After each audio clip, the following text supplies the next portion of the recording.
and start to find. We walking them down like Michael Myers. I hop in the boot and I drop a bomb. They stealing my style like Dapper Dan. I don't fuck with niggas like Papa John, so don't ask for a slice of my piece of pie. The coupe is limited by design. Roof is missing with Shaka Khan. We caught him sleeping in the S-Class. We shot it up like it's Columbine. They offered a deal for 20K. You signed your name on the dotted line. He offered the deal for 20 what? Niggas better off working a 9 to 5, man. Hey, hustling schemes and revenue streams, I never go broke. Hey, the waters run deep, it's like the Dead Sea, we stay in the flow. Hey, she sucking me good, she fucking me good, I can't let her go. Hey, I gotta confess, I love her to death, but I can't let her know. Hey, I say what I feel, I give them the real, you niggas a hoax. Hey, my nigga a felon, he stay by a pole, he can't even vote. I hop on the beat, they go ludicrous, like I came in a pig in a throat. This shit like the end of the movie Witch, cause you about to get killed by the goat. Hey, hey, hey, hey, wait, hey, hold up, nigga. Hey, I only move when it's dollar signs. Sorry for what, don't apologize. All of my guns is modified. He's selling his soul for a little bit of nothing. I know the devil will try to buy. I'm from the ghetto, it's homicides. I swear it's like niggas gotta slide. Niggas will sneak this show on the track to upload it on Spotify. Nowadays, niggas out of line. Same niggas that you idolize. Niggas ain't even solidified. Can't walk in my shoes, you fit a 5. I'm balling on niggas, just sit aside. You don't wanna hustle, then get a job. I'm striking the drum, I'm energized. I'm warning you niggas, you've been advised. You breaking the code and bending lies. I cheated dead so many times. Whoa. Remember the days, was trying to get paid, was trying to get dope. I'm stuck in my ways, no minimum wage, ain't trying to be broke. I'm fresh out the cage, performing on stage from shit that I wrote. When it comes to the flow, I'm walking on water, I'm far from the Pope. Are you ready for this?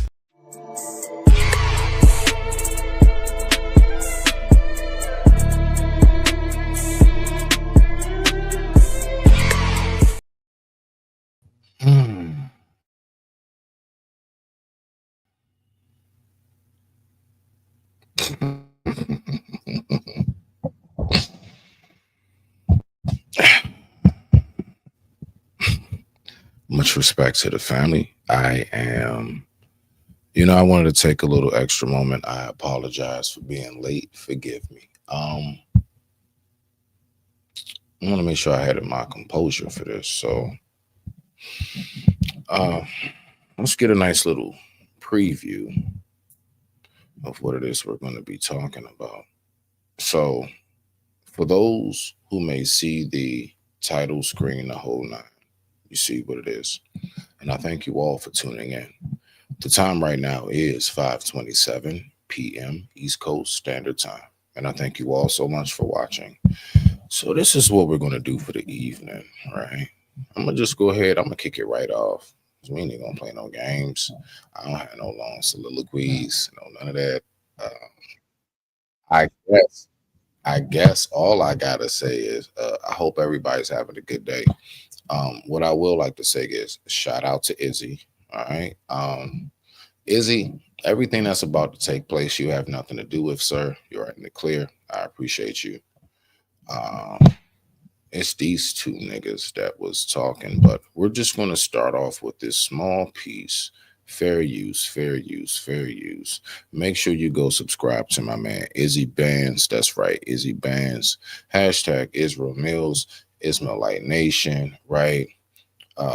Dope discussions deserve dope donations.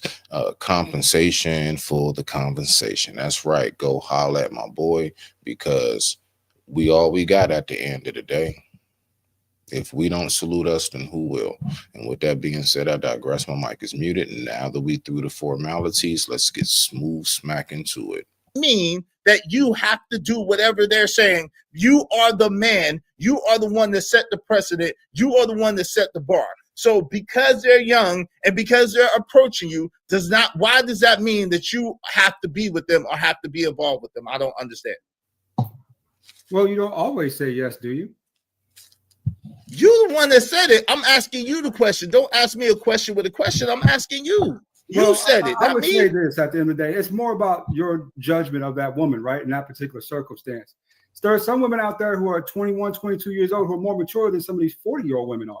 Let's just be honest. They just are. They're a little smarter and because I hate you coward ass niggas. You a punk ass nigga. Okay. Let's go ahead and break this down. I'm going to go ahead and I'm going to hit my ensemble. I appreciate everybody for tuning in. Let me see. What's today's date? We have approximately 1 week left. Let's go ahead and rock out. Let's see what we got right here. Let me see what we got. Because there's a lot going on here. I just don't get it, but I just want to hit the ensemble.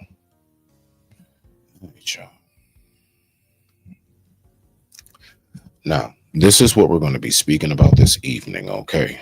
Now, we have parents out here, right? Now, I don't know. Are we really to the point in life where we say, I'm kids, right? Are we really at that point, or do we still care? Or have we ever cared? Why am I saying this? Because I remember being this little boy right here. Like, I remember those days, 5 years old. You know what's so precious and beautiful about it? The protection that I had around me to keep me very, very clear, steered away from those who would be in violation. One more again for the win. When I was this age, I was very protected. So now, do you think it's a coincidence that I might just so happen to have that same heightened awareness for my very own? Right? Right. So my very own, right? Whom I love dearly.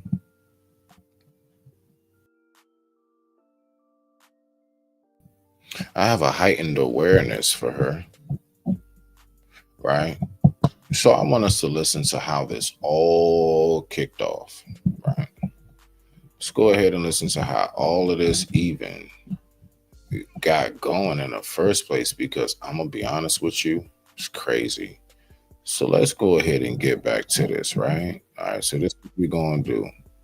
I'm just going to go ahead and fast forward, smooth on into it, right? Yeah, it's around. Yeah. Okay, so let's go ahead back, right? So we got to the point where we were speaking about Shannon Sharp. So we're speaking about Shannon Sharp, the whole nine, and his relationship, his involvement, with this woman, the whole nine, right?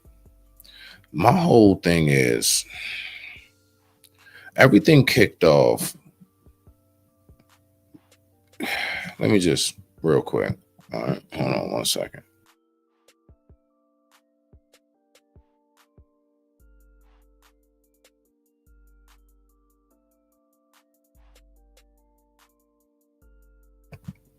So we're going to go from here. It's basically from right around this point on, everything gets really, really hectic. And I just don't understand how we even got to this point. And everything started to get real, real creepy and real, real weird. So with that being said, I digress. My mic is muted. I just wanted to make sure I had it queued up right around where I wanted it. We're going to hang out. We're going to chill. We just going to slow cook and dissect this. Again, shout out to my boy Izzy. I appreciate you, Brody. All right, let's go ahead and let's have a recap of this right here. And y'all know I don't always do these, but this is one I definitely got to get my recap on. I'm sorry, because we don't stand for it. Now, why am I showing this? Because we're going to get to that in a minute. Just wait for it. Just wait for it. Now, let's talk about what they're talking about right here. Let's see what we got. All right, let's listen. What is he wearing? Okay. Oh, and real quick. I know I've been like chilling lately, right? Like I know I've been like chilling lately, but I'm gonna be honest with you. This is one of those, like I had my moments. I'm being real with you. I had my moments, but it's for a valid reason. I do believe there is something called a righteous anger, if you want to say, but it ain't even anger. It's just like, what are you doing, bro? You sound crazy. All right, let me shut up. I just got to get my little bit out. Now we're going to push play. from Africa, bro. We from the east side. Don't put us with them, you know. Oh, look, now you don't want to claim your people. So we got an old perv, all right? Shout out, Lord ADS. You wild, bruh. You wild. You know you are. I said it to you on the show. So it's nothing I'm saying here that's any different than I'm about to say right now. I just have more of the without hold on. Now I can just speak freely. That's wild, bruh. Wild. So we have him up here, and then we got some guy who's all the way in Africa, who's not even over here. Ooh, and wait till we get to the laws about where he is when it comes to the age of consent. So that's the whole thing we're speaking about. We really do find it that it's okay to go ahead and, you know, if you choose to, if you want to, you can go ahead and, you know, be 60 something years old and do your thing, you know what I'm saying, with like a 20-year-old. So that's basically the whole concept of what we're talking about. Now, we have like 2 or 3 different aspects of how that works. We have the basically like how can you put it? We have what's morally right? But we also have, what else do we have? We also have the aspect of it's on paper. And then we have just, you know, what's ideal, what is common, right? So we got the moral, we got paperwork, and then we have what is ideal and common. Is it ideal and common for somebody to be 60 years old dealing with somebody 20? All right, watch this. Is it legally okay? Yeah, because it's on paper. But watch this. Is it morally right?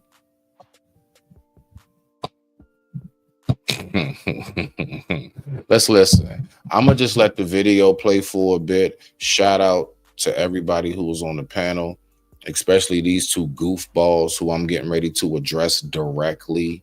I'm letting y'all know I am getting ready to go in. All right, I'm going to go in, so don't mind me. It's just one of the moments. So with that being said, get ready for it. Let's get it. This that go and get it. With no hesitation. This that never quit. Start that elevation. This that process. This that in the making. This that started from the bottom. This that motivation. Hey, 25,000 a zoo nigga cheek is insane. It is. Ali Booty Scratch. He said his name was Ashabushi Booty Ram. Booty. Okay, Sharpie Sharp got a rotation, huh? Yeah, he got a rotation. Come on, man. You know that man got a rotation. Shit.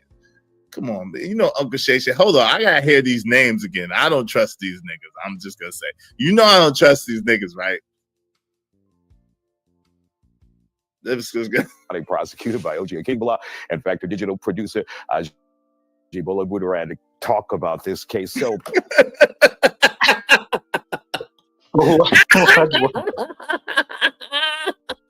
oh shit.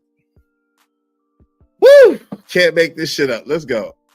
your thoughts about this? Yo, how could Isaiah is a G. He said that shit with a straight ass face. That brother is a G. Let's go. Just looking at it from the outside, your thoughts? It's a big mess for Shannon Sharp. You know, Tony Busby is on this case, right? And he's a Houston-based attorney. Houston-based attorney. Been here on The Factor several times. Yes, and we've seen him file several lawsuits against the likes of P. Diddy, against Jay-Z, which was recently dismissed. And now here we go again against Shannon Sharp. What sticks out to me, however, is the context of the allegations are different from what you would see on some of these other cases like Diddy, right? Or Cosby, who was putting in date rape drugs in several victims' drinks. In this case, she's saying this is a consensual relationship. We had a lot of consensual sex, and on these 2 or 3 separate occasions, it just so happens that it wasn't consensual. Mm-hmm. Now, I'm not saying that that's not a thing and that these situations still happen within the context of consensual relationships, but I do think it's going to be a lot difficult to prove it, because it begs the question, if it happened one time in October of 2024, how did it then happen again in January? Exactly, bro. Exact. Now, booty everywhere. Yo, shout out to booty everywhere. That brother, Aja booty, is right on point. I said the same shit. I said the same shit. Like, come on, fam. Like, yo. Yeah, I was laughing the whole time. I'm like, why he keep calling them booty? I just wanted to know, because I was just trying to keep up with the joke. And every time I hear him saying this shit, I'm like, why you keep saying that? God have mercy upon us. So let's go ahead. We're gonna fast forward a little bit. Let's go ahead and get to it. Million though. By the way, the two dudes look like they tied up Juicy Smooth. I'm initiating the Hold on, Cybertrack. Yeah, but That's wild. But see, this is to answer Crown's question, to answer your Porn, which is legal, it's along the same line. All right. Of Here we go. All right. We got an old nigga perv. All right, Lord ADX. All right, I say it's not this old perv. And then we got some African nigga that's somewhere in Nigeria, Tanzania. I don't know. He keeps switching it. Oh, we about to go in. Listen to this bullshit right here. All right. Listen to how, and I'm just sitting here confused. I'm just like, y'all really trying to justify this shit? Let me shut up. Let's go ahead and take a walk back in time and let's see what just happened. collabs, OnlyFans collabs. It seems like, that thing is already legal anyway. Like, that's not really a case anymore. It's not legal. So I'm saying we got OnlyFans, right? And we got OnlyFans collabs. We got porn, which is legal. So it's along the same line. That's what I was gonna say, bro. OF to me is kind of like it's like B-rated or whatever. It's like it's corn basically, and we've had that forever and a day. What I heard right there is basically pay me for a sexual gratification. Last time I checked, both of them should be charged. I'm not saying I want, but I'm just saying, like, what is the difference if she was in a hotel and I was like, yeah, he in the parking lot, go ahead, handle your business, I'm right here. What's he didn't the pay difference? it. The difference is he didn't pay her. That's why she tried to get that 50 million about it. He didn't give her 25,000 a cheek. Oh, okay, bet. Okay, well, I'm just saying, what she did was she advertising like that. I'm just saying it's weird. Lord ADS, you are the only because I got something. Yeah, I have people's coming through, right? If you want to come up and speak your mind on what it is your ass said, I'll drop the link for you. You just go ahead, listen. Just type the number 7. That's right. We don't do ones over here. Type the number 7 if you want me to drop the link. If you don't type anything at all. Okay. And I'll let you up. I'll let you speak what you got to say. All right. Let's go ahead and hear it out. Because you tripping, bruh. You tripping big time. I want to hear more about what you got to say, my G. And trust me, I promise you, you're not going to get dropped. Ain't nobody going to cuss you out. You should know over here, bro. You good. You're actually more safe over here than almost any other panel you can think of. All right. So I see you in the building. All right. I hope you do hear me. And I want you to stay right there. Don't go nowhere. Don't go nowhere. All right. We're going to slow walk it. Let's go. Here, I don't know. How do you determine it now is all I'm saying. If you're allowed to do this. Nah, man, wow, Mr. Booty is right. Yo, I didn't. He's killing me. He is. He gotta stop saying that shit. God have mercy upon us.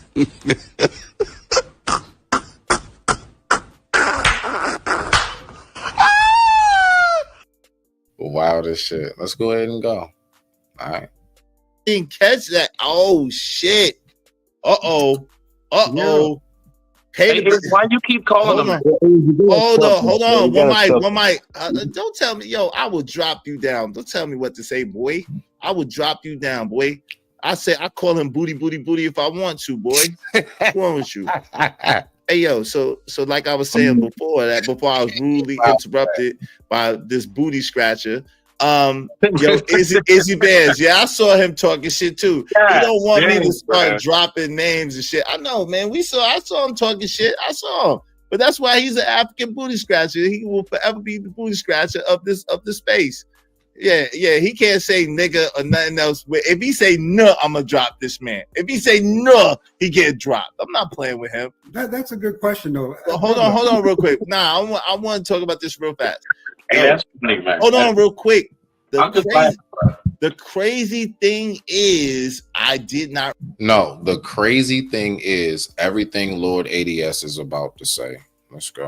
Realize this before we get on the tangent, y'all. Seriously, did y'all think about this? Shannon Sharp is almost 60 years old, and the young woman that he was with was 20. Did you hear it? This is where it all pops off. Did you hear that? Let's go ahead and hit that one more again for the win. What did you say exactly? And how did Lord ADS, how did you respond? Let's listen to how this man let's listen to how this guy responds. The crazy thing is, I did not realize this before we get on the tangent, y'all. Seriously, did y'all think about this? Shannon Sharp is almost 60 years old, and the young woman that he was with was 20. What's that all about, bruh? Why you so excited? Let's listen further. I ain't gonna say I'm gonna let him talk for himself. I'm gonna let you talk for yourself with this wild That already. Come on, man. New. That was, hey, yo, chill out, man. With that, hey, yo, chill out, nigga. I got 23 and 24, 23-year-old daughters, man. Relax with all that shit. You keep that shit to yourself. You getting a little too excited. That shit's creeping me out, man. That shit's creeping me out, bro. Stop. Man, that's the thing, Izzy. You know, you're a dad of a younger lady. I am. Watch how this creep actually. Thank you, bruh. Watch how this dude really tries to justify this. We just said he's almost 60. She's 20. Listen to this nigga's explanation. I'm sorry. I'm going in. No peaceful Smitty today. I'm a father. Guns are pulled. We strapped up. I'm locked and loaded. I'm not playing with you niggas. This is that side, bruh. And I got my whole platform to do it. And can't nobody disturb me. Man, stop. Bruh, listen to this nigga, dog. Shout out to my man, Big Dog Barking. You know what I'm saying? If you want to leak, my nigga, you good. But go ahead. You can chill out and just listen, my G. I appreciate you for sliding through. Listen to this guy, man. Nobody. I'm no younger lady's dad. I'm not. Right? I don't have that same sentiment towards women who are over the age of 20, 21 years old. So he already made it clear. He don't get it. He's not a dad. He don't get it. Well, guess what? As a father, I'm gonna make sure you understand. You gonna learn today, nigga. You gonna learn today. I don't see them the same way. I know, but I got you. But can you not share it with us, though? Can you respect? And stop being scared, bruh. Now watch this, Lord ADS. If this is really what you stand on, you in the chat, bruh. Do you really stand on it? If you do, you can speak on it. Now, I don't need you to come up and speak on it. Oh, trust me, I'm about to crush this all on my solo dolo. Promise you that. I promise you, I'm about to destroy this. Let's go. Now, you have the opportunity to come up and save your position, but I promise you, I'm about to work this shit. Now, let's go. Respect us enough to keep it to yourself. I mean, it's fine. Okay, nah, let's get it. You damn right I will. That was your best option, because if you let me talk for you, my nigga, I swear the victor will be the one that tells your story. I promise you that. All right, so let's go ahead and do it. You have your opportunity. All right, that's your opportunity right there. Listen, when I pull you up, just I'm gonna let you talk. I just want to make sure that some of the clip plays first, and then when I pause it, I'm gonna let you go ahead and respond. Let's hear what you got to say about this bullshit. Because that's what I'm calling it. And you know I called it on Izzy's show, so nothing has changed from then till now. All right? Let's make sure we got that. You can feel how you want, but all that, that shit's weird, bro. That shit's weird. I'm sorry you feel that way, and I will try to refrain on your behalf. Thank you. I know that it hurts your heart to hear that men like... Everybody, 1 second. Let's give them the proper intro. What do you want to do tonight? The same thing we do every night, Pinky. Try to take over the world. The Pinky and the Brain. Yes, Pinky and the Brain. One is a genius, the other's insane. All right. What's going on, bro? Trust and believe. I just want to hold on. I want to make this clear. Don't mind anything how I'm talking. I swear on life, you will not be dropped. You ain't gonna get cut off. None of that shit. I'm real deal. I'm gonna let you talk. I'm gonna let you say what you gotta say. Don't say anything yet. Let me play some of this clip. When I pause the clip, you got the floor. I promise you. All right. So let's get back to it. Everybody, welcome the man himself, Mr. Lord ADS. Yeah, we're gonna talk about this shit, bro, because I don't know what you was thinking. Let's go ahead and go. Like women. No, don't do that. It hurts my heart. It hurts my heart that old niggas is trying to take advantage of young girls. That's what hurts my heart. Wait. This has been going on since the beginning of time. Even kings, princes before then had married younger women. Yeah, I think that's about time for my cue. No, it was a new age phenomenon. No, you ain't king of prince. You're a regular nigga. Talking about, and it was regular amongst the commoners. You on some new age phenomenon. No, but yo, Wow. so hold on, time out. There's age. Hold on, Smitty. There's age limits in America for a reason. And the reason is because what they found is that that's not good for society for old niggas to be with young women. Okay, so tell me the law that's against a 21-year-old woman dating a 56-year-old man. What law do you see? Yo, fam, I'm not. All right, right there. Boom. You got the floor. Break down to us what you think about that. Of course, it's your thoughts. You know what I'm saying? Talk to me, bro. How are you justifying this? I'm just curious. You on mute. Oh, let me start by saying hello, fellow Smith. Man, what's going on, man? Respect to you, bro. You know what I'm saying? I appreciate Also, you. No, I respect that. You ain't ducking me. I like that. You're not ducking this wreck. I like that. My cousin, why would I duck you? I'm gonna come Hey, to you. There you go. My neighbor. Bro, I told you I'm not about to hide fake none of this, bro. We just gonna get it in. Because I ain't gonna lie, bro. Like that's wild. Like, let me ask you a question. Let me start here. Go ahead, please. How are you actually trying to justify what took place thousands of years ago today? When we know most things that happened, you know what? Once upon a time, we churned butter. It wasn't just the Amish. You know, once upon a time, it's a whole lot of things we had to do or did. We don't do it anymore. So why are you trying to justify 2025? Now, let me give you a little background history as opposed to why some of these things might have took place back then. This is back before modern medicine, technology, and a whole lot of other things, right? We were at a point now, I don't know about, you know, when they say the word such and such lived to 800 and such and all this other stuff. What I do know is this: life has, as we know, through the technology and science developments, has largely been extended through science and medicine. There was a time where, depending on where your location was, you might be low on numbers. You might have had to stepsister once upon a time. You know, once upon a time, you probably did have to hurry up and marry maybe around a 15, 16, because heck, you only lived until you was about 35. Like 35, you should be a grandparent, and it wasn't abnormal. Matter of fact, it would be abnormal not to be a grandparent in your 30s, because you should be out of here by about 40. Like I said, due to the lack of science and medicine, we need to recognize this, Lord ADS. All right. So when you say that, the only thing that comes to a person like my mind is this, bruh. You talking about back when we were more out of desperation to keep the human civilization going. If we didn't do that, maybe we would have wound up extinct just like the dinosaurs. Who knows? But we're here today. Now, here today in 2025. Justify that, sir. Oh, hold on a second, Smitty. I'll make it really easy and straightforward. Because I want to, and that's what I like to do. That's it. All this other stuff don't make a hill of beans to me. If I like younger women, I like younger women. That's just who I am. It's what I do. I mean, I'm not saying, now let's keep it real. Age of legal consent is age, right? I don't like nobody's kids. I don't want a child. But if she happens to be a younger woman and she is attracted to me and I'm attracted You're to in your her, 50s. You don't see somebody. I'm 45, but I'm just 5 years older than you, Smitty. I'm not the old ass man you make me out to be. No. I know. No. We're talking about Shannon Sharp. If you're in your 50s, I'm talking about what we were talking about. Going back, he's 56, pushing 60.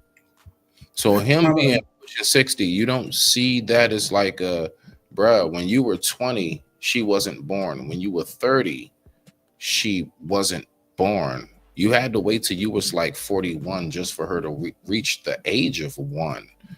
Now, I want to pull up this picture right now. I want you to look at something, sir, Lord ADS, okay? I'm going to pull up a picture. Do you see that picture? Yes, sir. Okay, all right.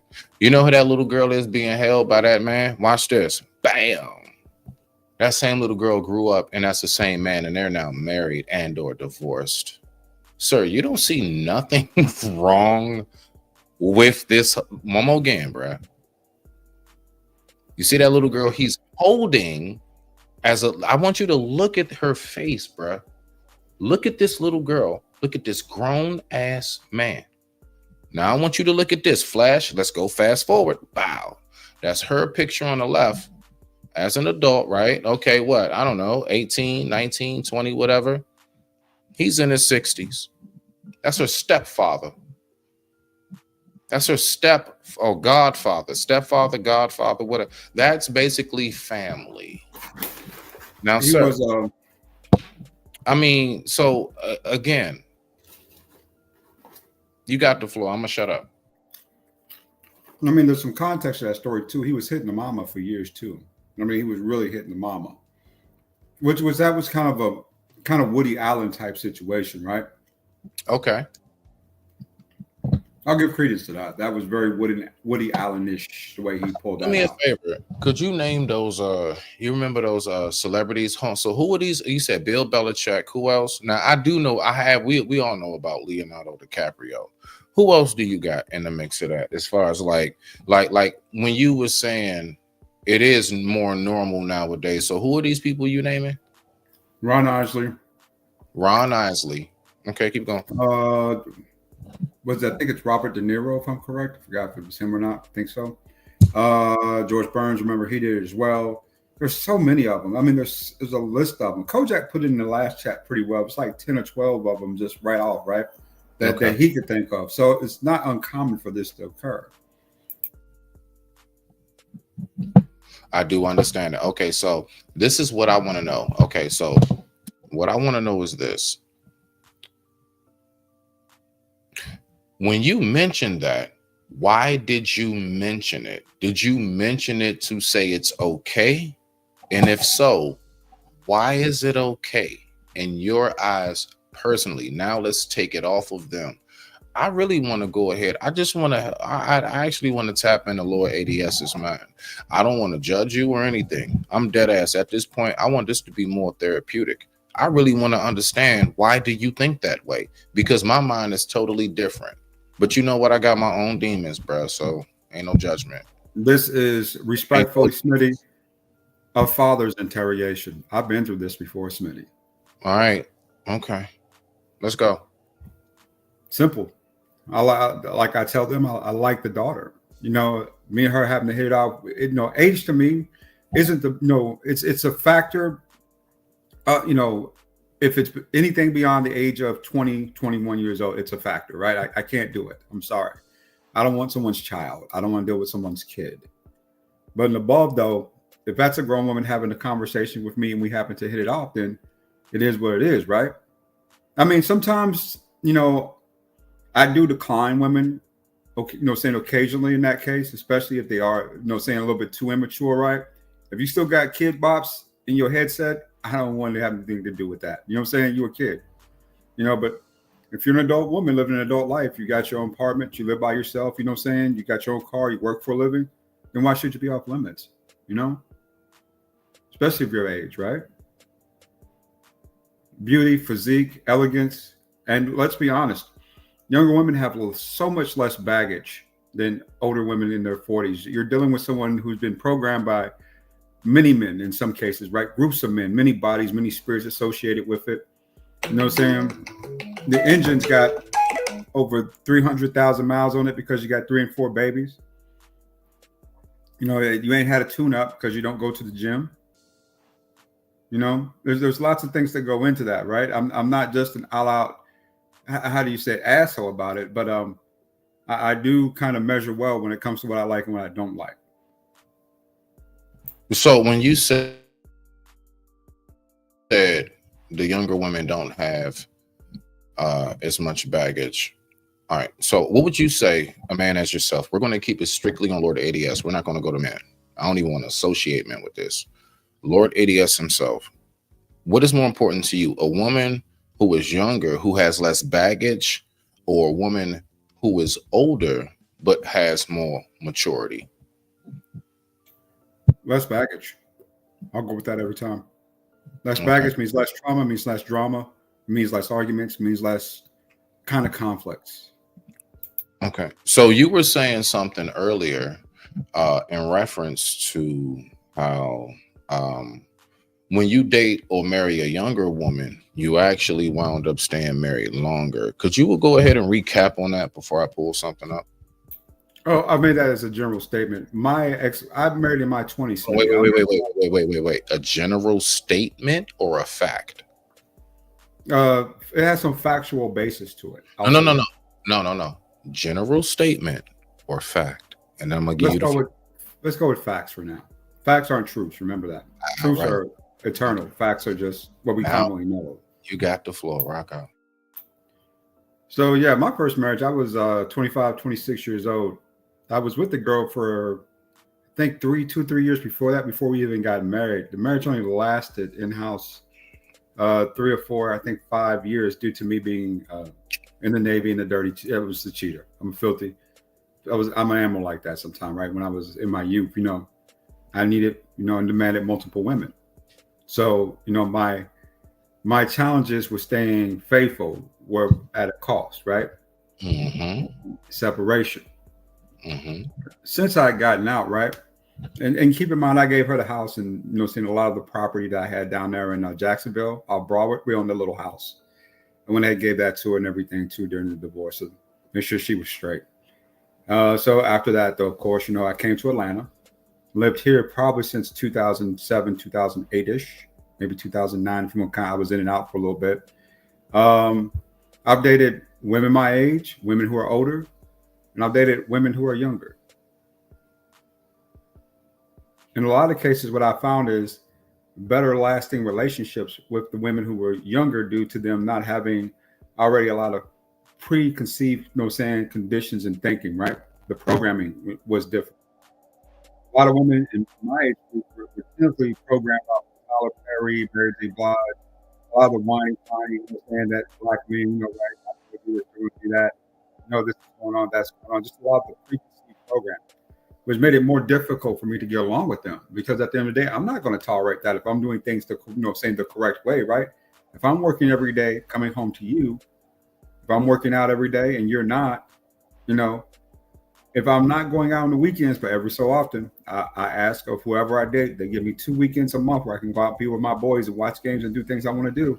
If that is unreasonable for you, if everything I do is you can't, you know, untrustworthy, right? If you think I'm going to go out just creep with you every weekend, every chance I get, you know, all that plays a part into the circumstance, right? And what I came to the conclusion of is that when at the time when I was dating women and they're, you know, saying 30s, some 30 some odd number, right? I started to realize that a lot of those women had so much associated trauma from past relationships and so many other sexual experiences that it really kind of grossed me out. It was like I was sharing box with everybody else. You know, we were just passing these women along to each other, right? Kind of disgusted me. So as time went on, I kept kind of getting with it. I dated outside the culture quite a bit after that. I did a lot of white women, a ton of white women in Atlanta. Would you be surprised at how many white women Georgia has that date black men? It's a very strange thing. For this to be such a territorial, tribal / racist place, there's a lot of women out there that like black dudes in a big way here in Georgia. Dated Asian girl, lasted that 4 years, right? Dated some Latino. And even across the board with those. You're asking me for my story. You want me? Okay, I'm sorry. Just go ahead. Papa Smitty, aren't you supposed to be interrogating me? So don't you want the full context? I'm not interrogating you. No, yes, you are. This was an interrogation. How could you ruin that? You're not gonna do that. I wanted to interject. I just wanted to make sure, and then I'm gonna let you keep going. It's just a quick interjection. So as you're going, what you're saying to make sure, because you don't know who in the crowd may, want to keep up. So what you're saying is that you're giving the examples of how being younger, not only younger, but overseas is the better prospects of a longevity of relationship. Now continue. That's it. I'm sorry. That's got a lot of truth to it, Smitty. A lot of truth to it. It's best if you're in the Navy and you're young, if you find somebody over there you like, because I found a Russian girl I liked over there, and me and her hit it off right. I mean, that Russian girl was good to me. Cook, clean, make sure my house was taken care of, sex every night. No problem. No problem getting that thing. No type of confusion, because she didn't have the same preconceived concepts as American white women did about black men. Hey, right? Lord ADS, real quick. During that time, I'm just curious, considering what we're talking about, how old were you and how old was she? She, at the time, she was, when I met her, let me see, because we had talked, she was 23, 24 years old. And at the time I was just on my way out. I think it was about a month or two, or I think it was the year before I got out, because I was over there in Haifa, Israel for about 6 weeks, right? Yeah, because I've been flown out to Britain as well, right? I spent a little time over England, which is dope. England is dope. I loved England too. It was really cool. I spent about 2 months over there. Sir, how old were you? Sir, how old? 27, 28 years old, going into 29. So she was what? Okay. All right. 23, 24, yeah. Not a problem. Okay, go ahead. Continue. Yeah. Okay. So back here stateside, right? I continued to date out, continued dating women. And it became very apparent to me that even with the older kind of white women, they were kind of the same way as a lot of the older black women were. They've been kind of ran through, traumatized, a little crazy on set and so on with kids, right? It was just like, not my thing, right? I'm not with that. I live a pretty free, easy going life. My life is good. I like my lifestyle. You know what I'm saying? It's a fun lifestyle, right, for me to have. And then we kept building up to that point, right? So I would say in 2014, 2015, I found someone who was far younger than me. She was 21 years old, and at the time I was 35, 36.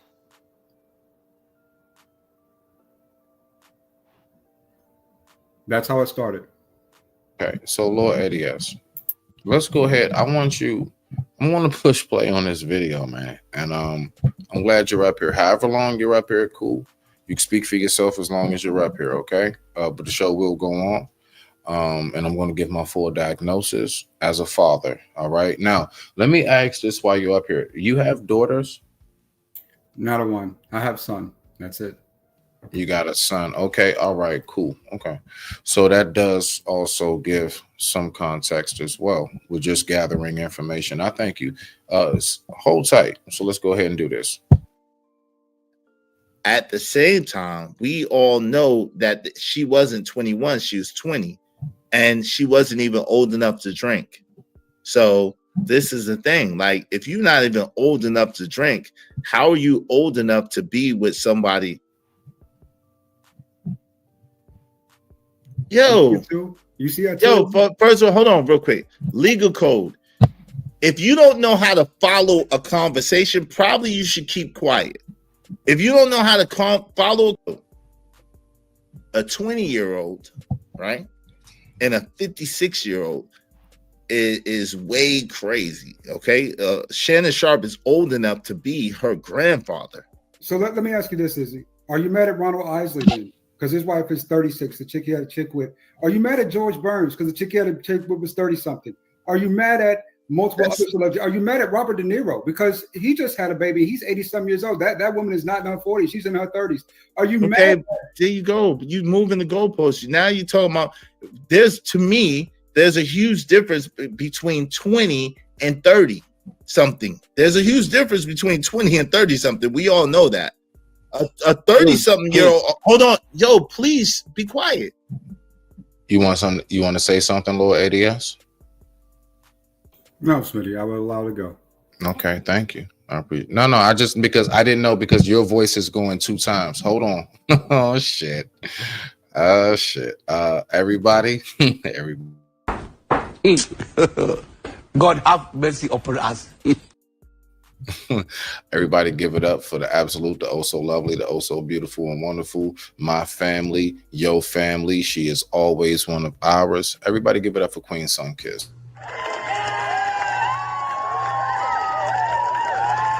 Timepiece Frosty, that's why you only get one chance to cross me. You ain't here, Sunkiss. Good evening. How you doing? Hey, yeah, we are definitely having ourselves a wonderful evening. Salute to you, sister. Yeah, me and Brother Lord ADS, the actual star of this show this evening, right? Oh, Yeah, it was on his channel, but the star himself is here, right? So we're gonna go ahead and do this. So matter of fact, you know what? I'm gonna go ahead and give you priority, sir. Bow. All right. I'm gonna give you priority on this one. Sunkiss, I'm gonna put you right here. All right. So this is what we're gonna do. I'm gonna push play. Lord ADS, let's get back to it. And with that being said, let's just listen to more of because again, I'm not putting no words in your mouth. Let's do it. A 30-something-year-old woman is able to, it has cognitive reasoning, is fully developed brain, and is in charge of what she does. A 20-year-old woman is still a kid. So there's a huge difference. So let's just do it like this. That is, and keep it pure and keep it right before the Lord thy God eyes. Let's just say that. And don't bring God into this no more, Lord ADS. Please don't do that no more. They shouldn't be having sex at all till marriage, then, right? Till they're in their 30s. No sex till you're in your 30s, according to Izzy. Not a bit, not lick. But you know what's funny though?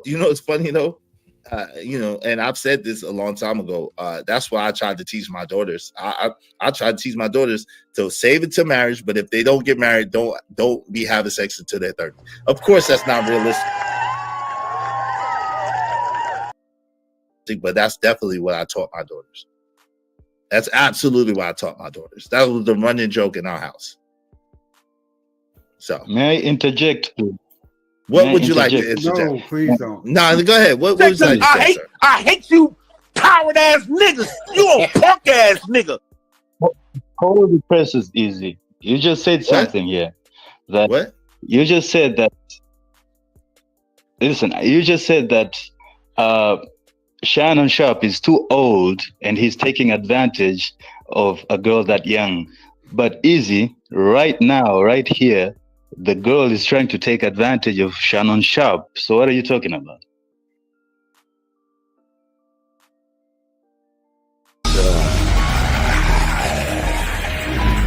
You're missing the point. That's exactly the point. When you play stupid games, you win stupid prizes. So that's the point. All right, hold on real quick. Just like no, you didn't.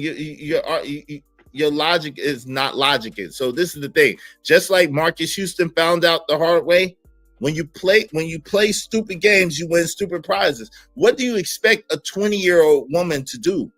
Like how do you expect maturity and adult cognitive and a 20-year-old girl to be with you, be intimate with you, and be getting worms, and then not want you to have to pay like you weigh for giving her worms? Is it possible this story is true? Yes, it is. You're right. It's fact. So let's go ahead and kick it off. All right, Sunkiss, what are your thoughts about a 50 Shannon Sharp? All right, or anybody, just men. All right. Let's just go with Brother Lord ADS. In his mind, it's all right. You 56, she 20. Nothing wrong with that. I made sure that I made it clear to him. You know what I'm saying? It's full immunity. I want to make sure that he's comfortable. But I do want you to speak your mind. I want everybody to speak their mind. I find it disgusting, me personally, but I do get it. Everybody has a different upbringing and headspace. What's yours? I think if the mindset is they adults, then fine, grown folks can do what they want to do. But I don't understand what somebody at a certain age wants with somebody that young. And that's not to say that two people with an age gap can't come together and make a stable relationship, but most of the time that's not the case. So I think it's weird, but you know, whatever. I don't feel sorry for Shannon Sharp because that's what you get fucking around with the old. Don't no young woman want no old ass man besides nothing but his resources. So let's not play. Do you have any questions for Lord DirtyAzz while he's up here before I pull this stat up? Nope. I didn't see the other show, so I don't know. All right. So Lord DirtyAzz, right here, let me go ahead and take this time and do this real quick.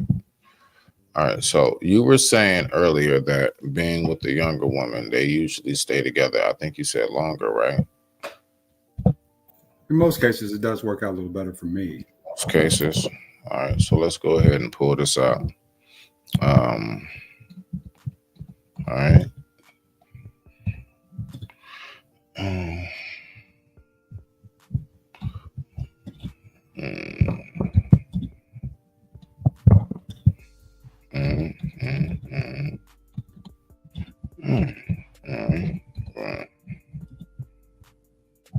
All right, so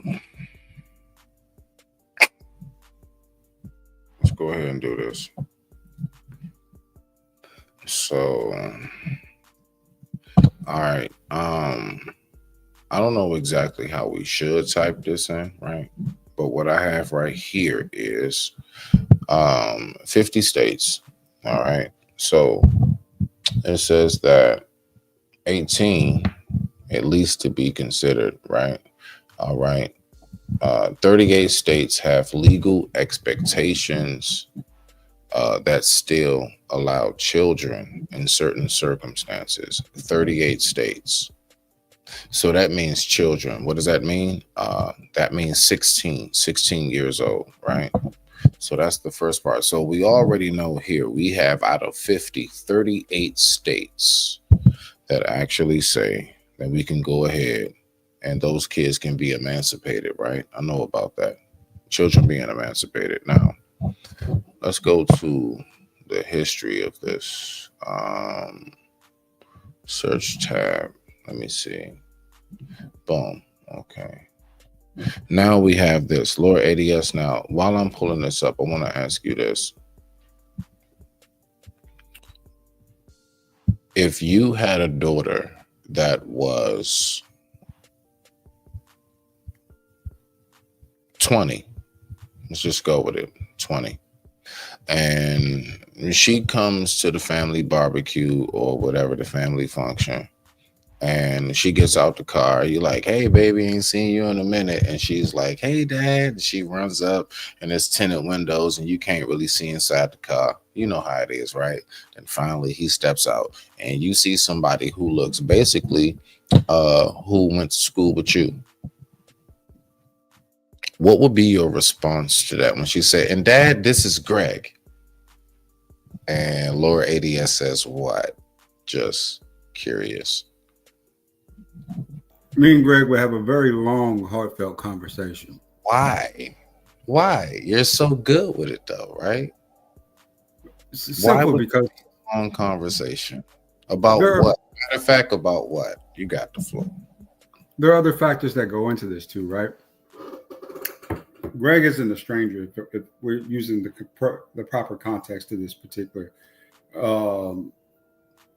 how do we say it? Not hypothetical, but I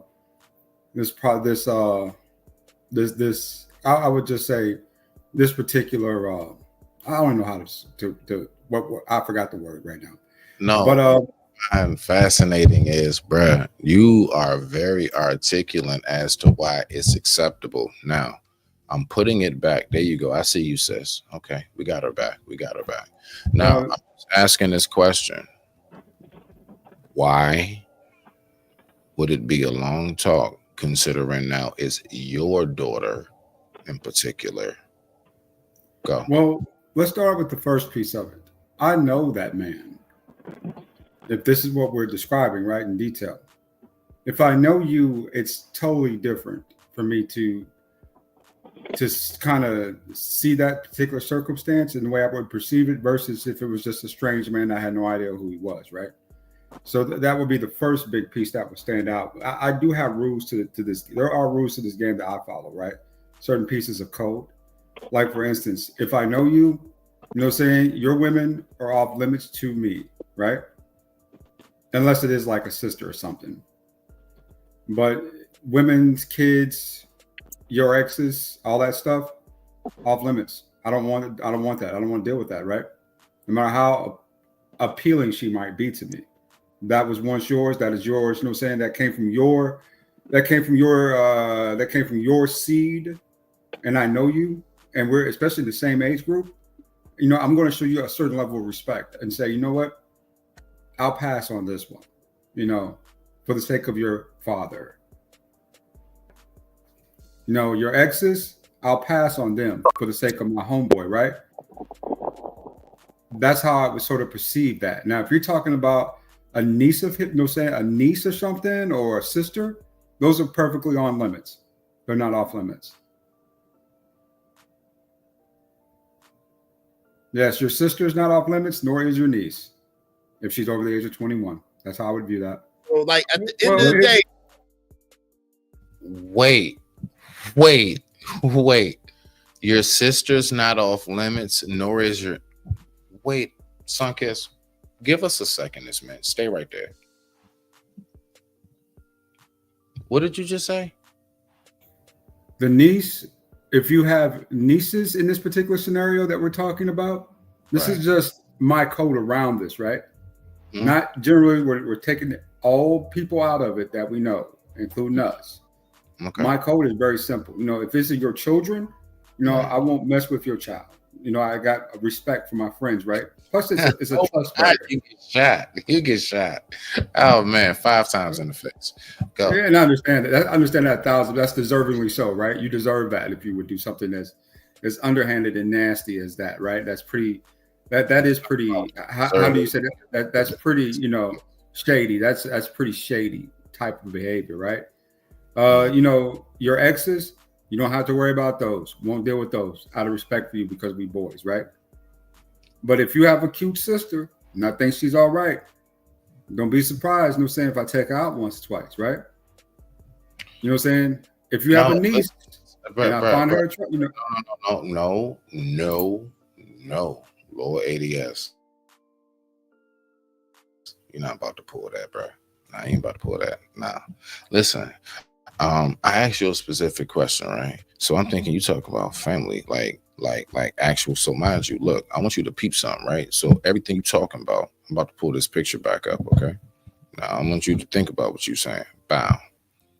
That right there, that is the, I guess you can say, step or godfather, right? I think God a stepfather of that little girl. And one day that little girl grew up and bam, that same man married said step or goddaughter. Okay. Now, Smitty, that circumstance is totally different and even more disgusting. You were right about that part.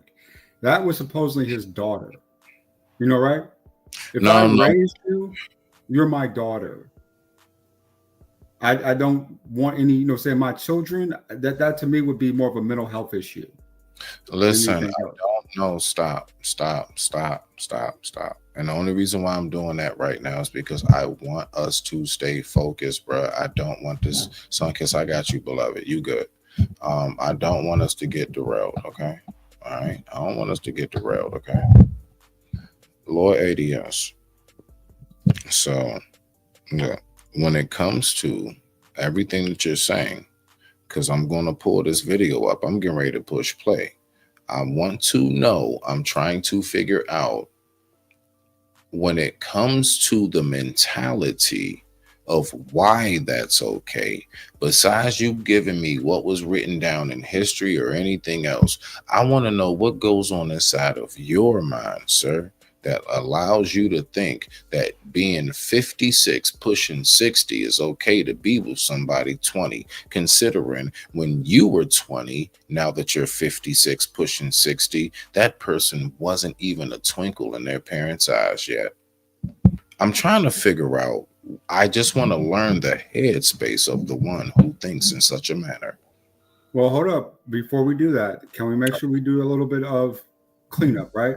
Remember, I'm not 56. I am 45, 46. Not you, Shannon Sharp. Okay, so everybody, everything we're talking about is from this show right here. And Izzy was speaking about Shannon Sharp being 56, going on 60, dating this woman. And you were the one who popped in and said, Have you seen her? It was a kid who saw a bowl of ice cream. Yes, she is fine. She is really Gabrielle. Listen, Gabrielle. Yeah, she's fine. She is fine. I'll say that. Okay. So you got the floor. I just want you to respond to that. That's it. So we can get back to the video. Gabrielle is a very attractive woman. She is. No. That's not what we're discussing. We're talking about him being his age and her being her age. She also has an OnlyFans, so she's not just selling this or putting this out to him. She's putting it out to the general public. Let's start with that too. It's a choice, right, between two. You're missing the point. God have mercy upon us. Two consenting adults, Smitty. Two consenting adults. What are we to do? It's not a law in our particular side. It's a social norm that you're. All right. So hold on. Wait a minute. So let me ask you this: when it comes to the three aspects of it, okay, Lord ADS. When it comes to the moral, the what's on paperwork, right, and what is considered, let's say, ideal, the social norm.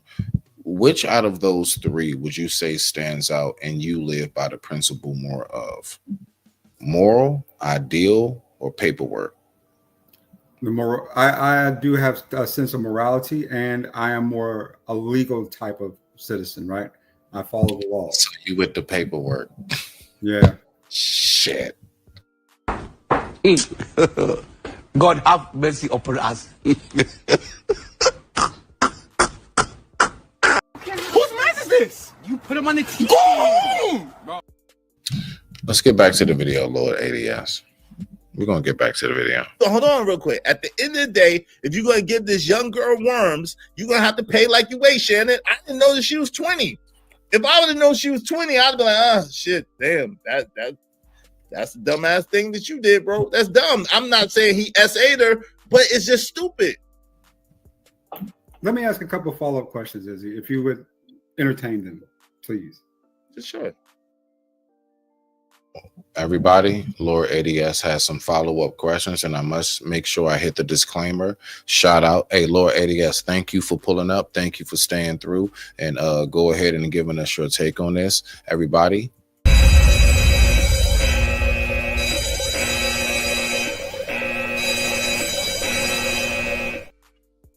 So I'm 45, and now if I was in a chick who was 19, 20 years old, you'd be a disgusting nigga to me, but go ahead. I'm probably a disgusting nigga to you then. Okay. So, you know, it's unrealistic, right? Because what's the difference between her sleeping with me and sleeping with somebody who's 19, 20 years old?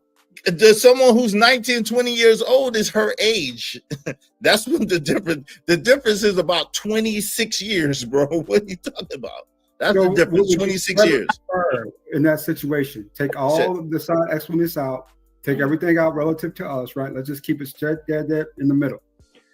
If you were seeing a couple walk down the street, and there was a younger girl with a younger dude pushing a stroller, the dude was absent, never there, didn't have much of a brain to work with, can't keep a job, not very smart, but yet he's got, this baby on his hands, right, in which he can't handle, versus a man who's more mature in his 30s or 40s, right, who's there with her, married. Wow. And they're building a family. Which one would you rather see? okay, but the problem with your argument is that this is not what we're talking about. We're talking about Shannon Sharpe, who was in a sexual relationship with this young woman. Did you say something, Sunkiss? You good?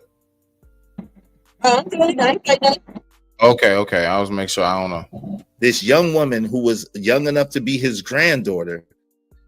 And then as a result of this sexual relationship, she's playing games with the consensus. It wasn't consensual, was it not consensual? So she's playing games with the consensus. And that's why she was saying that. That's why I was like, yo, this is some goofy, stupid talk. But now that I understand that she's 20 years old, I'm like, oh shit, no wonder this is some goofy, stupid talk.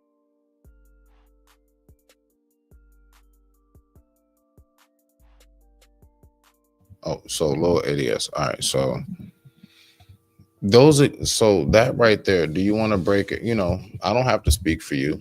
Go ahead and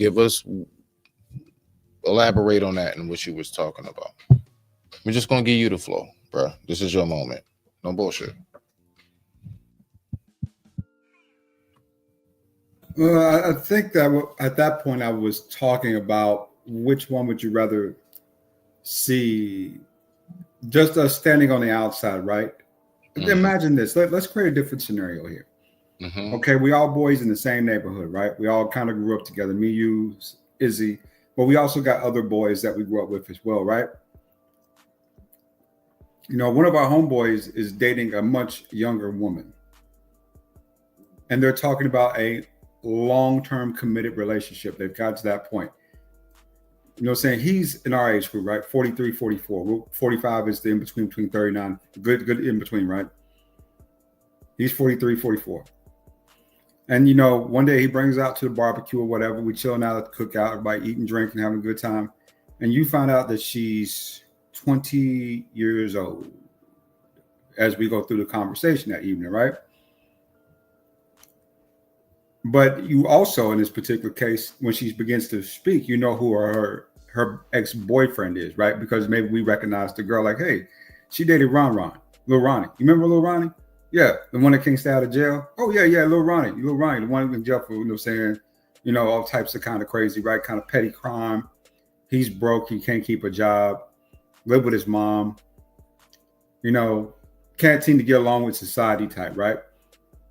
Degenerate, rebellious, you know, and you know that's just part of the Y generation. Remember, 40% of those, if it's okay to say, Smitty, are rainbows anyway, right? So that's a huge number of slothful men in that group that are just not available to women to start with. So she starts talking about more of a commitment with our homeboy, right? And you see the comparison between the two because that's a pretty normal comparison in society. Usually younger dudes, especially nowadays, they're not going to college. Most can't read on the 4th grade level. We know that, right? Only thing they do is pretend as if they're going to be rappers or entertainers of some sort. And that to them is their way out. You know, even though they have the options of the military and other things available, they won't take advantage of it. They won't do right. They won't do. You know what I'm saying? They do. Right? Real G's, you know, real gangsters. So when she's with her homeboy who's 45, 43, 44 years old, are we going to look at that relationship as a detriment or as an asset to her compared to her other options, especially at the time?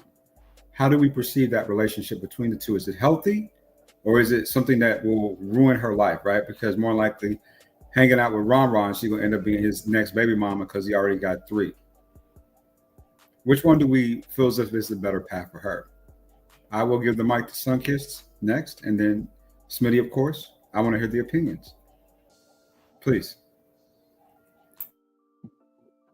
Well, I don't think most young men are as bad as you paint them out to be. I do think that older men that want access to younger women would like to paint that type of narrative about them because that knocks them out from being competition for the women at age.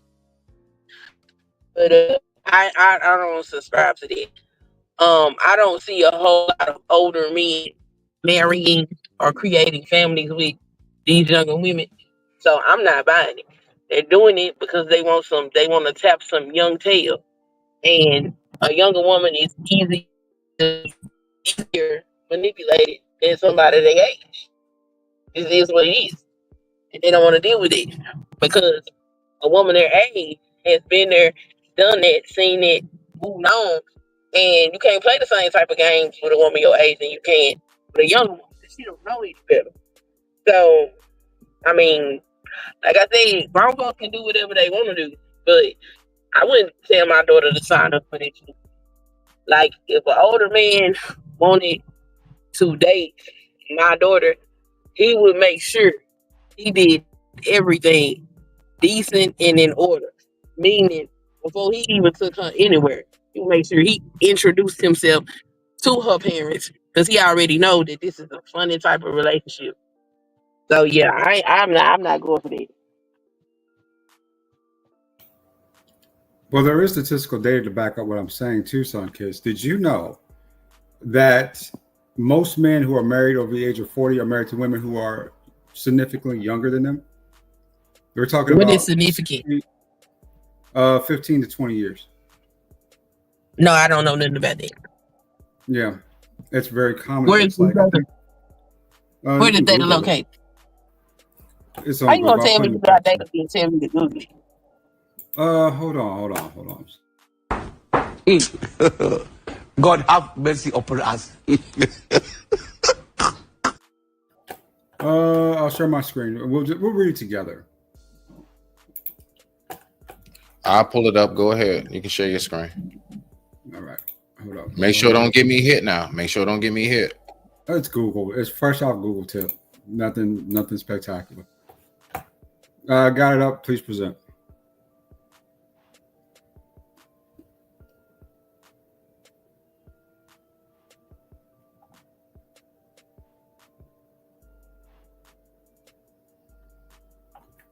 You guys are prepared, or you ready?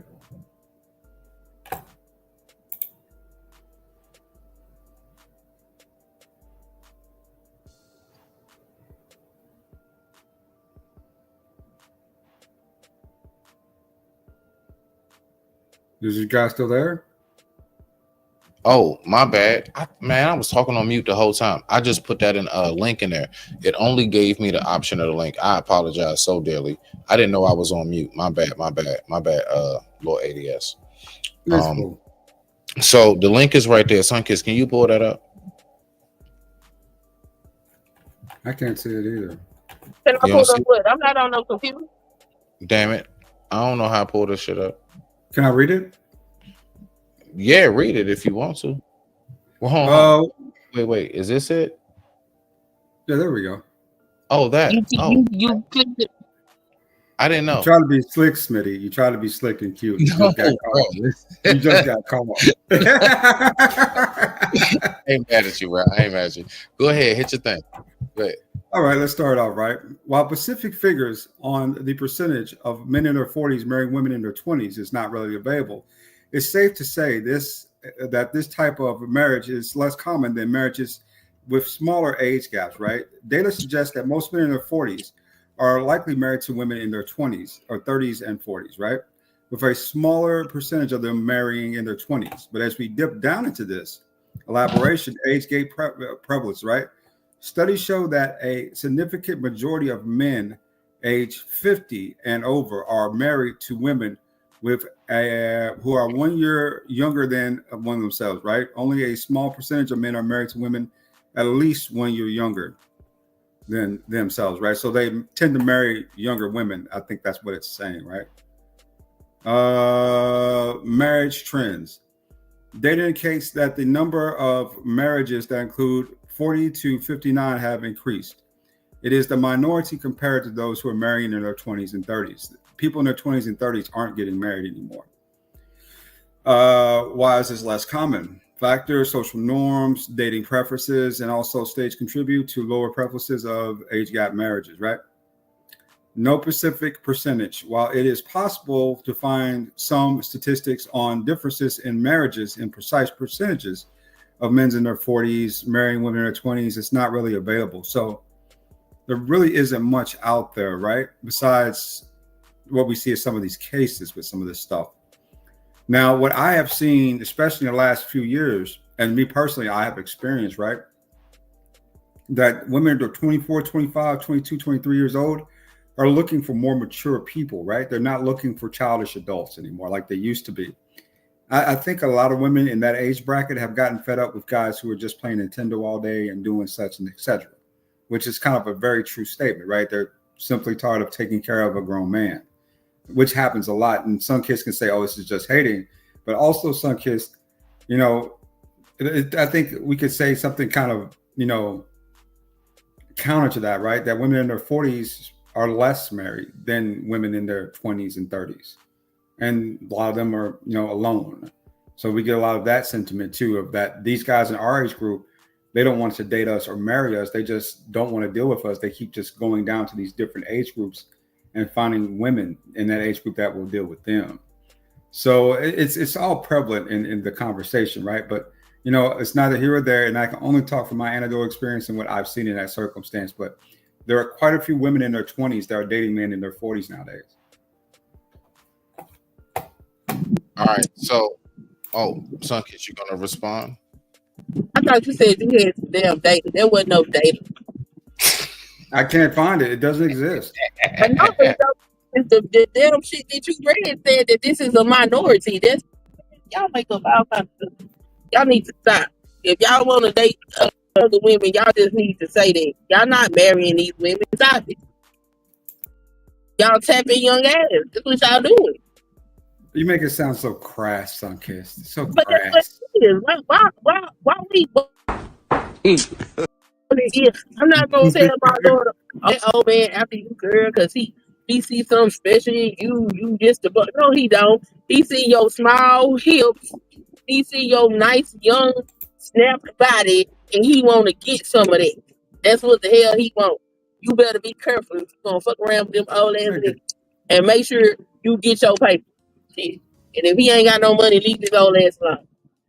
Sunkist, that is such a pessimistic view on that. That's a You're missing the point. That's an honest and true view. And women want older men, not just because of the maturity level, it's the amount of resource that they have. The older he is, typically, the more stable he will be. Women need stability because we give birth to children. We want to make sure our children do. Ain't no woman want no old ass man because he old. Get the fuck out of here. Sunkist. Even them old bros want them young dudes. You know why? Because his penis is strong. This is what they want him for. I don't know. Young girl want no old ass man. His dick probably don't work. So the end term of that is, you know, I mean, everyone's going to have their opinion about it, right? And then sometimes, you know, it's going to be a little fair. Sometimes it's not going to be as fair.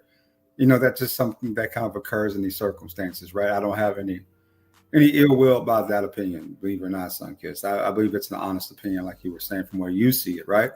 But where I see it is different. I mean, to me, Sunkist, there's a competition amongst all men for the same resources. Women are a resource. You know, if you want to make sure you have a good, healthy, happy, you know, resource that you can build with, right? I can't really build much with a woman in her 40s, not because she's already established, because she's already been programmed by society to be a certain way. I mean, you can see the last election, right? That was part of it.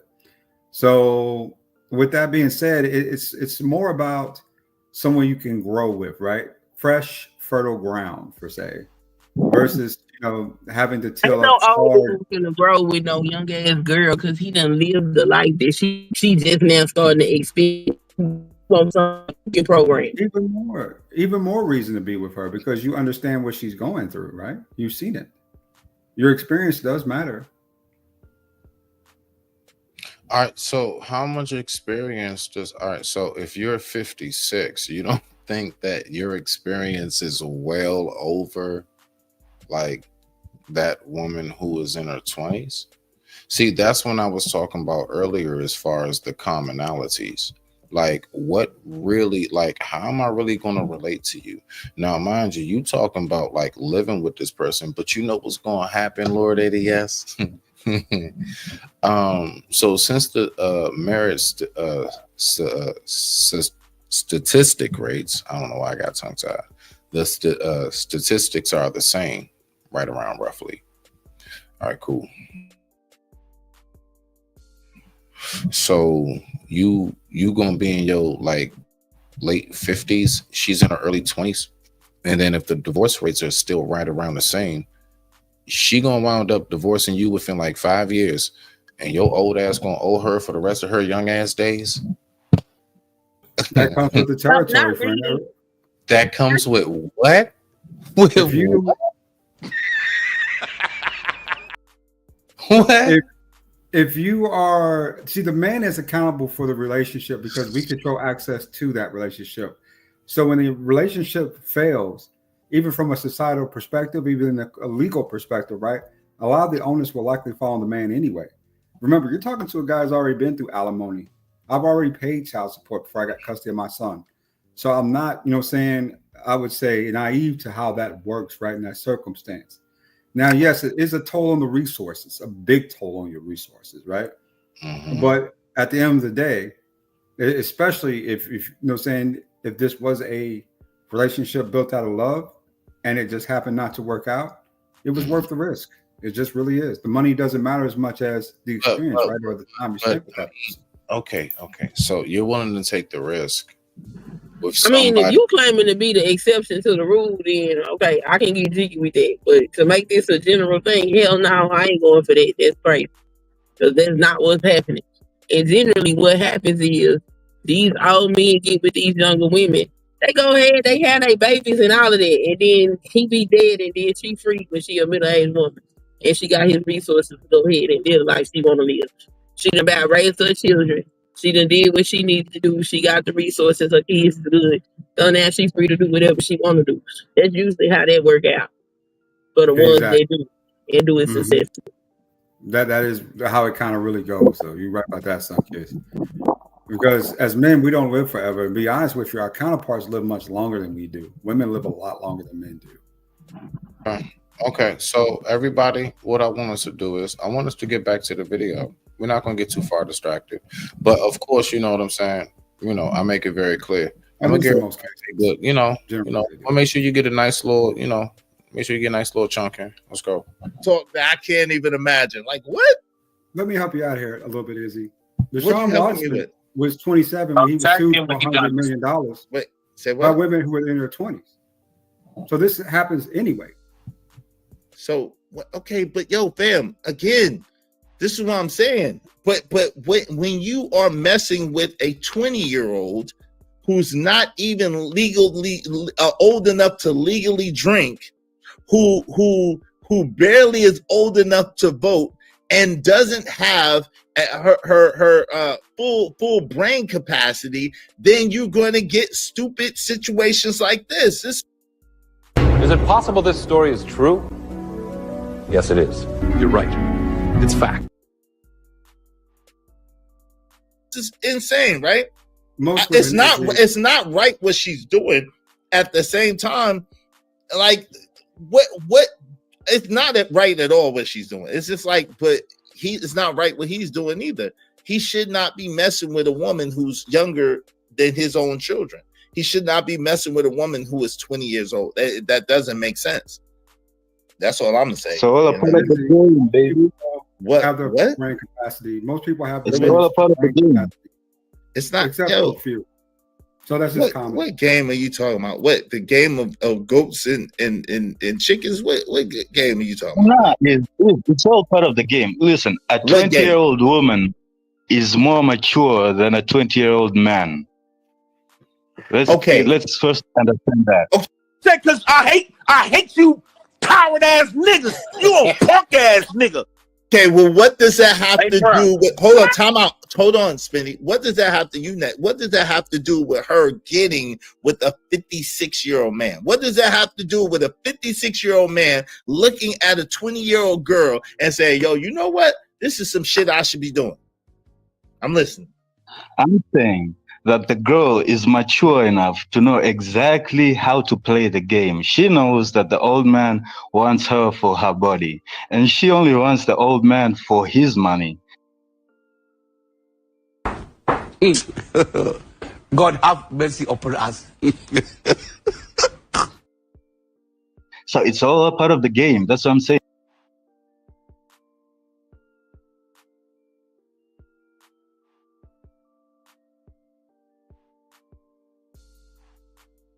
Yeah, everybody. Yeah, 1 second. Yeah, we getting ready to go ahead. You know, you get your full introduction because I thank you for sliding through.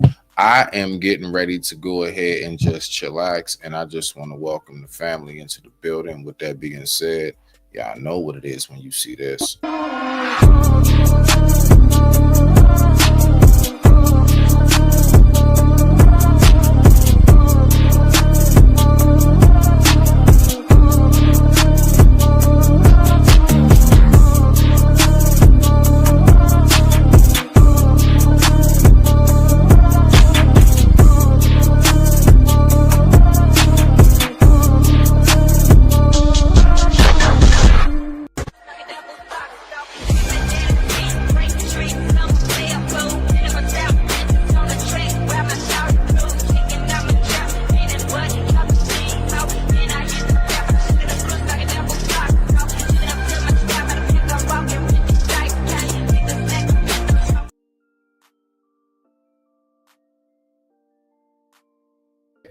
Okay, now we in here. We in here.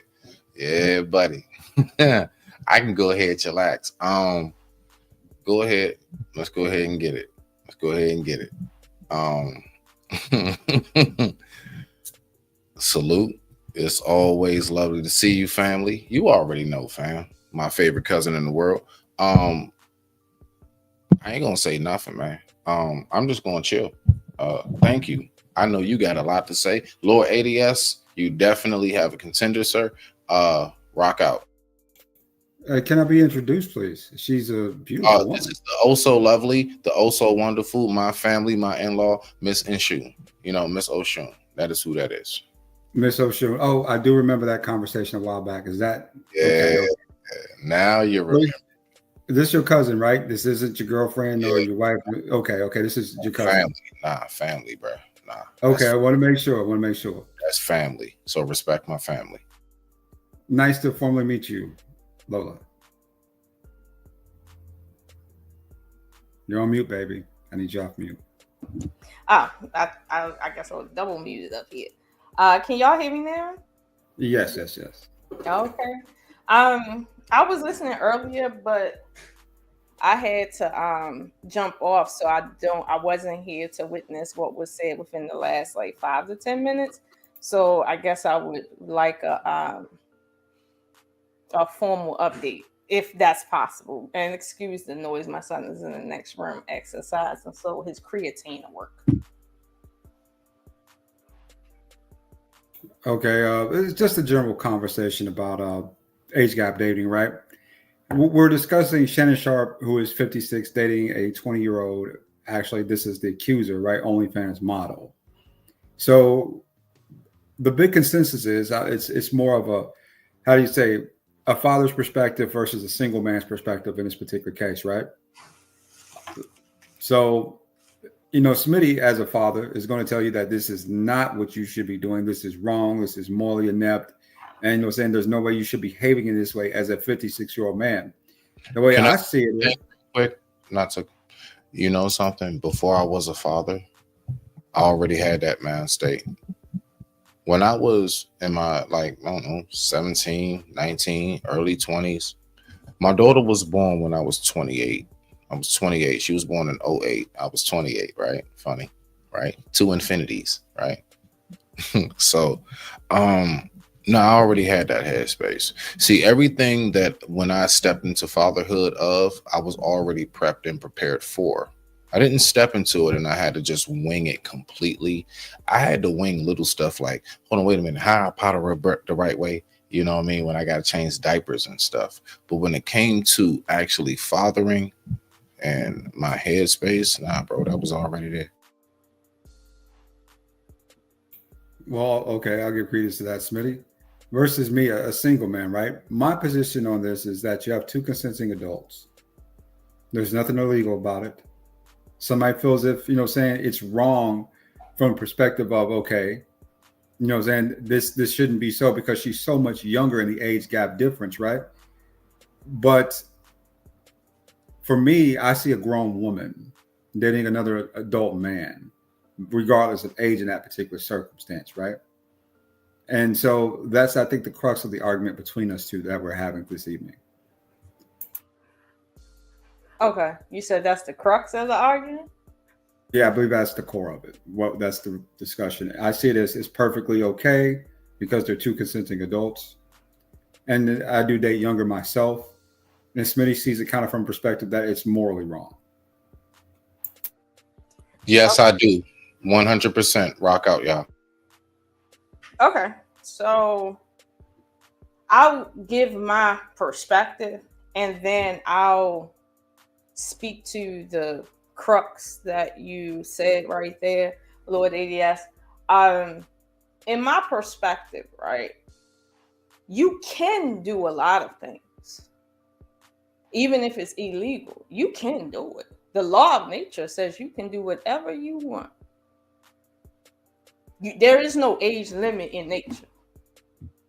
It's truly a wild circumstance. There's no law saying what age you can and can't do anything. Let something come out that sky in 2 hours. There will be no laws on this planet. There will only be what you can survive. So you can do whatever you want. And I mean that quite literally. You can. Now, there are consequences to everything you do. You're not free from consequence. You're only free to engage in whatever you feel you can survive. If you can survive the consequences by nature's laws, you can do it. Now, nature ain't going to force you to do anything, as you know. But you can, if you can survive it. Now, based on what I'm hearing and what I know to be true, there's men on two different sides of that. There's no real middle ground with men. Either they all for it or they all the way not for it. The problem for men is this always equals somebody getting zeroed out. Like, yes, that's the issue. Like, so, and that's natural. That's natural too. That just like it's natural for you to be able to put your penis in any age, and I mean from 0 to 100,000. You can put your penis in anything. But the consequences is based on the nature of human beings, how they're wired. Now, we know human beings are wired a certain way for their own survival. There's certain things like incest, for instance. You can commit incest, but nature says, yeah, this doesn't work. You can do it, but nature's going to show you, and nature isn't going to tell you. Nature's going to show you, nah, that ain't going to happen. Nah, you're going to die out sooner or later fucking around with that shit. But you can try. You can definitely try. You know, you can jump out of a plane, no parachute. You can try to defeat gravity. And maybe one time you might, depending on how hard you fall, where you fall at, and a bunch of other stuff, you might one time get off with that. But you ain't going to keep jumping out no planes and think nature not about to happen. Again, you can. You can. But you're not free from the consequences of dying and or being maimed to death. And really no one really cares because that's just the laws here. So that's how I feel like it. You're not, free from consequence. I.e., you mess with the wrong man daughter, that's gonna cost you your life. Now, I would think you want to have a nice life because you messing around with a young girl. You want to live. In an ideal world, most men, if not all men that do that, gonna die. In the ideal world, but in this world, men got an opportunity to play those games because you got, deadbeat dads that's not there, incestuous dads that is there, no good dads that might even be in the house that don't care about their children one way or the other, including the boys. They might even be doing the boys too. So this is how men get to infiltrate other men's business in terms of their children and family, because it's not just you as a man protecting your children. As a man, you protect your family, period. That doesn't begin and end with children. That's a European concept, that the only family you have responsibility to is your children, and that's it. And not even all your children, only the legitimate children. That's a European concept. None of us up here, I don't know where you're from, but that's not my culture. So me and Smitty are from the same culture. In fact, we're from the same subculture as well. Okay, so in our culture, no, you come around the wrong family, whether the dad like you or not. If the cousins don't like you and they outside, everybody know don't go where you not welcome where me and him from. It don't matter who the daddy is. You can get got by a play cousin, frankly speaking. So this is what I'm saying. You got the right to try, but the consequences are built into nature. That's my position. See what I'm saying? Now, to the juxtaposition that you guys are in, from what I understand from what you said, it seems like you two are stuck at the point where it diverges, meaning you're for whatever the legal system tells you you can do. He's for the whatever nature is telling him he should do. Nature is telling him, if you come around any female that I'm associated with and it's not on the shit that my nature says is right, I'm gonna try to put you down. That's the side he's on.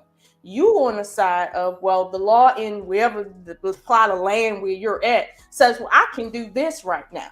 And that's okay with you because you want to go where the law says you can do whatever you want to do. And of course, you're relying on that law system to protect you. However, that same law system, strange as it may be, is not built to protect men, let alone from consequence. That's an odd thing. However, this is where you and him seem to be splitting at. Now, I think, to your point, siding with morality has its pros and cons. It does, because one can argue what's moral. Man, we can argue that. We can't. So there's some difficulties on the morality side, on Smitty's side. Now, on your side, you know, there's a lot of holes in your side, because if we go back to 1640, where the age of consent for white women was 12. Okay, that's the age of consent, meaning marriage, and you know, sexual assault was 12. Could you engage with the mindset that you have now? I'm gonna err on the side, because I heard you say that, well, no, it's certain things, there's rules to this, right? Because I heard you say that to him, right? I'm gonna think that you would not be as inclined to engage a 12-year-old, even if she looks 16 and a good 16 at that, nice and tight and perky. I don't think you're inclined to that at the age of 12, even if she looks 16, because your mindset has a limit on it that is artificial. Because if you can have sex with something that can consent to sex, then that's what you can do. Consent just means the ability to say yes. A 12-year-old has the ability to say yes to sex. They do it all the time. They just don't legally have the right to say yes to an adult because of statutory great laws. Now, you do know statutory great laws have nothing to do with actual great. It has everything to do with power. Because there was a history of older men getting with children, getting them pregnant, and then moving on and sending them back to their families for their fathers and mothers to take care of, who lived off of the land and could not afford to take care of a bunch of people and children that's not theirs. So the law had to step in and make it illegal for you to be more than 4 years that person's senior. It's called statutory rape. That's what that's about. It's not about you forced yourself on anybody. No, America has had a history, even from its European days, before the founding of this country, with statutory rape from older men with younger women. They had to put a stop to it. Now that teenagers don't have to work on farms anymore, now that they are allowed to have babies out of wedlock and the system pays for it, now there's this sense of, well, it's not as bad.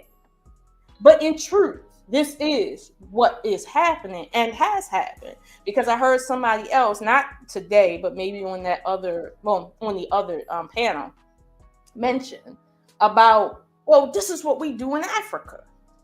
And I'm like, now it's funny because in Africa, there's places where there is no clear line of consent, the age of consent for women. There's no clear line.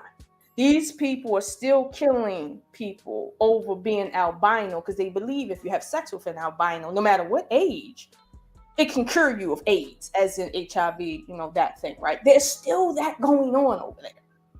Female mutilation is still going on over there. And they're still, you know, raping people in mass over there, okay? Like, especially in places like Nigeria, where they think they're so technologically inclined in second and first world. They still have issues with that in that country. So my thing is, someone like that, right, agreeing with your stance makes you look crazy. And that's the pitfall in your argument, because there's too many holes that can be filled with bullshit. Now, again, I'm not saying you right or wrong. What I'm saying is you have a right to do wrong. You do. But your right to do wrong comes with a set of consequences, be it biological, physiological, spiritual, financial. There's a lot of consequences that you are allowed to incur if you want to. Like my best friend told me some years ago, people got a literal right, both legally and naturally, to fuck their life up. And there's nothing you can do about it or should do about it, because they have a right to fuck their life up. You can't force someone to do right because you want the best for them. That's illegal. That's not even moral. God might not want that person in heaven. Okay? Like, if you want to be technical. So I'm careful with these conversations because I don't want to say you're wrong or right for what you're doing. I just would rather talk about, well, are you willing to incur the consequences of it? And the consequences, and I'm not speaking directly to you, Lord the ADS, but specifically to men in general that seem to want to put the blinders on when they start talking about young women, because they keep saying women 18 to 21 don't have trauma. That's what they keep saying. Meanwhile, 1 out of every 5 Black women specifically that are under the age of 15 has suffered some level of sexual assault, and mostly by a family member. The level of trauma in these communities, and the white community, I'm not from there, but I heard they got a lot of trauma themselves. However, children have more trauma nowadays than adults. When you see children as young as 10 and 12 smoking cigarettes, they doing that because they stressed. Now, add on 5 years to 12, you're still in your teens. See what I'm saying? And you're talking about major trauma to these teenagers that didn't exist in my day, honestly, at the rate it is today. So when you find somebody 18 years old in 2025 and say, well, they've had less sexual partners, are you stupid? Are you stupid? Are you stupid? Do we need to actually put you on, or has life not taught you at your age? You've been a teenager. You've been in high school. You know very well that saying teenagers have less bodies on them than grown women is a strange thing at best, because that's where all the sex happens, because you don't know any better. It's only when you... Wait, you think I didn't think of that? Of course I thought of that. No. It's only when you start turning 25 and 30 that it starts to slow down, because less men want to be bothered with adult shit from you. But when you're 25 and under, remember Girls Gone Wild? Okay, remember that? You telling me all them chicks that was up there waving their tits around ain't doing that because they don't have some level of trauma? Every female out here that acts like that has some level of trauma.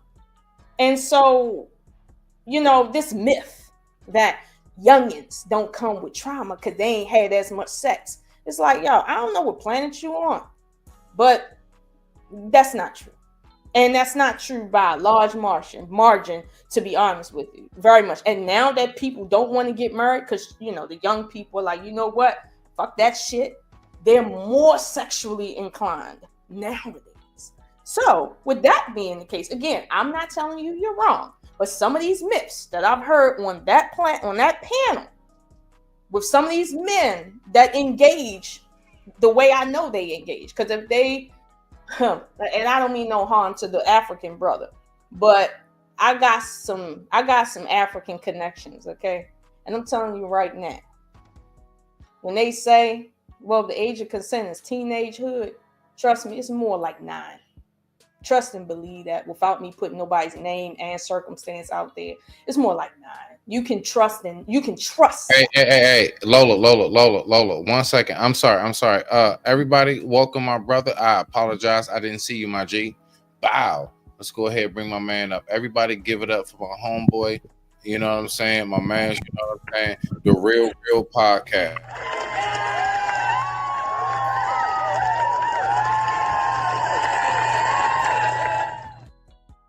All right now, Salute. all right, man. Salute. So look, what I want to do is briefly, if everybody doesn't matter, I want to go ahead. I'm gonna get back. I'm gonna push 2 minutes on this video because I want us to hear more of what Lord ADS says himself, along with our Nigerian brother. All right, from another motherland. All right, let's just listen. I'm so not looking forward to him misrepresenting the good Africans out here. Okay. You know what we mean though, cause you know how we get down. But let's just go ahead and get to it. I digress. My mic is muted. Let's rock out. So it's Right, nothing and wrong. so now, I and wanna now, say that wait. someone- So now, and this is the point that I'm making. So now, when she, yes, Imbrico. So now, when she is taking this nigga out for his money, how can he be sitting there looking surprised? Like I said, he's goofy. It's all part of the game. That's what I'm saying. Hold on. How can he be surprised when this 20-year-old woman is taking him out for his money? He shouldn't be. He's goofy. Yeah. Okay. I mean, He's not goofy. So there's that.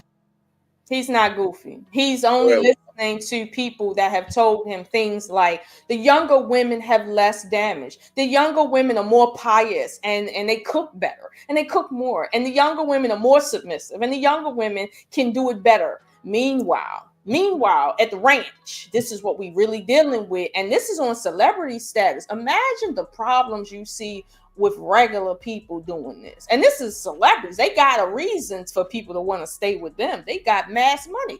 Imagine the broke people that's doing that and getting cheated on. All the time when they try their best to do that, knowing that there's a 25% chance higher that you will get a divorce if you marry someone under the age of 25. Period. But it's just 25%, and we already at a 50% margin right now, and that's unprecedented. So, like, he's not goofy. He just like most of these niggas in the chat, looking for a young girl so he can settle down. Can I say something, Lola, please, to interject? All right, hold on.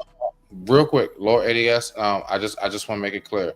Right after you're done, Brother Reels, you're right after Lord ADS. Okay, so as soon as he's done, all right. I just want to make it clear. All right, go ahead. Yeah, just to put this out there, that the vast majority of these niggas in this space are no profanity on your panel, right, Smitty? Or is profanity okay? Do the typical, corn if you need to, and don't do the F-bombs. But nah, you can talk free, bruh. Nah. You ain't gotta talk it. You know what I'm saying? Spit your game, talk your shit. Real talk. They're food cocking incels. The vast majority of these men in this space are incels. They're not getting anywhere close to any of this, right? Most of them, they're looking for a leader. So when they hear me speak and speak confidently about these things that I've experienced, right, it causes them to kind of latch on to some of it. And you know, this brother here, he's from a whole nother country. You know, I don't understand why he's involved with the conversation anyway. Why Izzy lets him up every day like it's okay? I understand he's the patron of lost Negroes, but this Negro is not a Negro. He's something else, right? But still the same. Back to what we were saying, you're absolutely correct, Lola. Boundaries have to be in place here, especially when it comes to dealing with, you know, people dealing with, you know, some of the more disgusting aspects of kind of, you know, dating younger, you know. Some people take it to these extremes to me that I also find morally inept, you know, right? I mean, to me, when I hear this type of stuff, you know, especially when it comes to, you know, I don't want to say anything graphic on the platform, but I guess you kind of get the hint. And just these aren't adult women. These are children. There's a huge difference from in that perspective, right? You know, those type of guys to me, you know, whatever, you know, I would say this, it's disgusting. It's beyond disgusting to me when I hear stories like that, like we were talking about back in the 18-somethings, right? And that is a form of sexual abuse, you know. But you know, a lot of stuff though, you make some good points too, and a lot of other subjects as well, Lola. I think you make some really good points, and when it comes to some of the other aspects to this, right? Like people think that dating down is this easy thing, right? You know, most people that I know that, you know, saying I'm a commoner. I always present myself as average. If you're making less than $300,000 a year in America, you're average, you know, right? You're a commoner, right? That's what it takes nowadays, you know, so to get, you know, ahead of that, right? But if you're dating women who are younger than you, most of these guys, you know, you got to be in good health. You know, we talk about the women, they not meet the BMI. There's a lot of dudes out there, and most of the men I hear who talk about that don't meet the BMI either, right? So they got heart issues, cardiovascular issues, you know, right? Constantly sick all the time. Got a little money in their pocket, but man, if you're in the truck wheezing, I mean, to get out, if you're struggling to get out the truck, you know, there's some greater health issues at play here, right? You know, if you're dating with, no matter who you're dealing with, if you ask me the truth, you have to stay in shape. You got to work out every day. You got things that you have to do in accordance to that, right? What is your mind state and how do you view things, right? Are you, are you able to keep up with a younger woman in the way she perceives herself and what things she likes to do? Because she's not going to want to sit on the couch all day and watch Netflix. You know, she's not going to want to do that. You know, can you afford to take her out to a decent restaurant? I'm very fortunate that I've dated women in a lot of cases that were content with just going to Applebee's and places like that, and maybe an expensive restaurant here or there, right, along the way. You know, it wasn't an every weekend thing. But I can imagine, especially, you know, saying a lot of women who date older guys, the expectation of them, you know, saying taking them out to 5-star restaurants, you know, right, doing things that are kind of, you know, luxuriously observed for them, right? You know, saying providing a more luxurious lifestyle as well. Me, I can treat you decent. I'm a decent guy, right? I don't offer you more any less than decency. So I can understand a lot of the aspects there, and they make sense to me because I think they perfectly line up with what I feel too. In a lot of cases, especially when we talk about some of the other stuff that people tend to want to exploit. But let's also be honest with each other. The vast majority of these dudes ain't getting no pussy anyway. Not a fucking lick, not a drop, not a niche, not a lick nor a sniff of honey are they getting. But they tend to jump on panels and talk a lot. I'll go back on mute. I just had some questions for you to answer based on. Yeah, so hold on, real quick. I want to make sure, hold on, right, Lola, please, if you don't mind, please. I want to make sure we get the brothers in here too. Shout out to the man Reels coming in the building. Reels, I want you to get in there. 100 watts, I want you to go ahead, get in there. And then from there, Lola, you're going to go ahead and steer this shit from there. You got it. Reels, and then watts. Yeah, get up in there. You got it, bro. Yeah, salute to the panel. Salute to Lola. I think this is the first time I've met you on a panel. Salute to you. Salute Watts. Salute Lord ADS. In hearing this topic, immediately before I get my comments out, the first thing that comes to mind is, what does a young modern woman benefit a modern man? And when we say young, I'm just talking about the age reference that we're talking about, 20 through 25, right? I think Lola said a comment that is rooted and it's grounded. It's substantial. If we think that somebody as a woman in her 20s, early 20s, is going to have less bodies or less damage mentally, emotionally, what have you, than a woman who's 35, I'd have to say, from the general consensus of what we see in our neighborhoods, I'm going to rival that to say that's probably not true. We're not talking about celebrities. We're using the example of Shannon Sharpe to say, let's look at our community, what we see in our neighborhood every day. And so my question goes again, what does it benefit the average man who may be hearing this conversation, not deciphering the level of vibration and intellect that is going forth from this conversation?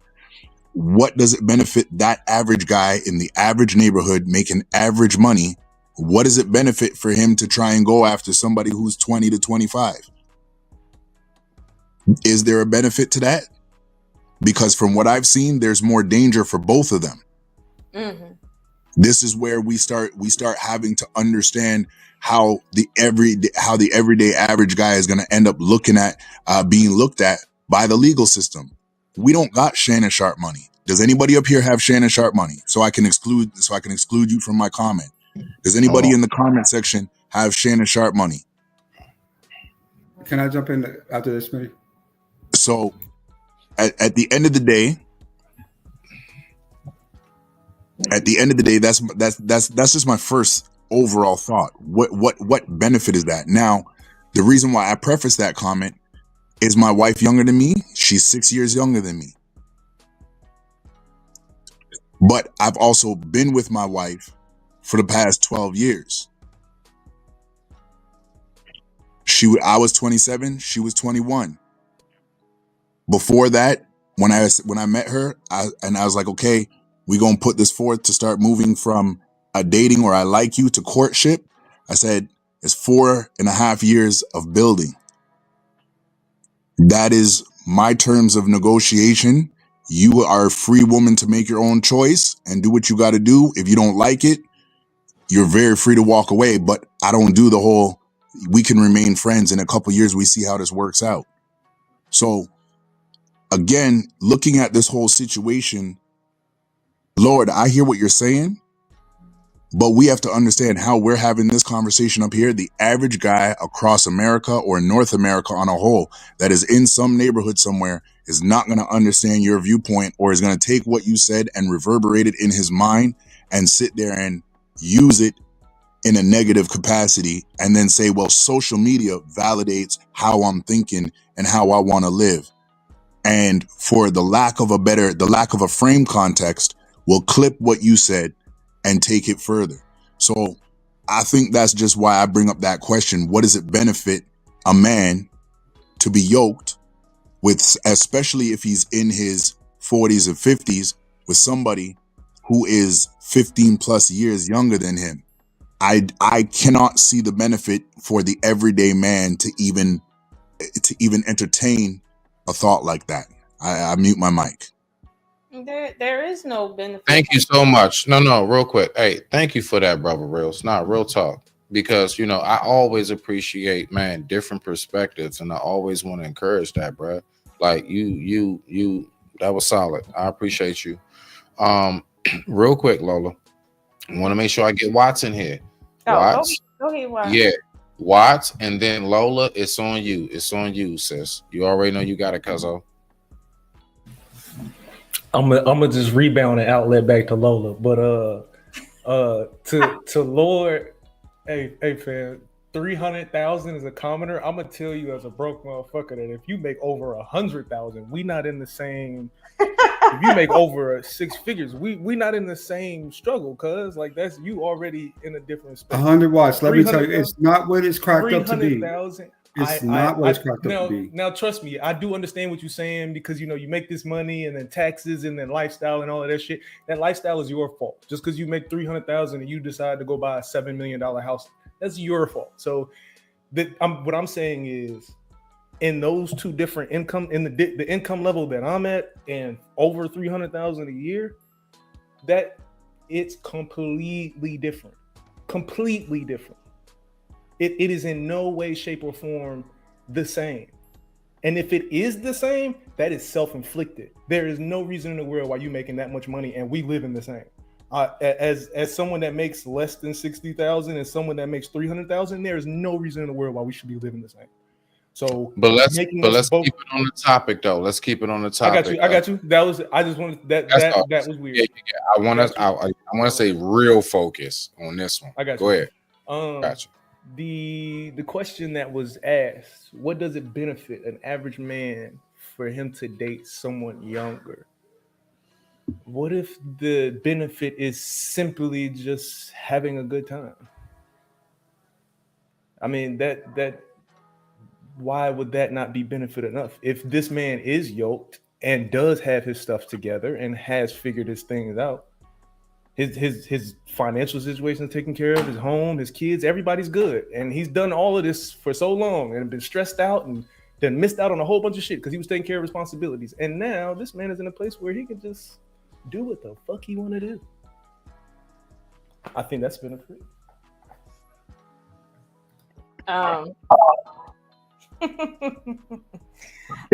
Okay, so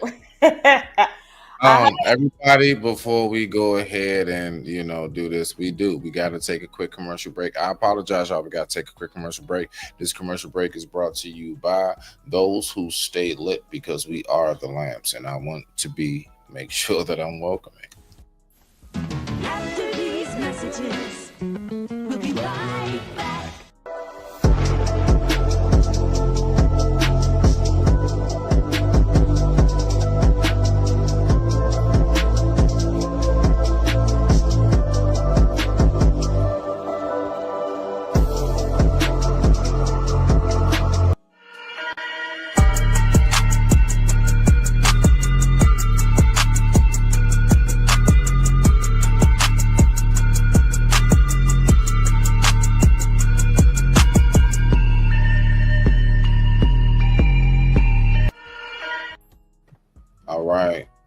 Thank you. I appreciate it. We are back to our regularly scheduled program. Lola, you have the floor. Rock out. So I think what Conrad said is really beyond the crux of your disagreement. I think his statement takes the disagreement beyond disagreement and puts it on a actual level, not a theoretical level, actual level. Because, for instance, when he talks about your money, essentially money matters. Okay, I think Wife School said it. Money matters. If you're a millionaire or a billionaire, okay, you will attract every woman from 15, i.e., some of these rappers out there whose names will remain anonymous right now, all the way up to 100. You will attract every woman. So you have your pick. However, if you make 28,000, okay, 38,000, and you somehow find yourself in the presence sexually of somebody who told you they was 22, but then you found out they were 17 in 4 days, you don't got enough money to pay the judge to let you off. You don't have any, let's say, collateral that's going to save you at the end of the day. And once you, Mr. Regular Man, get a record, you will not probably end up like Jay-Z. You will be stuck in hell. So yeah, money matters at this point because you're dealing with a high-ass risk. That if you don't have the money if you can't pay to play, you need to get the fuck up off the table and do something else. That's what this is really about. Like, it really is. To the point of 100 Watts, who said, well, you know, when you get a certain age, you can do what you want to do. And if having, you know, doing what you want to, you know, playing around with younger women, what's wrong with that? What's wrong with that is, you know, MGTOW, manosphere, save yourself, black man's, all of that. That's what's wrong with this, because the complaint is all the women are used up. So if all the women are used up and nobody wants to be with a woman in their age group, and every man is gunning for 18 to 21, now you muddying the pool for even the younger men to find a wife, because all y'all haven't did what you were supposed to do, and now you come in for the little bit of women that's meant to grow with the little bit of boys or young men that's out there. You're messing up the dating pool at this point. So when you say what's wrong with it, a lot is wrong with it, because it has existential consequences in the population. Right now, we got a problem.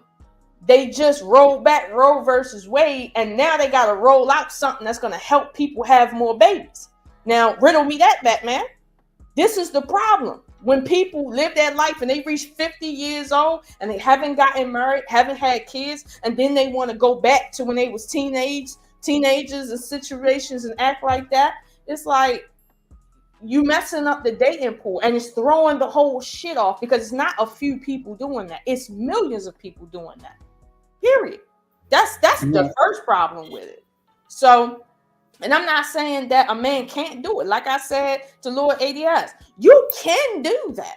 But then after about 10 years of most of the population doing that, when you have a bigger problem, that it's no more women to fuck off on, unless you want to catch AIDS, and it's no more women to get married to, and then there's no more virgins, and then there's no more women that don't have trauma, and then you left out here 50 years old not getting no ass, as the men have said. Most of y'all, meaning more than half y'all ain't getting no ass anyway. Like, this ain't 33% of men haven't been laid since the pandemic. That's still a number. I'm just saying, men are That's on them with the bag of OF girls that be hanging around normal neighborhoods. If you're not getting no action from no girl in your neighborhood, that's your problem. Use a lame. Okay, now that's the men saying that. Okay, I ain't calling nobody lame. All I'm saying is we have a problem.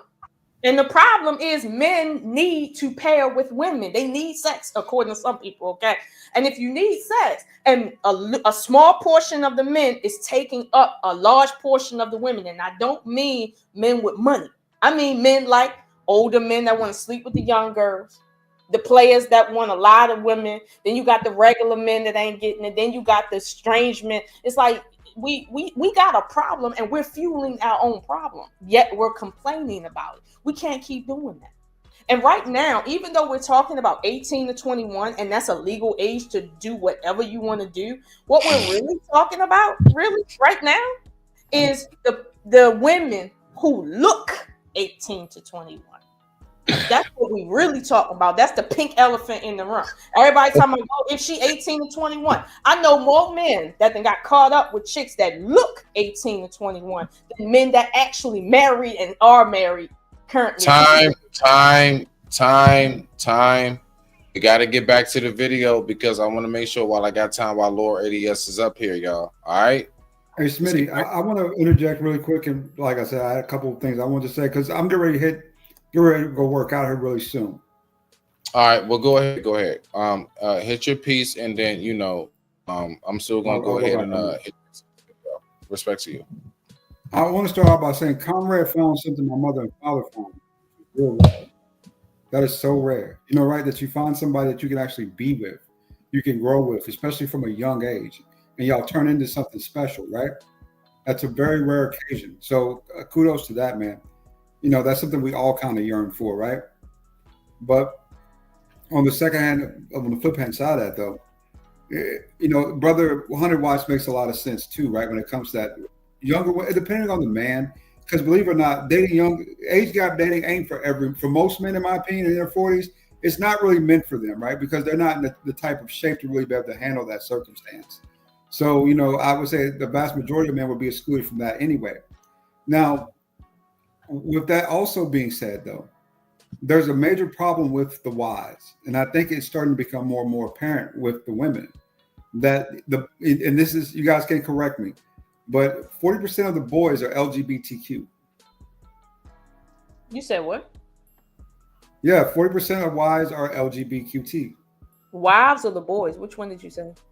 The wives, the Generation Y. Oh, hell no. Hey, Smitty, what's they man? Oh, hell no. Oh, hell no. Oh, hell no. Oh, hell no. Oh, hell no. Which is leaving a more serious deficiency with these women in that group, right? That Tom, they're not Tom, finding just I'm not trying to interject, just clarification. Are you saying 40% of boys in Generation Y? Is that what you said? Let me bring up the statistic really quick. I'll bring it over to you. I might have misunderstood what you were saying. Yeah, that's what he was saying. That's what he's saying. LG And based on what I see, even from this side being in here in Canada, I can't disagree with him. Like, I feel sorry for y'all ladies. Here's the documentation here from Google. It's just a simple search. I'll put it in the back chat. Hold 1 second. But what that's doing is leaving a huge vacuum of women who can't find decent partners in their age group. So what they're doing is they're starting to look for more older, more mature men, right? We don't associate with that. You know, from that perspective, I get that 1,000%. That's been the way since the beginning of time. Older men have always craved and loved younger women. You know, women in their 40s, you know, in a lot of cases, it's more difficult. I won't even go into that synopsis. Thank you, Smitty, for having me up. I put the documentation in the back. Good talking to you, 100 watts. Good talking to you, Conrad. Good talking to you, Smitty. And Miss Lola, you are so beautiful, baby. I enjoyed our conversation. Brother. All right, now watch them out for my family. All right, so so wait, hold on. Sugar Bomb. what? I'm just saying. Said 5%. I'm just one of them cousins. I'm just one of them cousins. Here's the problem. Now, I don't have a problem with numbers. What I got a problem with is the last 5 years I've been hearing men in the space say that women, specifically black women, are accusing black men of being, you know, closeted at greater numbers than what's being reported, and that was black women on some old dumb shit. Now we got him saying 40%. Which one is it? Look, Lola. All right, so he pulled this up. I mean, it's in the back. All right, so how do I do this? How do I pull it up? What do I do? Yeah, you see it in the back chat? Like, you know. It says, in general, younger generations in the U.S., like Generation Z, tend to identify as the rainbow at higher rates than older generations. Now, keep in mind what just was said here. Wait. Lola. Hold on, Lola. I got it. Now I got it. Because I like people to have a visual. So hold on. Here we go. Boom. All right, so boom. And you tell me where to go from there. Bow. There we go. Now, I just read the first sentence. But what I wanted to point out is it says that generation identifies more than the older generation. It does not say that they are more LGBT than the previous generations. They can identify more than the previous generations. That is something you have to, the verbiage there is very specific. Now, when he said this is why they like older men, that's not true. Women like money, and older men typically have more money. Let's not forget that, okay?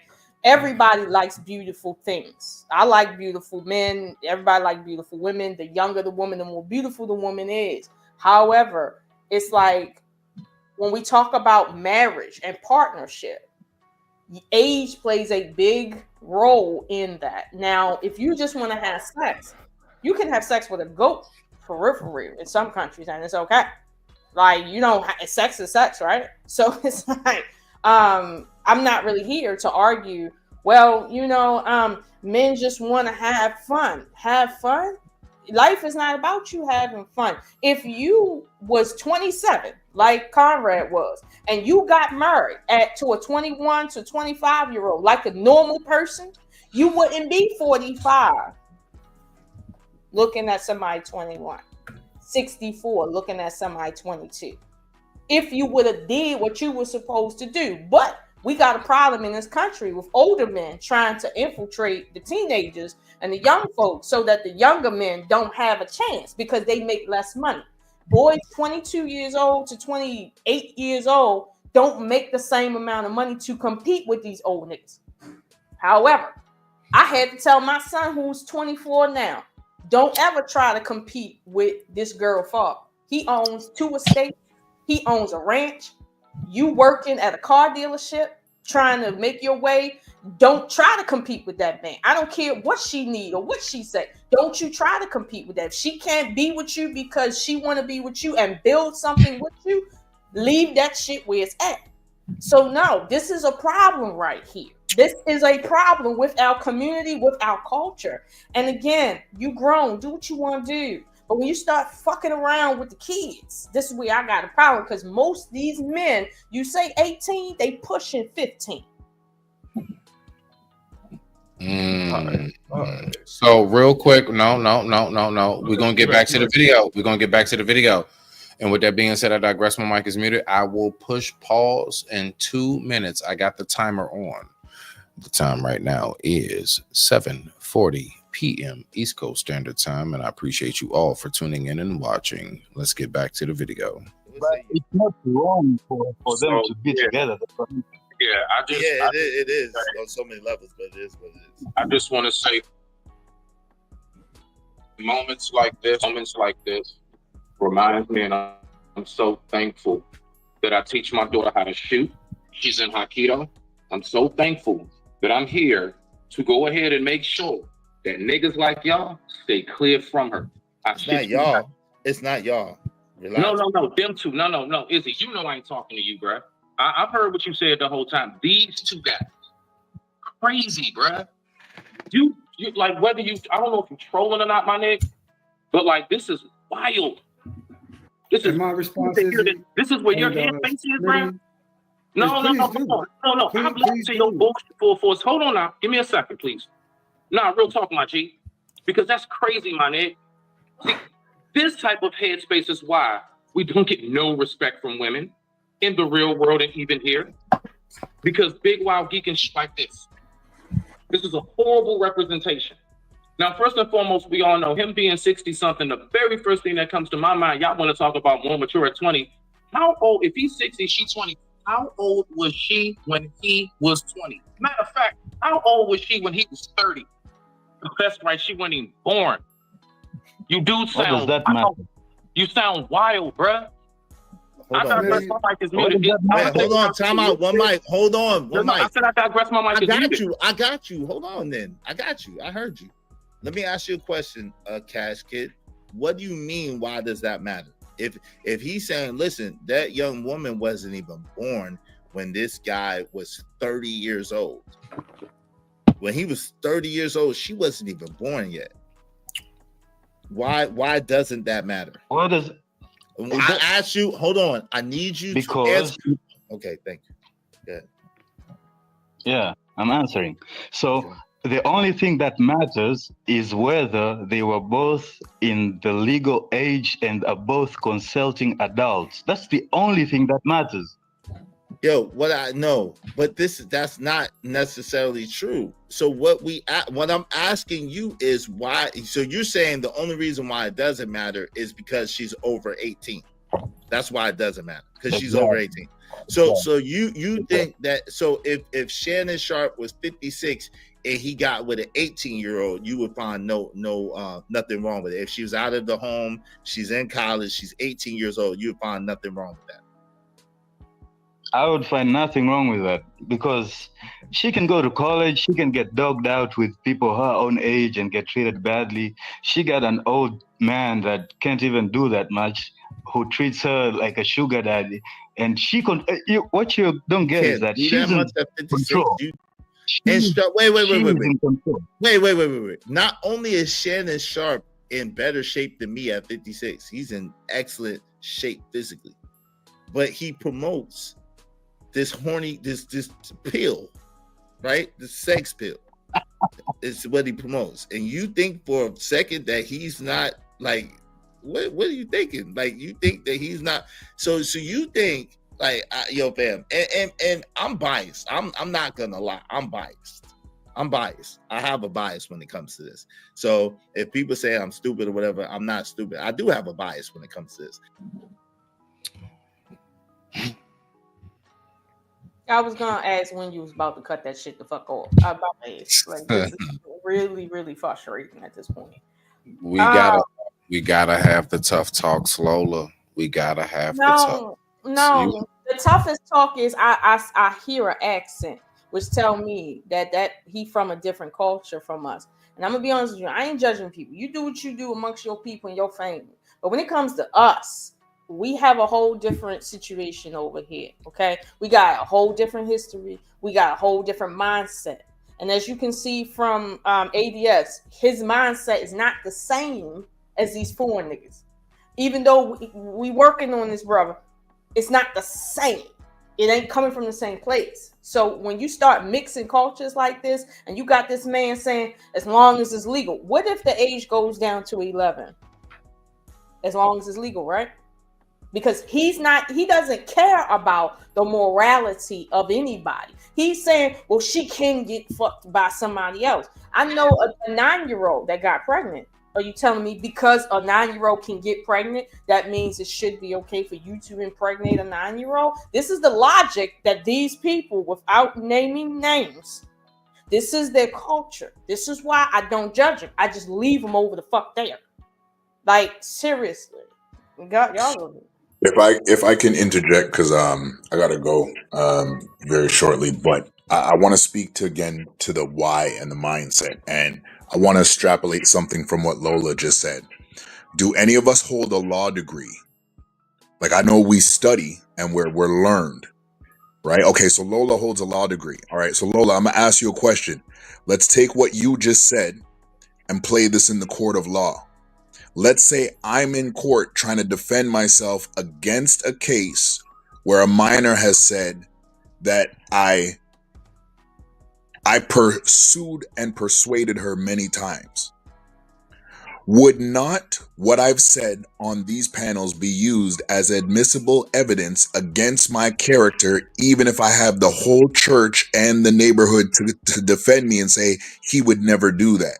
Oh, for damn sure. The police actually got people that circulate on Facebook and YouTube specifically for that reason.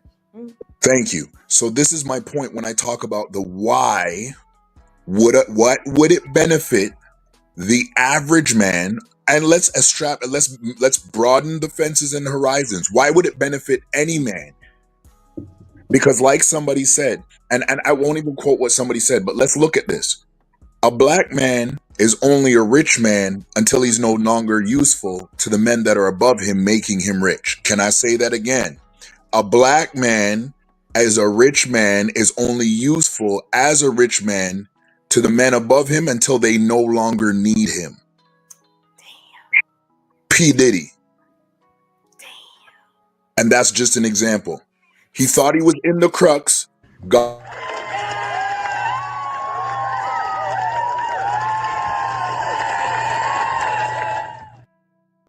Got in his crux, got in his feelings, tried to bat up Ciroc while he was beating down whatever her name was, beating down what's her face, paying off this hotel, paying off the hotel. He was a rich black man, very powerful, very influential, until what?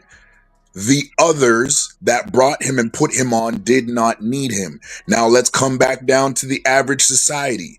None of us outside of Lola, and I'm not saying that Smitty doesn't have it, and I'm not saying that Watts doesn't have it. I just haven't heard anybody interject. So for the basis of the conversation, none of us have law degrees. Even if we can go to court and talk the language of law, we know the legal loopholes and the precedents to keep us off of house arrest or probation.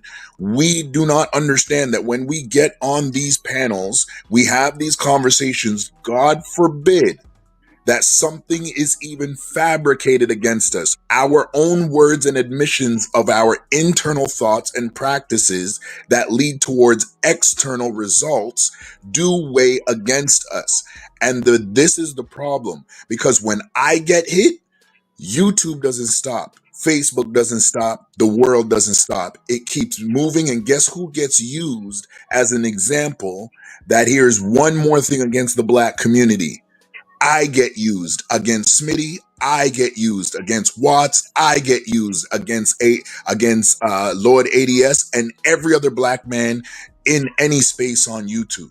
So we've got to be careful when we push this mindset. I'm not saying that you got to be holier than thou. I'm not saying you got to be perfect. All I'm saying is be wise to the degree. The only reason I use my wife, and with the age I got married, I met my wife at, is to point one thing. I had, if an average guy could actually tell the truth, we've been running the streets since been running the streets. Most of the times we're hella tired by the time we got to 27, 28, because everything we experienced, we've been out here. The generation before us said, become the ladies' man. We didn't get the money we wanted to. Now we're out here. The vagina's not the same, and it's not worth prioritizing anymore. But now we have to play catch up for the next 10 years to hopefully get to 38 and 40 and say, okay, we got something. Okay, so if we're telling the truth, then let's tell the truth the full way. It actually does not benefit the average man nor the wealthy man. If you're not a Rothschild, if you're not one of those names that you can control and buy systems, you are not in the position to be talking this loud about something of this circumstantial evidence on these social media platforms. And with that, Smitty, I'm going to drop back. I'm going to go deal with my household, make sure my son and my wife and my daughters is okay. And Watts, it was definitely a blessing being able to meet you, young king. Lola, much love to you, queen. This definitely won't be the last time we talk. Smitty, you know I got you back. I'll rock out in the chat. I love it. I love it, Brody. Thank you so much, man. Thank you so much.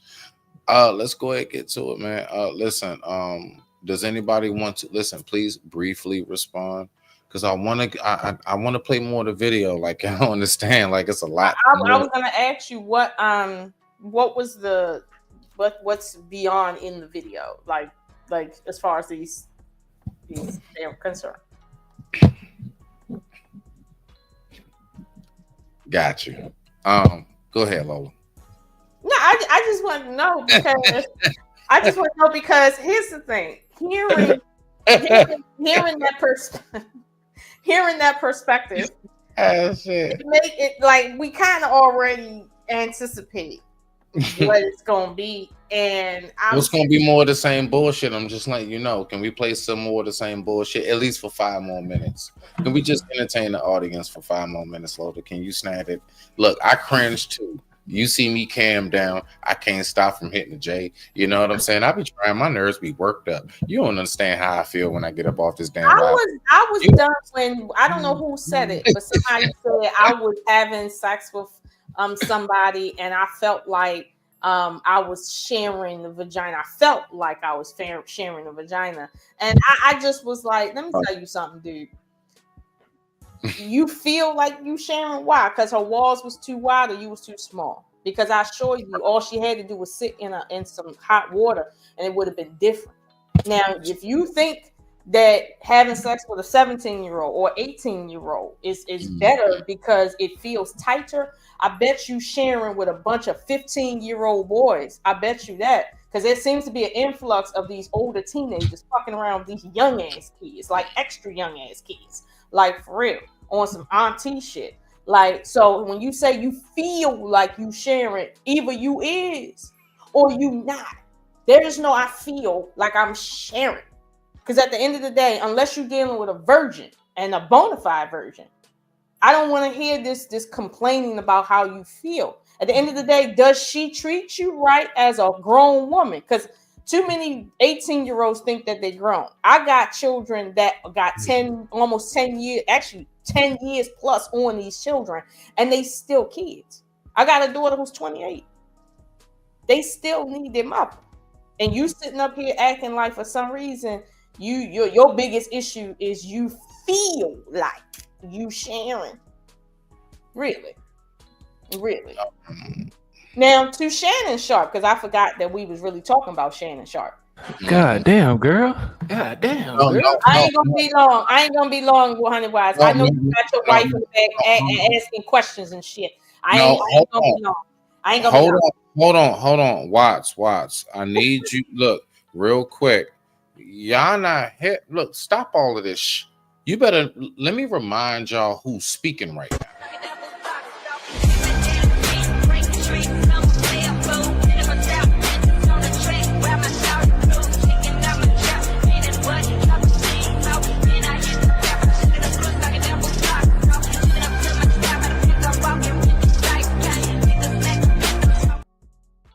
I don't want to get bit. You can keep talking if you want to, Watts. Go ahead. I'm not biting. What I'm saying. No. It's just like you know how you see Kobe Bryant as a great basketball player, and every now and then you see him put up 50 points and be like, "Damn, Kobe, how you do that?" Sometimes I be listening to Lola and be like, "Fam, I know you got it in you, but fam, how you ain't take a breath yet?" Like every now and then you surprise me, like, "Fam, how you?" First of all, I know after listening to these Negroes talk about this shit for 2.5 hours, you ain't telling me about taking a breath. You ain't asking.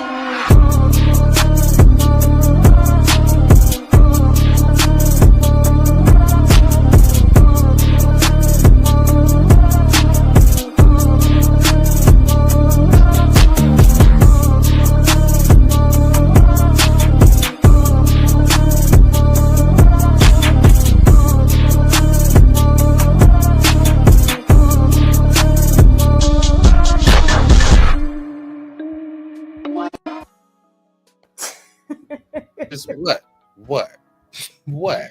Anyway, All I'm saying is people tell me I need to take a breath, and I'm sitting here like, but y'all got the stomach for this bullshit, and y'all don't want to. Y'all telling me I need to take a breath?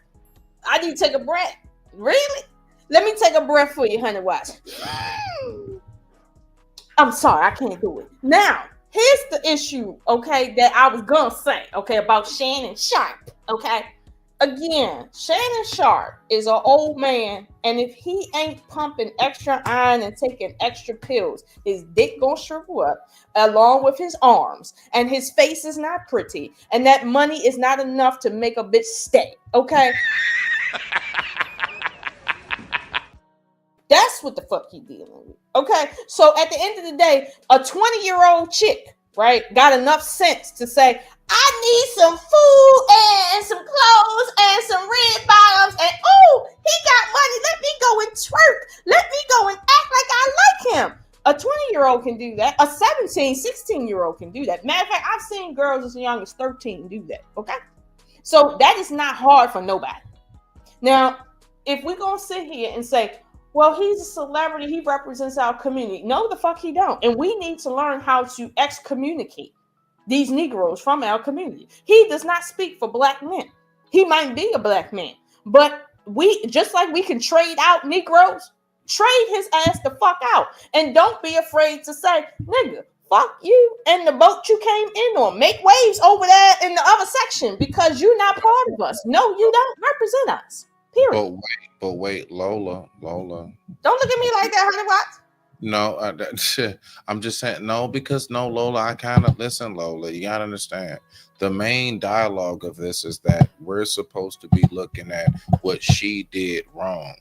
So what everybody is harping on right now is the fact that she took advantage of this man with money. So I think that's how so.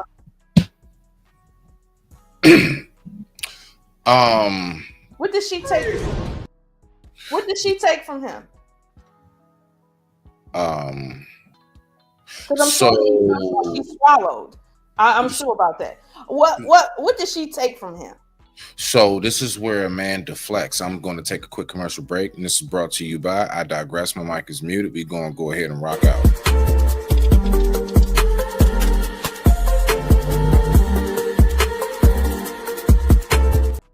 Okay, I have nothing. Honey, what did she take from him? I have nothing.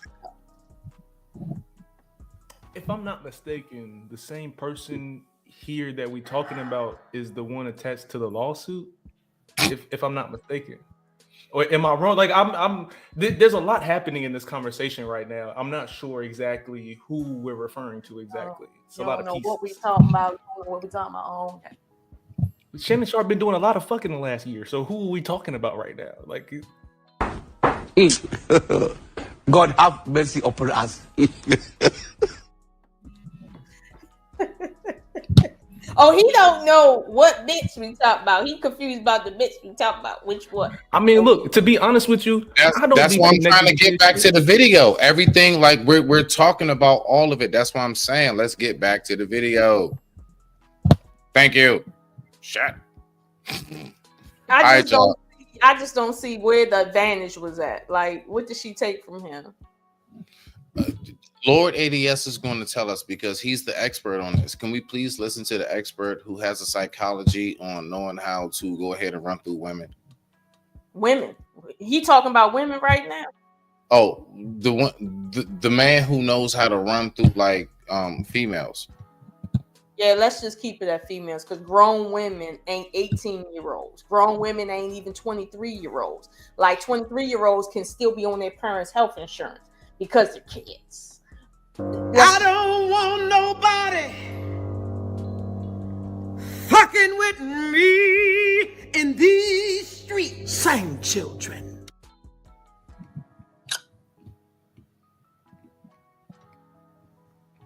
I'm just saying.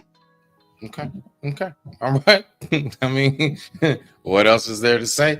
Let's get back to the video, people, please. At the same time, it is ridiculous, I think, for old men to get with young girls. Like, get with a if you 60, get with a woman 40 or even 30, maybe 30, 35. You can get with a woman that's 60 and maybe 40, maybe. I didn't say 60. Hold on. I didn't say 60, silly rabbit. I said if you're 60, get with a woman 40 or 30, bro. What, you got an inner ear problem? I didn't say would get with a woman that's 60. I'm just saying. What is an ear problem? Is he ever follow? So 60 to 40, that's a 20 Nah, year but age you difference. but hold on real quick. You snap back and you didn't even hear properly what I said. You owe me an apology. You said I didn't say to get with no 60-year-old woman. I misheard you. Okay, there you go. Can I go now? Please. Yeah, absolutely. Go ahead. So I don't think y'all see the bigger picture here, though. It's not us going around these younger women. It's these younger women that come around us at the bars, at games. These women walk up. You're missing the point. So they talk to us. Younger woman is coming Lola, I told you to wait. I told you wait for it. I told you it's a lot more. Just cuz please. Thank you, fam. Thank you, fam. So just let me just give it a minute. Look, 2 minutes. I swear on life. Lola, get your pen and pad and just write it down. Because I promise I'm gonna let you go in. Okay, let's go. Making it worse. Hold on, Smitty. Let one mic. Because first of all, honestly, Lord ADS, she's not old. If she's 20 years old or younger, she's not old enough to be in a bar. You know that, right? She's old enough to be at a game. Believe it or not, I find plenty of younger women in bars. It's 12-year-olds. Yeah, and they're not supposed to be there. So let me go on with this, right? I mean, you got to think about they're basically dating options in pools, right? If they're Y, if they're Generation Ys, they gotta half the men are LGBTQT. Millennials are soft, and let's just keep it real. We set this culture as Generation X. They recognize that. You know what I'm saying? What? And they like that about us. They think that, you know what I'm saying, okay, these brothers is pretty dope. So I'm talking to them, right? We're not running around here saying, hey, you know what I'm saying, we're searching out women who are 22, 23 years. We're not really looking for them like that. They're kind of checking for us more than anything. Ain't nobody checking for you. You're missing the point. Ain't nobody checking for his ass. He's checking for his motherfucking money, and if he don't have the tax to pay, they fucking moving on. Ain't nobody checking for no old man unless he got money. Period. Hey, y'all got the floor, man. Somebody checking for his old dick ass. Like, what the hell? Homie said, he said, hey yo, Gen Z, they young. Gen Y, they all gay as fuck, and the millennials is soft as a motherfucker. So the only real niggas left is us old motherfuckers. That what he.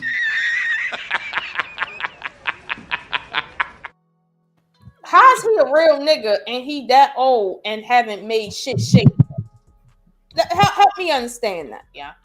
Help me understand, cause see, I haven't been married, but I've had 3 successful relationships that ended in children, and I've been in my relationships for a decade or more.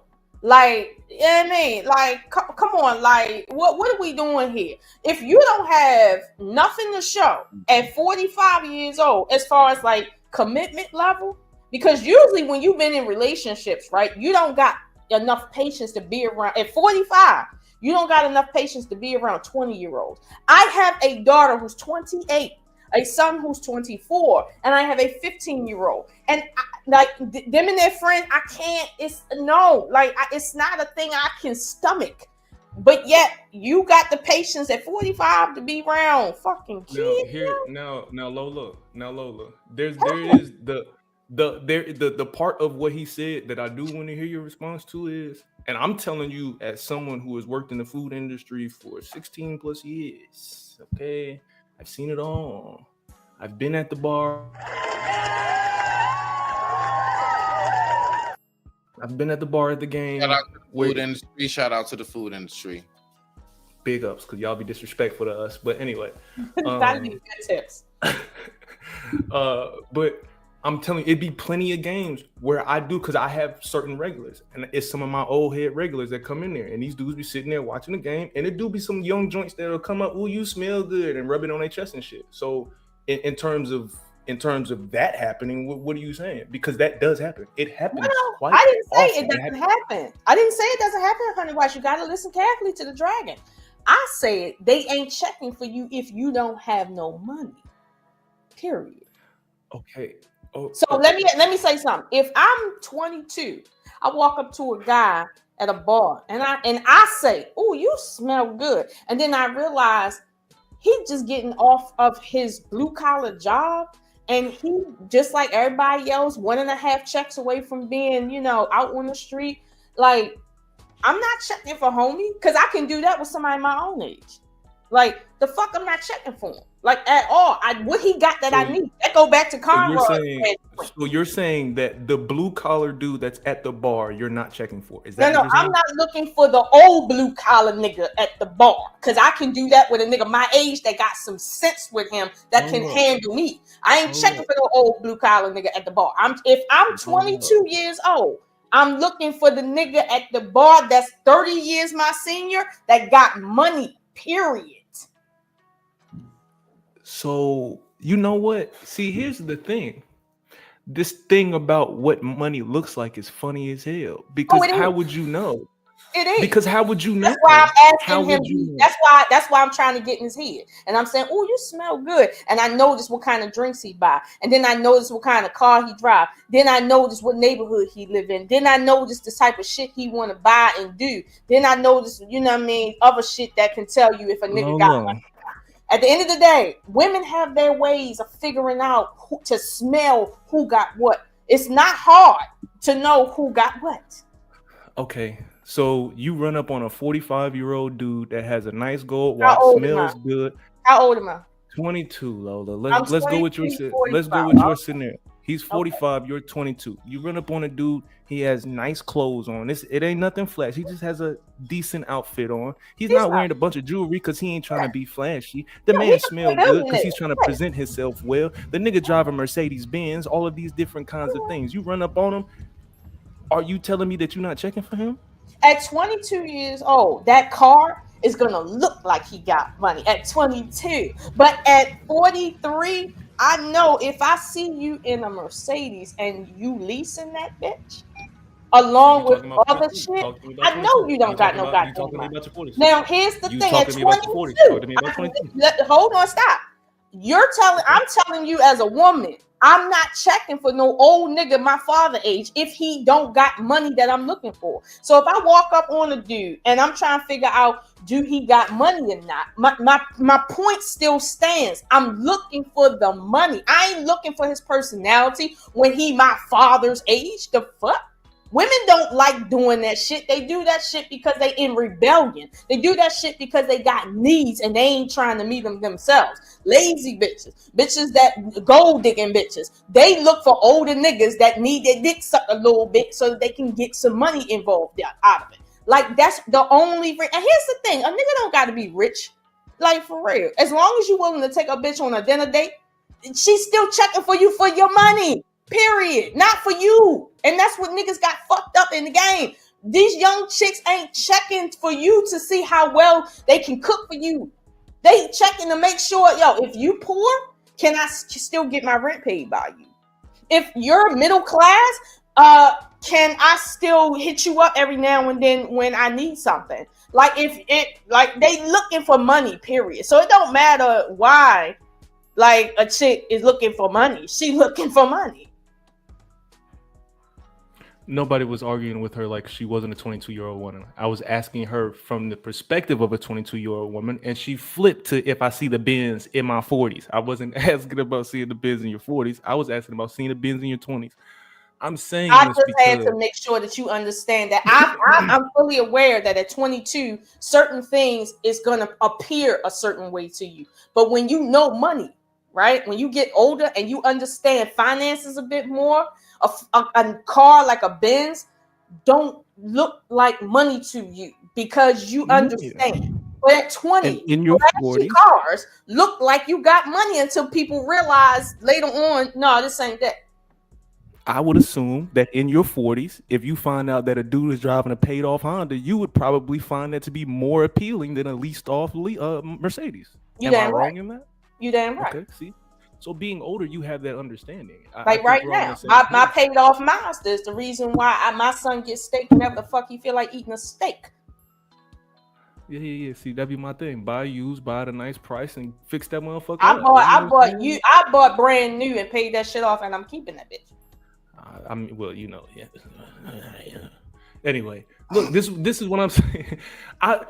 My thing is this: the creep shit that you talking about, the ones that's looking for 18 but find 15. All that, I'm not speaking to none of that. Who do you think we talking to?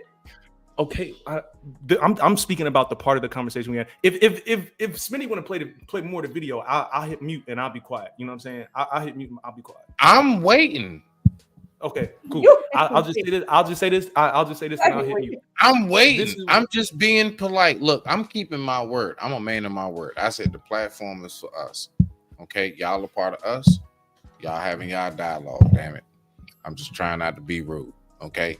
Everybody knows I'm long-winded. I go everywhere around these spaces and I just be running my damn mouth, right? So who am I to deny my own when they come up here and want to do the same thing? All right, I will be what? A hypocrite. I don't want to be that. I'm dead ass serious, and I'm just saying. So now, wait, Smitty, to something that ADS said here about having to keep up with a woman's sexual drive when she's young. I'm pulling the video back up. Okay, real quick. I thought that the idea was a woman has to get on your page, not the other way around. Mm-hmm. Now, when you have to take medication, you got to do extra shit. You got to like act a certain way that you don't feel like acting. Because at 45, most of these people do not feel like acting 20, let alone at 50, anything. That sounds to me like as a man, you getting on her program. She needs you to be like the young nigga she really wants. So you got to act the part to be in her world. That's what it sounds like to me. And now 100 watts, am I wrong? Is something wrong with that? No, I don't disagree. No, I'm telling the truth today. Oh, okay. I don't disagree. Lola, I have not said anything that you said was a lie. The only point that I am attempting to make is some older guys do deal with younger women without the creep shit involved. What I'm saying is in environments where these men go outside and mind their own business, and a woman will walk up and introduce herself and all sorts of things and decides to leave that location with this man, that was a choice that they made as grown adults. And so if the law made 16 right now a grown adult, would that still be the case? I'm sorry, say that again. So if the law changed tomorrow and women want the age of consent to be 16, Would you be okay with saying, hey, two grown adults went together? Really? If you the question, let me make sure I'm understanding the question correctly. You said if women decided that the law was going to be 16. If women said today in America, the legal age of consent should be 16 because we need our rights. So now a 16-year-old walks up to a 45-year-old in a bar and there's two consenting adults. You telling me that this is where we at right now? Motherfucker, are you out of your damn mind? I'm gonna keep it a whole beam with you. If that is the scenario, that's self-inflicted. I'm asking you, say it, honey. Watch two consenting adults at age 16 and 25. As long as because if women come, no, let me don't do that keep it right there. Let's keep it right there. What constitutes an adult for you? What is an adult for you, honey Watts? Timepiece Frosty, that's why you only get one chance to cross me. You asked me a specific question. I believe that adulthood don't really happen until at least 25. Me personally. So what the hell do you mean two consenting adults walked off when she 18? So she said. What you mean? What I'm saying to you is, I personally don't believe that adulthood doesn't happen until 25. There are a lot of things. Man's law to me. Stop. Okay. Let me answer you. There is a lot of things that the white man's law let niggas do at 18 that I wouldn't necessarily let niggas do, like go vote. Personally, I wouldn't. There are a lot of things that the white man's law let niggas do at 18 that should be adjusted. Hence as to why things like the smoking age went from 18 to 21. Now, if we're going to have the conversation, maybe we should change the sexual age from 18 to 21. You talking about making it go backwards to 16? That's some self-inflicted shit. I personally think that any group of women that would get together and protest to say that we need to let our stop. Here's what I'm saying to you.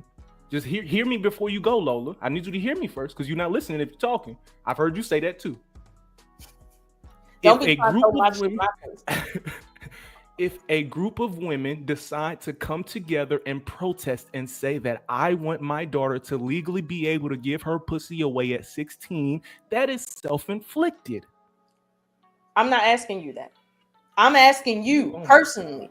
When you see two people at a bar walk off, if the law say 18 versus 16, if the law said tomorrow 16 is a legal adult, do you see that as a legal adult? You said no. So why in the world would you sit there and say, as far as at my job, two consenting adults? Nigga, I don't care what the white man say. That's a child.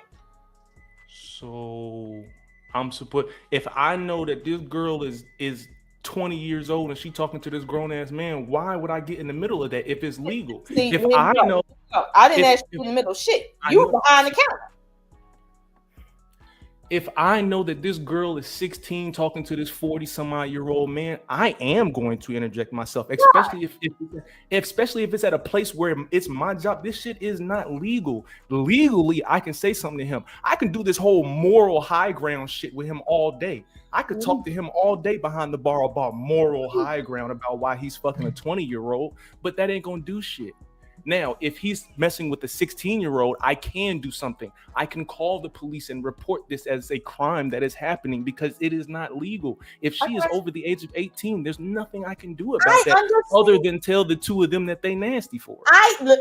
First of all, I understand what you mean by legally what your rights are in terms of protecting children, but I'm not asking you legally what your rights are. I'm trying to understand from you, how do you see this? That's where we are in a community. We're being told the legal age is 18, 16 for consent to sex, and 18 for everything else. That's what we're told by the white man. Now, in our community, we know we don't fuck around like that. We know that. So when we say, hey, did two consenting adults go together, or did a 45-year-old man and a 16-year-old girl, or a 45-year-old man and an 18-year-old girl walk off? The way we think can't change because white man changed his rules. White man changes rules based on what's expedient for the white man. Let's not go there. But at the end of the day, how you see it is what's important to me. Like him, when he was asked by Smitty, Smitty said, I'm a father first. Let me tell you, yes, I'm biased because I have kids. Unlike you, and I got a daughter. He made it very clear that as a man, I have a protection around my daughter no matter what age she is. So he was very honest about, listen, this is my culture. As a father, this is my culture. Now, I'm asking you and anybody else out there, when you say, well, it's like he said, oh, it's legal, then we can have sex. So morality is based on the white man's law for you, not based on natural law. Because natural law says that at some point, you're supposed to feel adverse as an adult, in having sexual relations with a child. Like your natural instincts start to kick in at some point. So therefore, okay, like I don't care what the legal age is, because that could change tomorrow. I'm asking you based on being a grown man, and I know you got kids. I seen that little girl. What do you got to say? So don't tell me, well, legally, I don't give a fuck. I'll tell you that in terms of what I'm like, how can I say? Let that nigga drown. Like I said, let that nigga drown, okay? And excommunicate his ass from this community. I'm still trying to figure out how to put the. I'm gonna be the wicked black bitch of the West and East right now. And tell you, let that black man drown on the white side, okay? Is it possible this story is true? Yes, it is. You're right. It's fact. Because I hate you, coward ass niggas. You a punk ass nigga. That first of all, Jay Prince should be ashamed of himself for talking like that. Stay focused. You've been doing real good. Hold on. Stay focused. All right. So let's go ahead and get you recentered. Let's go ahead and get your butt recentered. All right. Boom. We good? 100 watts. So can I please get back to the video? Okay, go yes, ahead. Sir, I'm muted. Thank you. I appreciate everybody because I want to hear more. Let's go. Woman chooses us. Besides saying no, it's immorally wrong because Izzy doesn't like it. Yo, are you serious? Yo, fam, first of all, you sound crazy, right? You sound crazy because you say you meet most underage women and they're underage because they're not 21 yet. Hold on, let me finish. Nobody said I said 20 and under. And your response, hold on. I said 20 and under. And your response to when I said 20 and under, I meet most young women in the bar.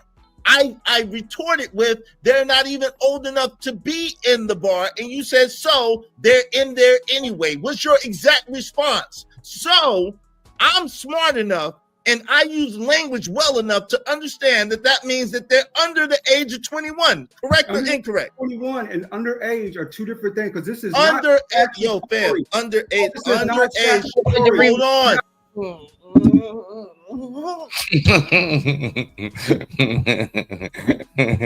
on. Just hold on, Lola. Nah, you good, fam. Just.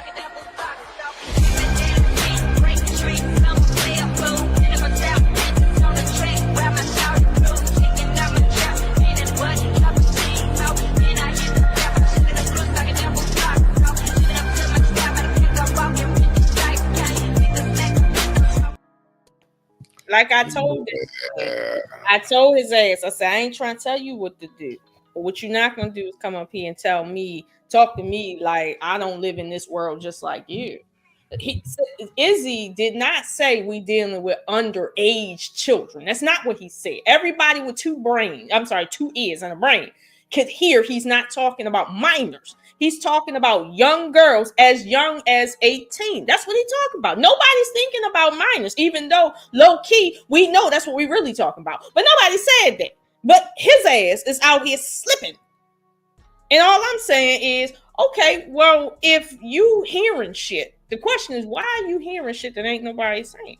Because see, this is the issue. He can't get to the point because he got to correct what this man is hearing, not the reality of the situation. He got to correct what he hearing.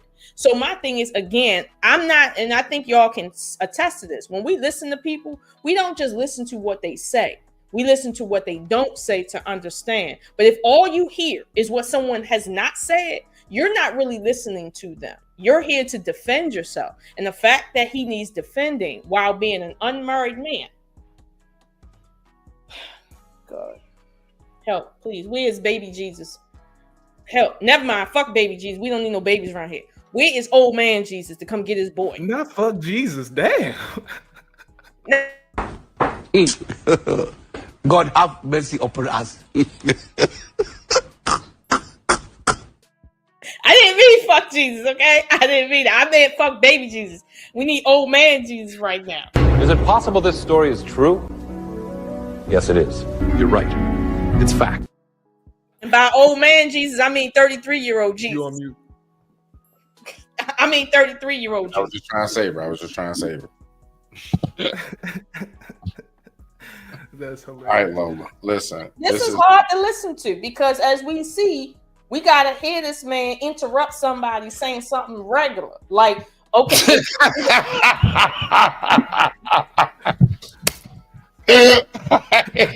the fuck? Hey, hold on. Put the shit on. Hey, but you right though. But you so right though.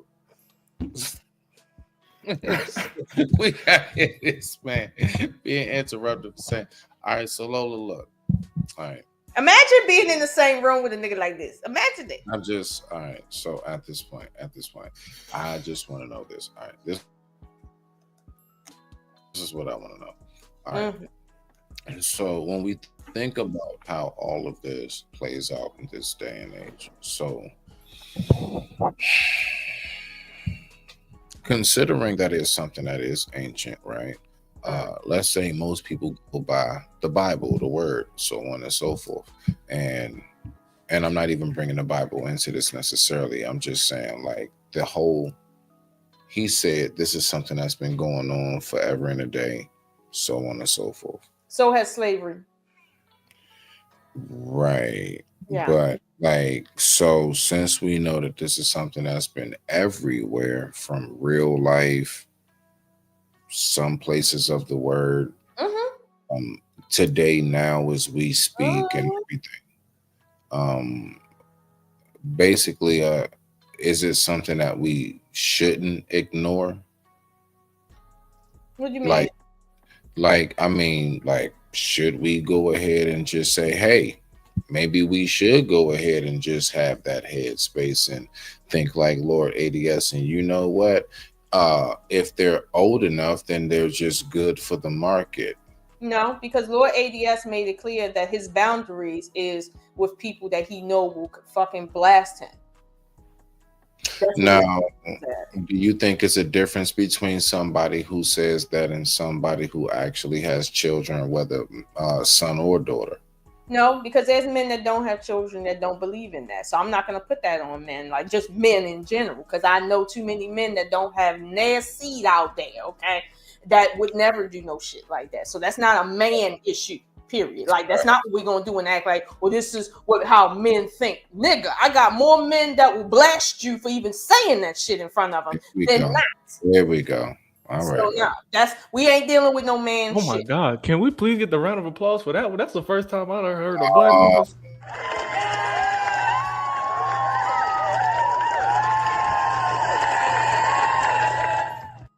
You already know that. That's he got an issue. I give him that. He got an issue, but don't act like this is how men think. No, this is how some men think because they got issues. So, 100 Watts, let me ask you a question. When it comes to being able to relate in a relationship, because let's just take it from a more so organic, maybe scientific level, right? Let's just take it out of whatever from what's said. Cool beans, all right? And we got about We got about 20 minutes before we get up out of here, peoples. You know what I'm saying? Because we definitely supposed to pass the 3-hour mark. So we're going to go about 3:30. All right, that's about it. So I want to know, what would you say is the components in which a man, once he reached his seasoned stage, his classic stage, right? What should that man look for in a woman if he's looking to settle down before he passes away?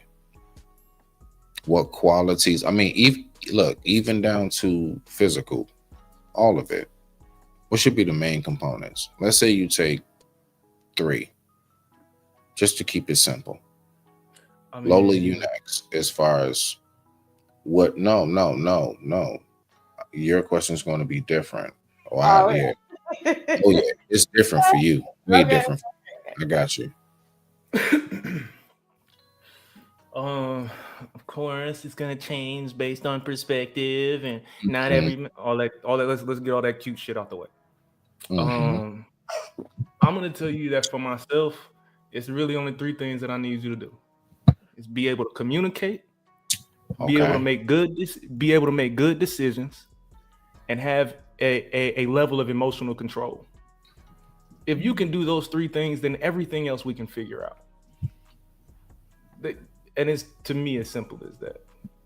I'm not sure how in depth you wanted me to answer that, but to me, hold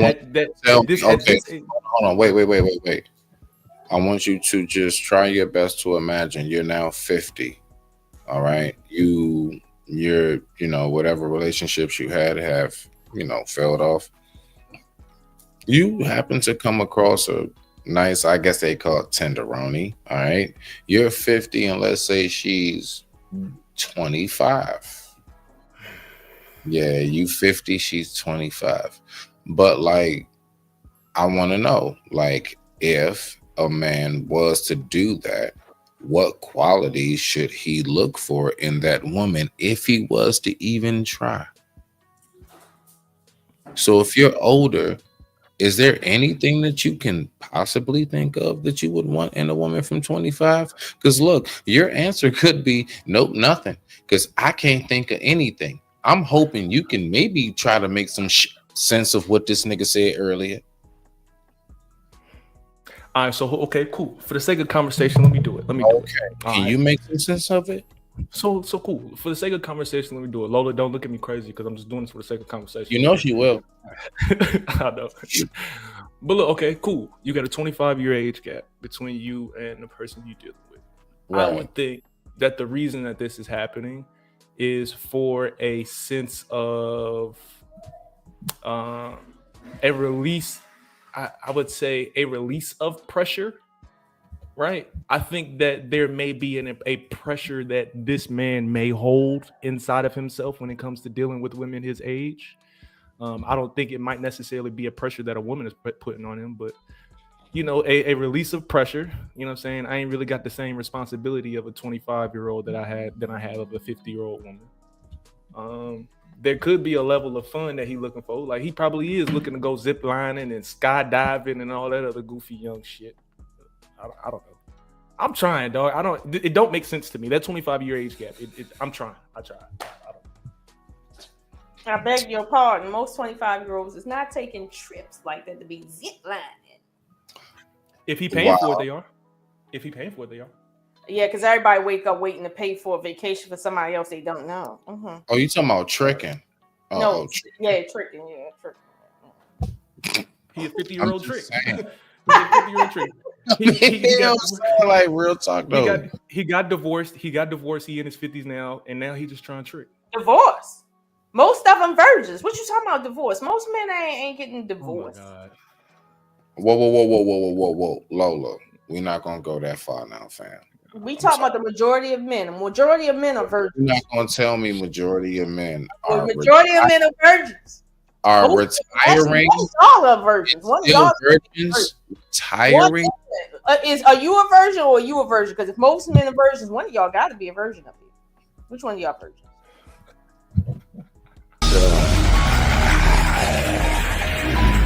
You're missing the point. Answer the question, cuz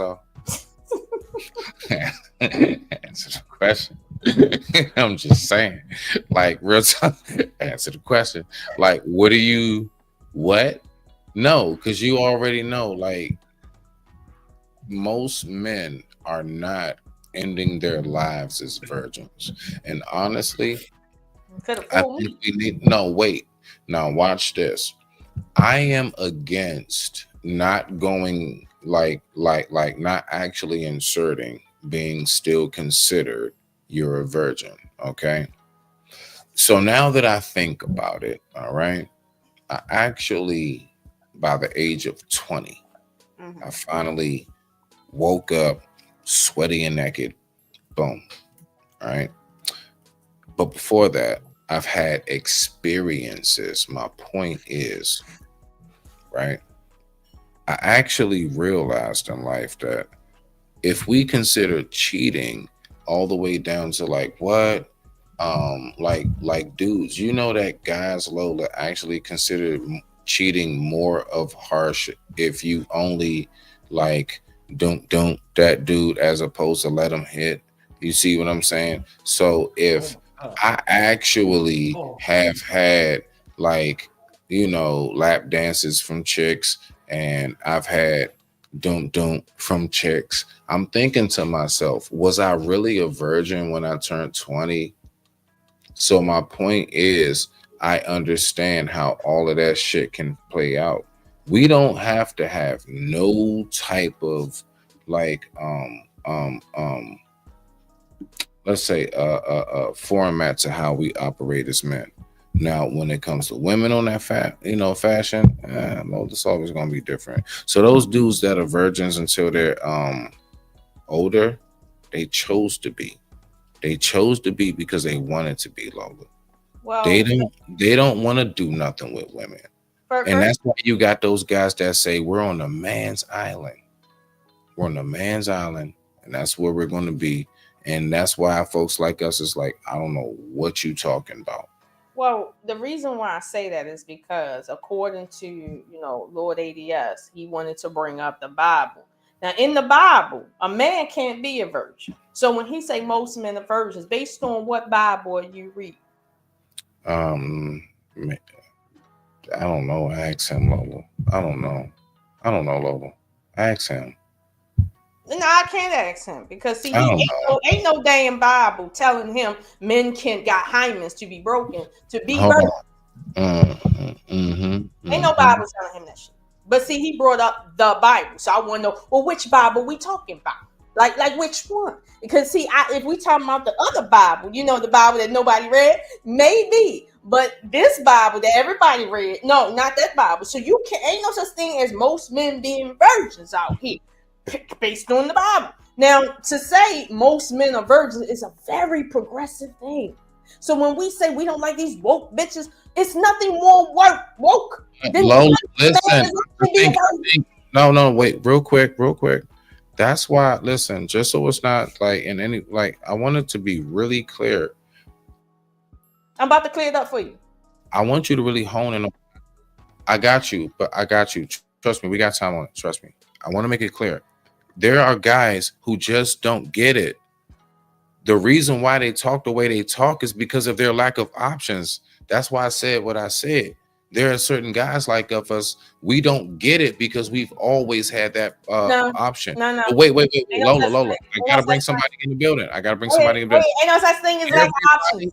No. Everybody, I want you to welcome the guy who just seems to, I don't know, float down from clouds. You already know who he is, and he floats down from the clouds, and he got the word in his hand as well as it speaks from his mouth. Let's go.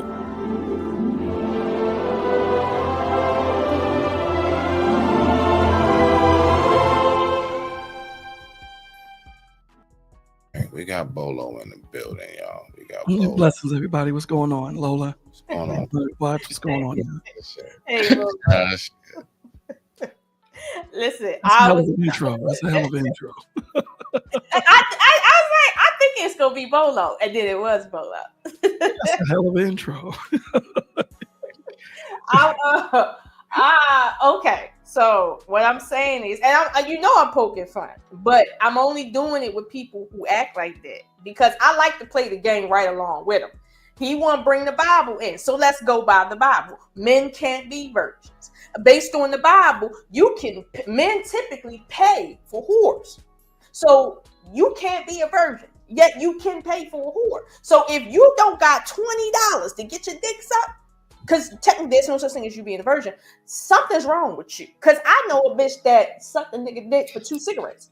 God damn. So don't tell me, in verse we can't get real women out here. Niggas don't want real relationships. They want real sex. And you can pay for that at any level you got the means. So if you got your tax check, $2,000, you can get some bomb sex if you really want it. But clearly you don't really want the sex because you don't want to pay. Because like they say, I pay you to leave. Ain't that the best part? She don't even got to talk afterwards. You don't got to cuddle. You don't got to buy nothing. Ain't that the best part according to these niggas? Hey, fam, I don't know what Gucci purse. I'm sorry. Let me. You got the floor, brother Bolo. Nah, yeah, brother Bolo. Because we got like 30 minutes left or whatever. But yeah, however long. I just came up for the clarity when my man was saying that a man can't be a virgin. No, he didn't say that. I said that because he said something's been going on since the Bible days, and I'm saying, well, basically in the Bible, men aren't referred to as virgins. That's women. So what are we talking about? Right. Okay. What are we talking I thought he said that. I was about to say, wow. No, I'm just making sense of what he said because he want to talk about the Bible and having sex with 18-year-olds.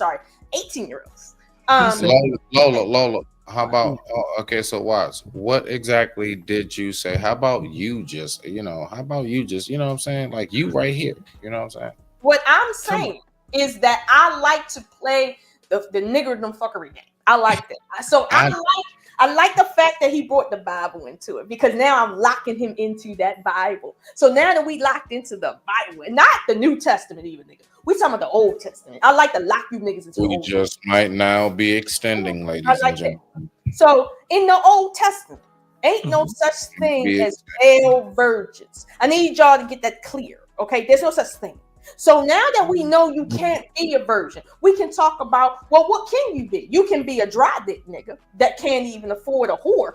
And there's plenty whores out here. So don't tell me in the Western world there are no whores because everybody's a 304 if they got one body on them. So don't tell me you don't got $20 for a bitch. Y'all taking bitches on dinner dates and can't get your dick sucked? Something's wrong. You picking the wrong bitches. Go down to North Avenue. Never mind. Go down to any avenue in your city and tell these bitches that you got something for them. Now, the one that go for you, that's the one you need to lock in with. I don't care if she don't got no teeth, if she a junkie. A dick suck is a dick suck. Get your dick sucked and stop fucking talking about who the fuck ain't a damn virgin. I don't care if you virgins. 50% of y'all virgins. 50% of y'all make less than $50,000. And I know you got $10 on you because I know chicks that do shit for $10. Don't tell me no shit about you can't get sex. You don't deserve sex from no virgin, nor do you deserve sex from no good ass girl because you just want the bitch to go away anyway. I know you niggas. Here we are talking about sex with 18-year-olds and you talking about something. Y'all, we virgins like y'all so virtuous. Please. That's me. That ain't him. That's me. I'm telling you right now. Bring the Bible into it. I'm going to crush you with that shit.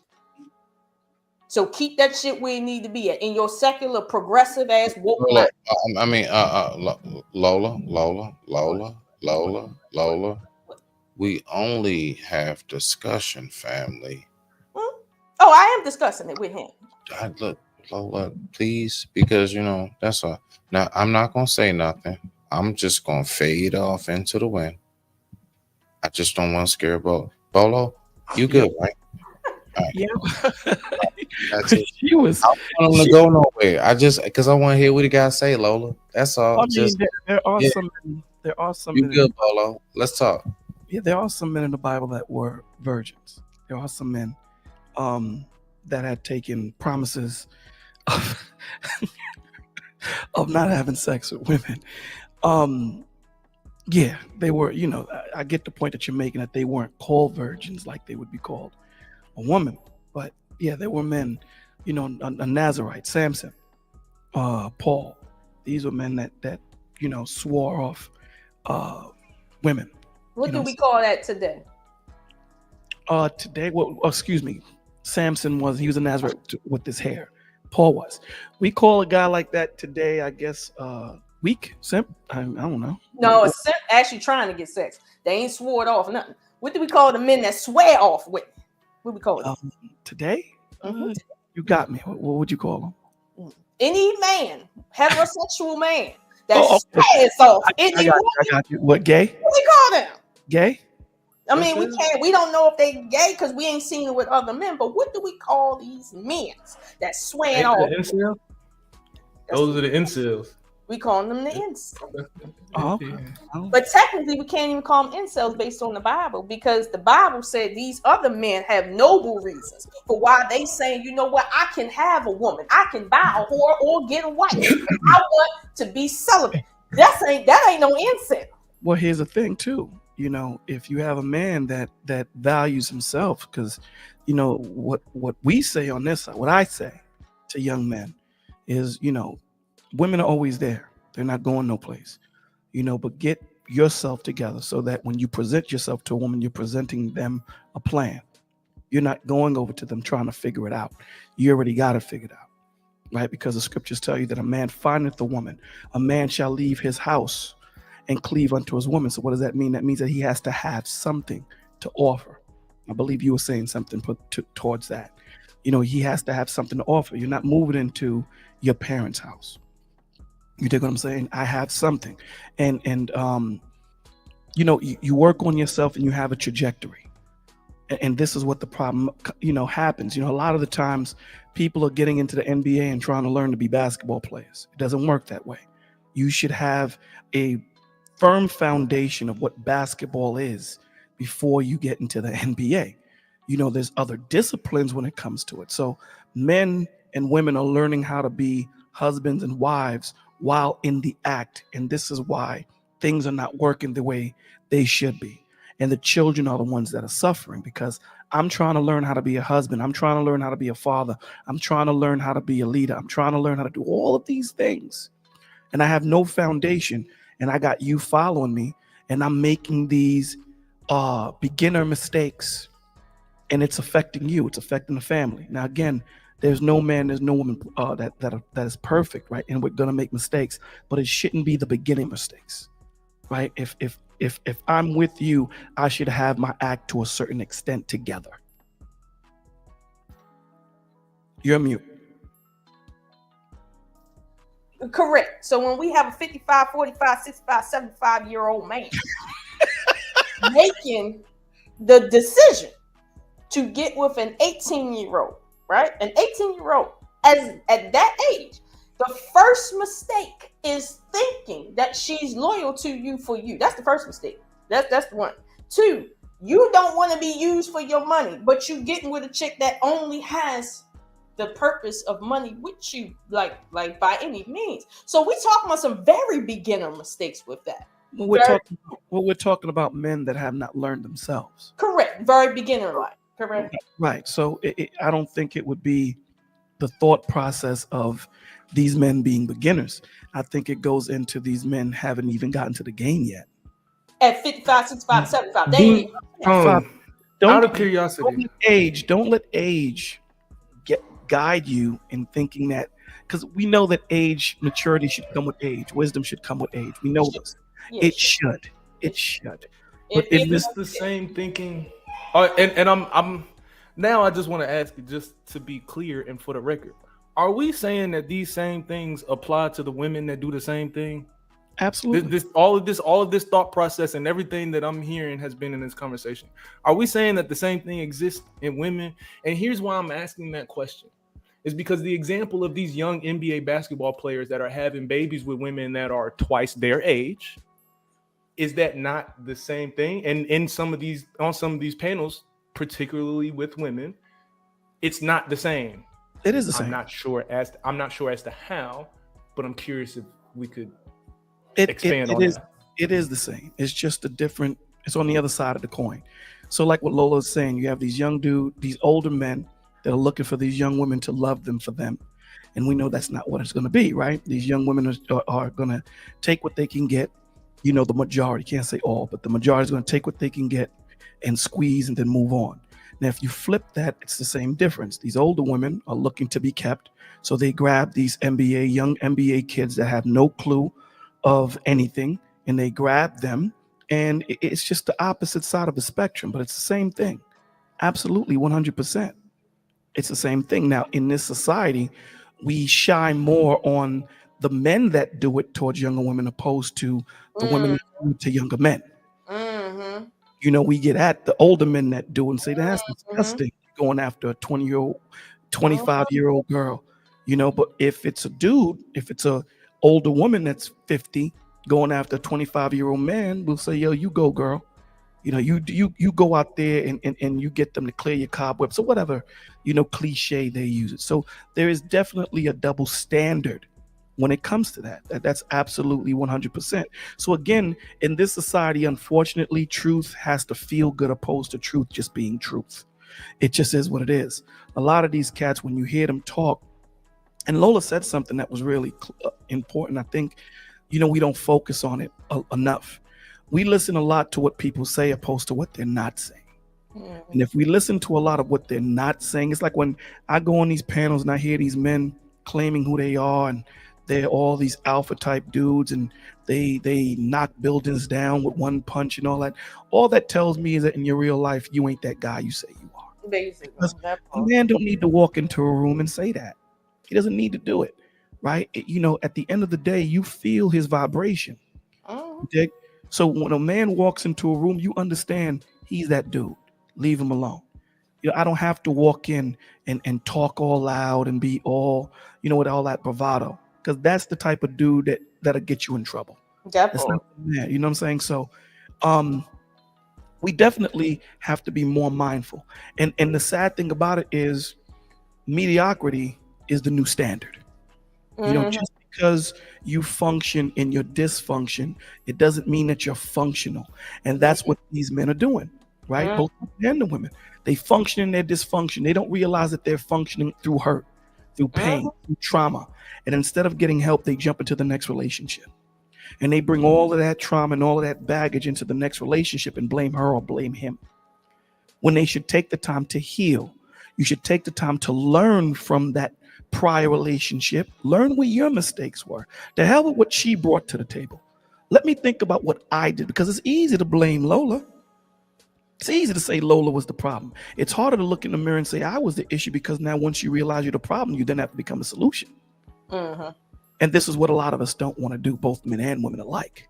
So when you have these men and these women on these panels and they talk about the women and the men that they don't want for 38 hours straight, and don't talk about the women that or the men that they do want, it just goes to show you that they're still in that thought process of trying to heal, but they just don't have that coping mechanism. They wasn't taught it, so they're still stuck. And that's what pain does. It keeps you stuck. You're unable to move on. So you're stuck right then and there. And that's the problem. So, well, Bolo, would you agree that men that can't seem to be attracted to women intellectually, they're equal, right? Because I think the brother that came up earlier said that when he was 27, he got with his wife who was 21. And from what I know, men are a little psychologically behind their age and women typically are a little bit above. So when you have a man 27 and a woman 21, they kind of meet somewhere in the middle in terms of their intellect level to kind of deal with one another, right? Are you saying that men, are you on the side that men should be with women within their age group, not necessarily their age, but within their age group? Because typically most men are in relationships with women that are a little younger than them, on average 2 to 3 years. That's right. Average. So I'm assuming that that can't be by mistake across the entire planet for no reason. Like, I'm thinking that men need women that they are on par with versus just sexually gratified by somebody younger, because at some point, like, it gotta affect men biologically to not be able to be stimulated, one, and two, only stimulated sexually. Because I don't know, that sounds like trauma to me, that a man who can't connect to a woman but could only have sex, that sounds like a lot of trauma, which is what dude said that he is trying to avoid in women his age. It's like, it sounds like everybody got trauma trying to run to the kids and mess them up. Well, I would agree with you to a certain extent, because the problem is this, right? If my woman is supposed to be able to pray for me and be that person that can help me get to where I need to be in times when I can't, right? So I'm not, we especially when we speak for the majority opposed for the minority. And there are always exceptions to the rule, but we don't speak towards the exceptions because they're the exceptions. So I can't lock in, because I can be, let's say I can be a 55-year-old man and, find a 33-year-old woman, 35-year-old woman that locks into what I lock into. Your vibe attracts your tribe. And this is what we have to understand. If you are continuously looking for something sexual, then that's what you're going to find. Right now, does that last? Absolutely not. It doesn't last at all. When you sit there and you ask, why are you looking at these 150-year-old couples in Walmart still holding hands? Because the bond that they had was more of a mental, emotional, and spiritual opposed to a physical. A physical connection was there to procreate. So the Lord made it fun. He made it feel good, right? So, but you need that connection, right? You need, and everything doesn't always come from, sexual intercourse. Sometimes you can just hold each other. Sometimes you can just, be in the moment. It's an atmosphere. Love is an atmosphere. Love is an action. It's not a feeling. It invokes a feeling. It's an action, because there's going to be sometimes I really don't like Lola, but I love her. There's going to be sometimes she don't like Bolo, but she loved me, right? There's going to be times there's ups and downs. So when people fall in love for the feeling of love, this is why it breaks up, because feelings are fleeting. You can have these great grandmothers. You say, why did the relationship last so long? Because they knew when they got together, there was no options of out. Right. We're in this together. We rocking this out forever. There is no, there is no exit. And everyone nowadays always have an exit strategy. From the beginning, there's an exit strategy. We're not sitting here and actually asking the questions. If I ever was to get a divorce, and if I was ever to go single, listen, time is the one thing that we can never get back. Once it's gone, it's gone.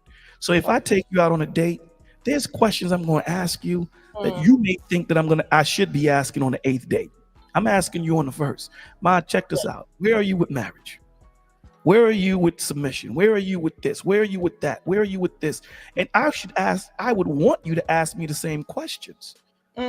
Where are you with this? Where are you with that? Where are you with leadership and providing and this, that, and the third, your God-fearing relationship? Where is all these different things? Because we have to be intentional. We have to be, because I can't waste time, especially where I'm at in life. Well, see, Bolo, this is what I was saying the other day on M3's channel when Ruthless Truth was up there, and they was talking about how he has all this money, whatever the case may be, and he got this rotation of females that he rotate in and out or whatever, and how he takes them out on these extravagant dates and eat all this extravagant food. Mind you, all that food is in my refrigerator, okay? But this is what they doing. And when you look at the pictures, the females are not smiling at him. There's no conversation. There's no nothing. And I'm saying to him, you lead a very empty existence. And so I know you're not happy. So when you sit and say, oh, I'm doing it up big, I get to do this and I got girls, clearly you don't got nothing. You don't got nothing. He doesn't have anything tangible.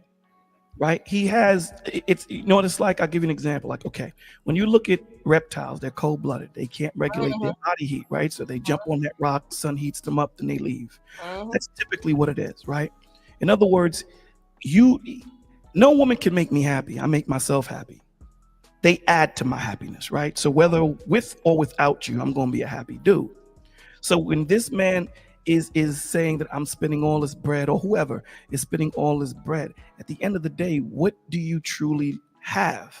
You know what I'm saying? If you don't have that connection, if you can't sit down and have a conversation, if you can't sit there and because listen, the one person you can lie to is me.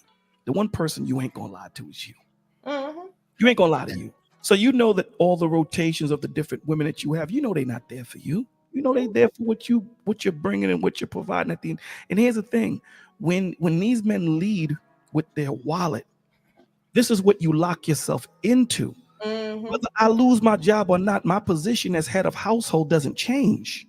You dig? So when you lead with that and you say what makes me a man is because of my money, not because of the emotional leadership, the spiritual leadership, and the physical leadership that I bring along with the monetary leadership that I bring, because sometimes those things are in flux, right? Everything is not static. If you lead with that and then she starts making the most money, if we go by according to the rules, that means she's the man now and you're not. She's the leader and you're not. So you have to bring more to the table than just finance. Absolutely. Hey, shout out to the panel. Shout out to Smitty. What's up? What's going on, Bolo? What's going on, Lola? What's going on, brother? How you doing? Good to see y'all. What's up to the chat? Yo, so my thing, Bolo, is don't you think that more people, like, one of the things I hate about this space is we always talk about the majority. And when I was coming up, I was always told that the masses are asses. Like the majority of people are going to hell with gasoline draws on a rocket ship. So I never follow the majority of people. You know what I'm saying? Because the majority of people are lost. The majority of people are triple stages of darkness. So shouldn't we be talking about the exceptions? Shouldn't we be talking about the exceptional? Shouldn't we be talking about those people who are extraordinary instead of continuing to focus on the ordinary? I think when it comes to the exception to the rule, depending on the conversation that we're having, absolutely we should be talking about the exception in certain conversations, right? And it depends, because in the conversation that Lola and I are having, I'm saying the exception is a 60-year-old man getting with a 35-year-old. That's an exception. You really don't find too much of that meshing that's real. So that's an exception. So if we're just talking about relationships in general, absolutely. We should be talking about the men that are doing what they're supposed to do to get to where they need to be. We should be talking about the women that are positioning themselves to be that type of woman that a man would want to marry. Absolutely, 100%. I say that all the time. Why do we spend so much time speaking about men and women that we don't want, and we spend 10 minutes on speaking about the men and women we do want? You're 100% right. But you know what's crazy though, Bolo? Yeah, when it's 65. But guess what? When it's 30, there's a lot of 30-year-olds going to the high schools. When it's 40, there's a lot of 40-year-olds going to the colleges and messing with them college girls.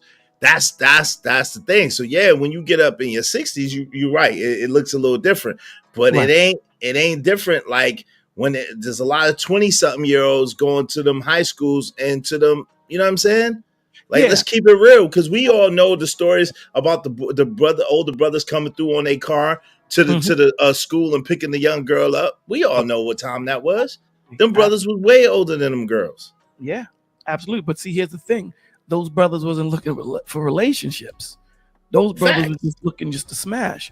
And I think the conversation that we're having now is, you know, can a 35 or 25-year-old woman lock into a brother that's 65 or 60 years old that got his thing together, right? Can she lock in? Now, again, I'm not going to say nothing is impossible. Hey, yes, they can lock in. Is that the exception? Absolutely. You're not going to find too many 30-year-olds or 25-year-olds that's going to lock into a 60. Because a 60-year-old dude is thinking differently. He's thinking totally different in most situations. He's thinking totally different than a 40-year-old man. You know what I'm saying? Every move that a 60-year-old make is going to be more calculative than a 40-year-old man. I know when I go outside, I don't go outside, get in my car and drive aimlessly. I got to have a destination. Now, I may stop at different places, but, you know, my son who's 27, he can go, he's just, man, I'm just going to go out there and see what's going on. Hey, just out there. You know what I'm saying? Myself, dog, if there's nothing out for me to do, I'm staying in the crib, you know, and that's just the thought process that we as older men and older, I'll say adults, period, have. Everything is more intentional. This is why we say the youth is wasted on the youth, right? How many times do we say, Izzy, if I knew what I knew now, back when I was younger, I'd be a dangerous man. Absolutely. You know, so our job as as the heads or the leaders, OGs, whatever name you want to put on it, our job is to mentor these young cats and let them know this is what it is. Don't worry about the women, because this is what gets them jacked up. You know, this is what gets them off their access. You know, do what you need. Learn who you are as a man. And I always give this example. Now I'll put it to Lola. Lola, if you have $100,000 diamond, you done got it certified, and you know it's worth $100,000, and Bolo comes and offers you $20,000. Are you gonna let me buy it? Hell no.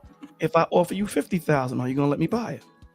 You listen. We 300% over here. That's 300. Okay. All right. So the point of me saying all of this is, when you know your worth, it shows in your standard, your value. So if I know what I'm worth, I'm gonna be patient enough to wait for someone to come as close to what I need. Yeah. So I'm not going to get 100,000, but if I can find a woman that can be 90% or 80%, even 60, 75% on it, we can work towards everything else. We can work. But what's happening is we're not doing that. What if, in your analogy, instead of her taking your price and saying, I'll sell it to you, I'll rent it to you at that price? What if that was her decision in your analogy? You mean like a sugar baby? What do you mean by that? Be a little bit more specific, please. The analogy you gave was, if you have $100,000, if there's a piece of jewelry, a diamond that's $100,000, and I offered you $10,000 for it, right? Of course, she would say, no, I'm not selling it to you. Right. But for that $10,000, you know what? You can take this diamond and you can hold it for a couple of days. Just bring it back to me. Nah, I would have to look at you as something is wrong with you. I'm not bringing that diamond back to you. I'm not bringing that. Listen, I'm just saying, jewelry is rented every day. Let me ask you a question. Do you treat the rent-a-car you rent the same way you treat your personal car? Hell no. I do. I'm one of them people that. I'm one of them people that treat my rental car. I treat my rental car the same, if not better than mine, because I'm getting my deposit back. But here's the thing. What I mean by that is, you drive hard. You probably put the wrong gas. There's people that put the wrong gas. They drive over the bumps. They do all these things. Now, there are people like Izzy who says, nah, dog, I'm going to put in what it says. I'm going to drive according to how it tells me to drive, and so forth and so on. Izzy is the exception, because I know plenty of people that don't. So what I'm saying is, if I see a woman and she gives me her at the fraction of a price, how many other dudes has she given herself up to? But what if, okay, so now Bolo, but now this is the thing. What if every woman that you came across, it's the same thing with every single woman that you ever came across? What if you have the same reaction and response from every single woman, and they don't charge you much? They don't require much. I'd have to look at myself. But wait a minute, hold on, wait a minute, back up. Wait, Lola, hold on, because I see your eyes. Because listen, Drake said it best. How you put it? How you something when any woman would go with you? Like, yo, there's certain periods of time that, you know, it might be whatever woman that you want, whatever woman that you desire, that woman is going. And so at the end of the day, some of them cliches and things that people speak about, I don't know about that. Through life experience, it doesn't seem that way. Well, what I would say to you is, okay, if every woman, this is the problem that I have with people, right? Lamborghini don't advertise to everybody. They advertise to a certain specific genre. And what happens in relationships is, we don't take that thought process. We try to make ourselves attractive to everybody, opposed to making ourselves attractive to those that we want. And when you do that, you make yourself unattractive, because now no one wants it, right? Nobody wants it. Why would I want it? Doesn't even make sense, Bolo. What are you talking about? In other words, meaning, as a grown ass man, you're going to do, listen, as a grown ass man, you're going to do what you think is best for you, and you're going to do the things that you want and you desire to do. When you do those things, whoever's attracted to that is going to be attracted to that, and whoever's not, you're not worried about it. But so at the end of the day, you're not doing you should, as a grown behind man, you shouldn't be doing anything to try to be attractive to everybody. That doesn't even make sense. Here's the point. When you're saying that any woman comes to you, that's where that example comes in. because if I value myself, I'm not just taking any woman. Right, I'm taking that woman. So but you're missing the point, though. That's missing. You're totally missing the point. The point is, the point of saying that is, if you get the same reaction from every woman, then it's hard for you to get. Meaning, if you, to me, so Diddy said it like this, and it's real. He said, to you, it's a Bentley. To me, it's a blue car. So if you're used to being with quality women, good women, whatever woman that you desire, right? And all of those women treat you the same exact way or have the same exact response or the similar response, then you're not gonna really, you see what I'm saying? It's not gonna be that big of a deal to you. I see what you're saying, but then I have to question, then why aren't you with one woman? Why do you have 50 women in the rotation that treat you like you're that dude opposed to having one? Well, no. Why do you have 50? That's my question. Right, but I wouldn't be one of those people that would have 50 in a rotation. You specifically, I'm saying that since you're playing the advocate, you're just saying, let me just throw this out there. I'm asking you, that dude that gets 50 quality women, and he's Smitty, what you doing, bro? What you got going on, Smitty? What are you doing? Smitty, what are you doing, bro? What's going on, bro? That dude that gets all of these quality women, right? All of these quality women. Why hasn't he cuffed one, as they say in the streets? Well, I mean, usually it's because it's not when you get with a woman could be a quality woman, but not be the right woman for you. We all know that, right? You can meet a woman that's a good woman, but she's not necessarily good for you. And so as you're journeying through and you're seeing these women like, oh man, she's dope in this way and dope in that way, but it's just not connecting for me. It's just not for me. I agree. So then that goes back to the point that I was trying to make. Let Lola get it in, Bola. Go ahead, Bola. Let Lola. You walked right into that trap. Although I meet quality women, that woman wasn't quality enough for me.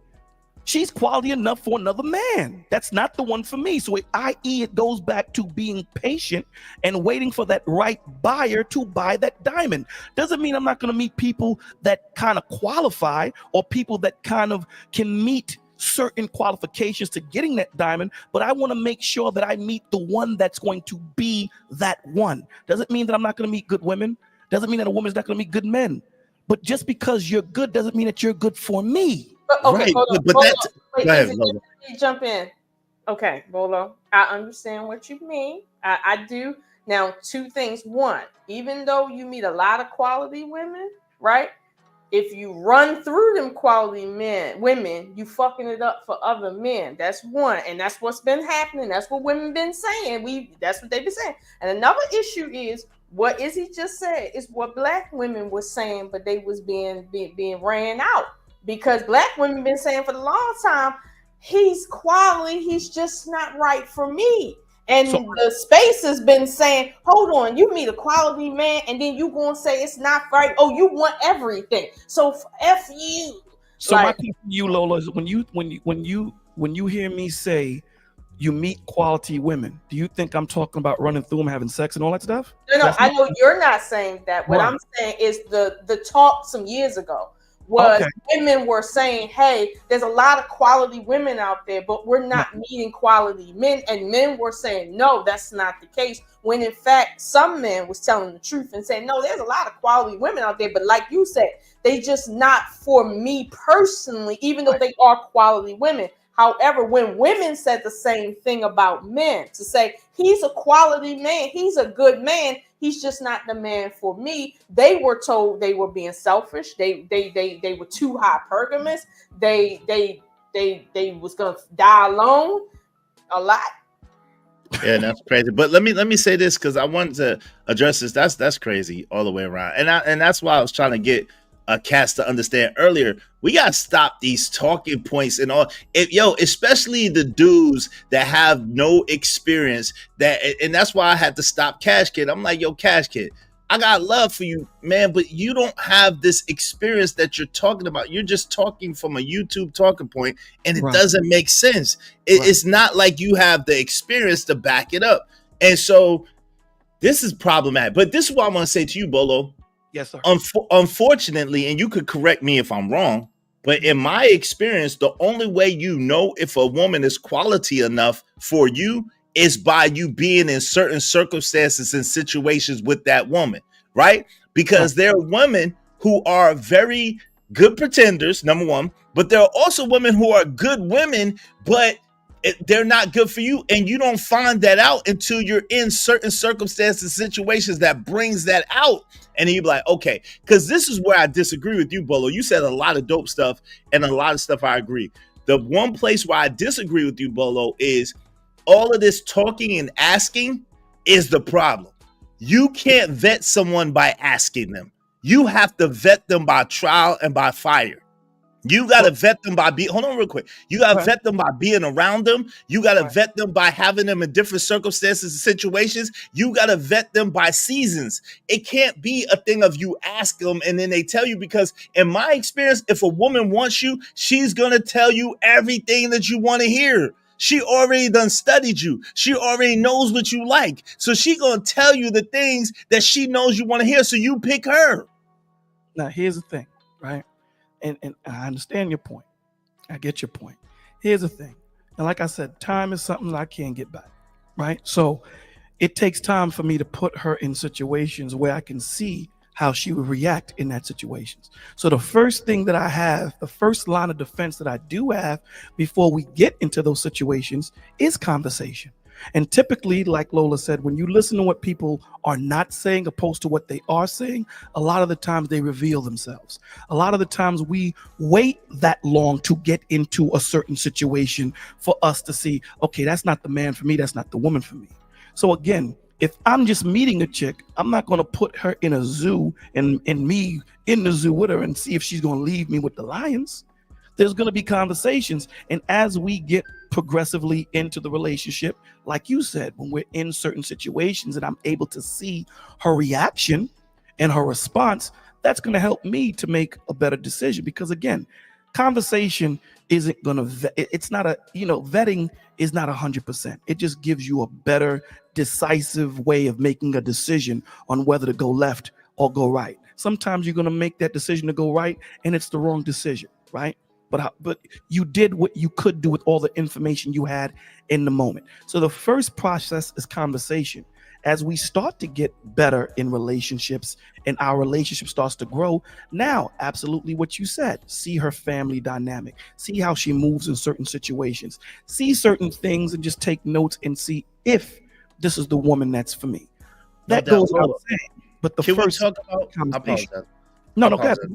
Can we talk about, okay, because I agree with you. I realize that you have to have conversations. Like my man Von Bryan said, conversation and observation are both necessary. That's a fact, right? And I agree with you with that.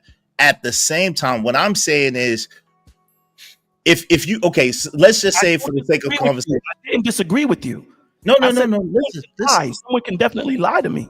Right, I got you. But hold on real quick, because this is not for us, right?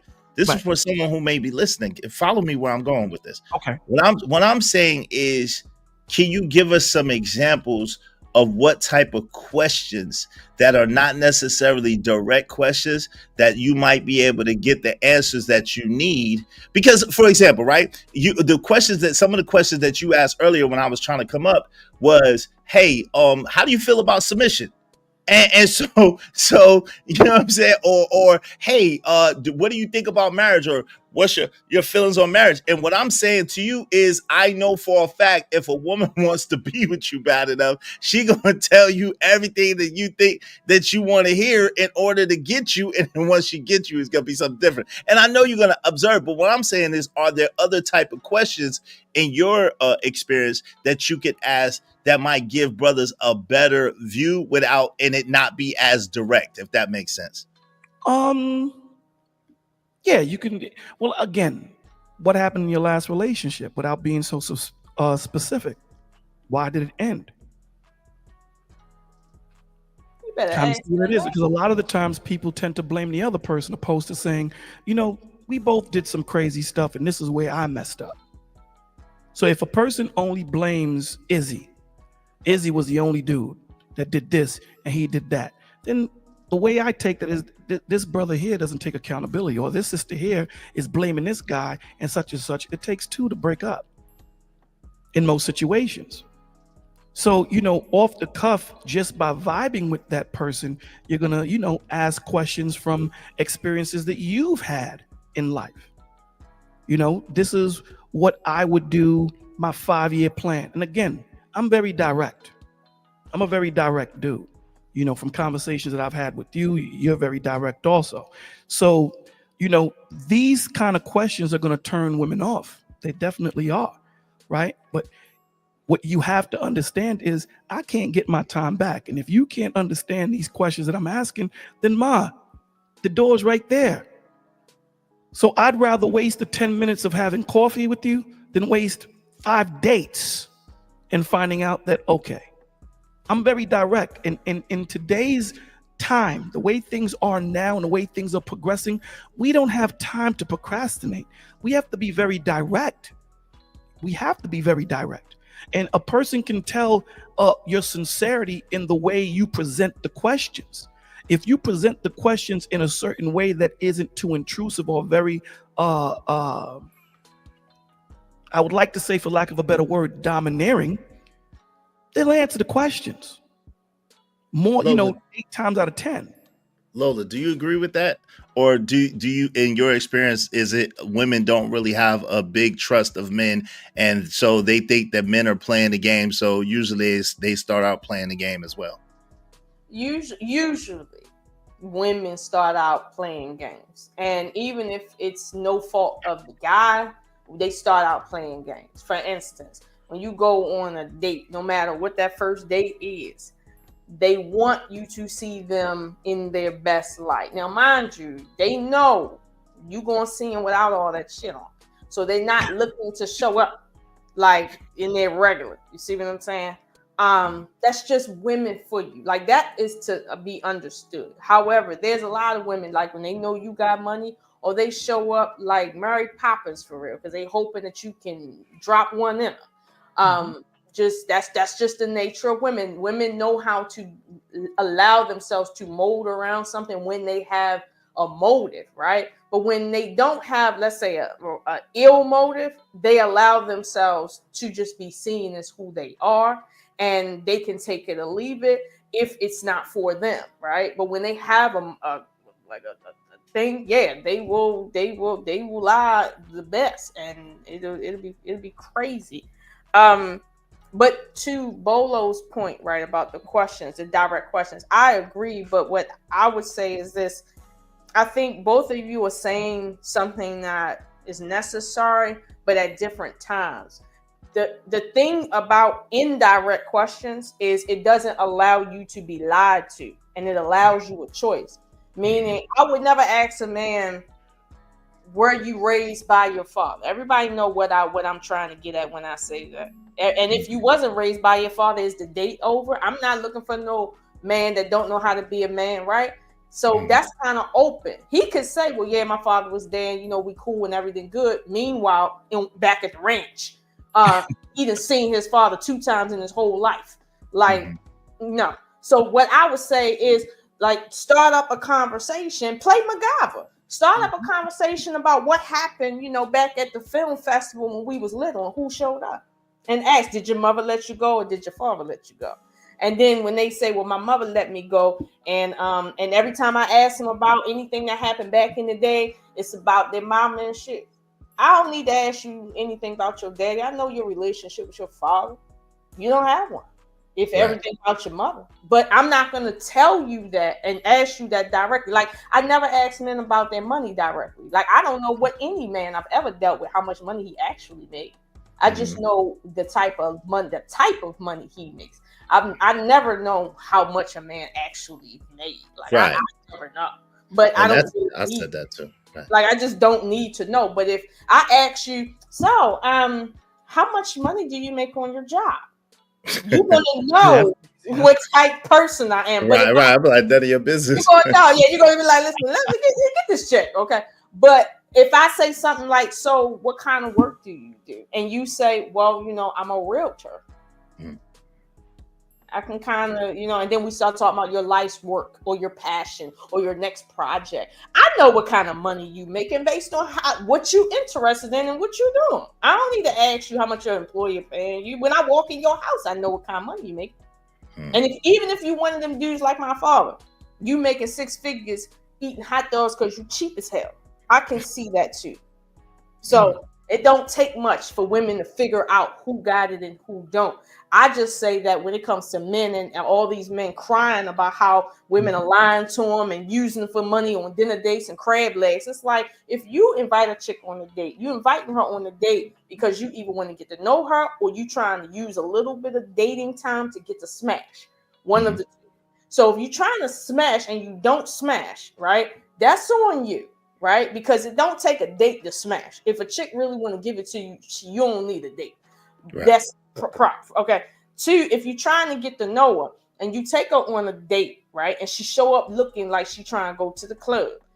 Warning number 1. If you ask her to go on the date, okay, and she ordering $80,000 worth of food, meanwhile, she like don't make $80,000 a year. Warning number 2. If you asking her questions, but she's more doing this on her phone and taking pictures of the food, warning number 3. Now, I don't know how many warnings God, Jesus, whoever you praise is going to give you. I wouldn't give you 3. Listen, after the first 2, you're on your own. Seriously. And this is what I'm saying. The niggas will be outside with Glorilla talking about, we didn't know, I didn't know she was going to do this, and then she did. And it's like, yo, when she showed up, you should have known better. But this is what we tell women. You need to choose better. He treated you like trash in the beginning. He wanted to Netflix and chill. Clearly, he don't want to marry you. Why did it take you 6 years to figure that out? On the first day, you knew what it was. The chicks is dumb, but men be dumb too. And this is what I'm saying. Like all these virgins running around, and they don't even got enough sense to see on deck what they working with, let alone for people who really trying to find somebody. And now we're getting into what you was talking about, Bolo, actually asking them legitimate questions that at some point you have to know. Like, where's your credit? Do you owe anybody? Do you have a criminal background? Have you ever been SA'd? Things like that, like serious questions. Like, we can't even get to that point. But when we do get to that point, now we in some serious territory where we can say, hey, yeah, this might not be for me, because we're past the lust stage. And now we in the let me see if I can build a life with you stage. But a lot of men, as in only maybe about 30%, is even looking for that sort of thing out of women. Right now, most of this crying, and I'm going to say it, crying that we see is because niggas just need their dick wet. Not because they want to invest in nobody. They love being single. They love not having to take care of kids and worry about teenagers messing up their house and running behind dirty ass 25-year-olds. Like they love that.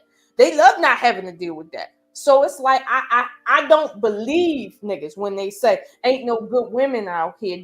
Most of the women is ran through. I don't believe most of nobody ran through. And even if they is ran through, to your point, somebody said it earlier about women being easy. Here's what I noticed.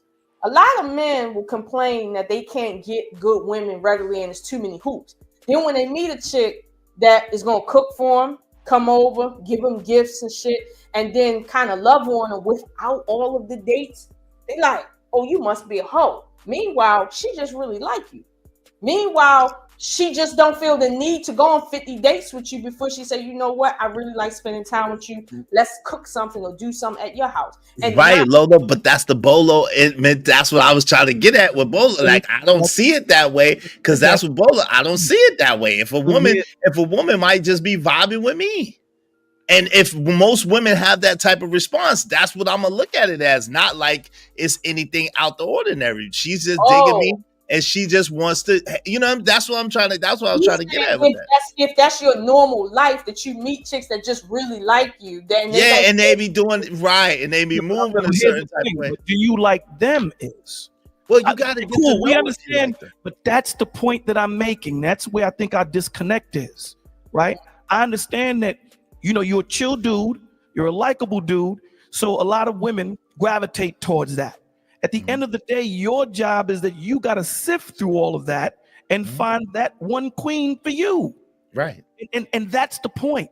And so when you have these men that, because you asked me, what would be the real questions to ask these dudes, for these dudes to ask these women, besides the regular questions that, everyone asks. What I would say is, do these dudes know themselves?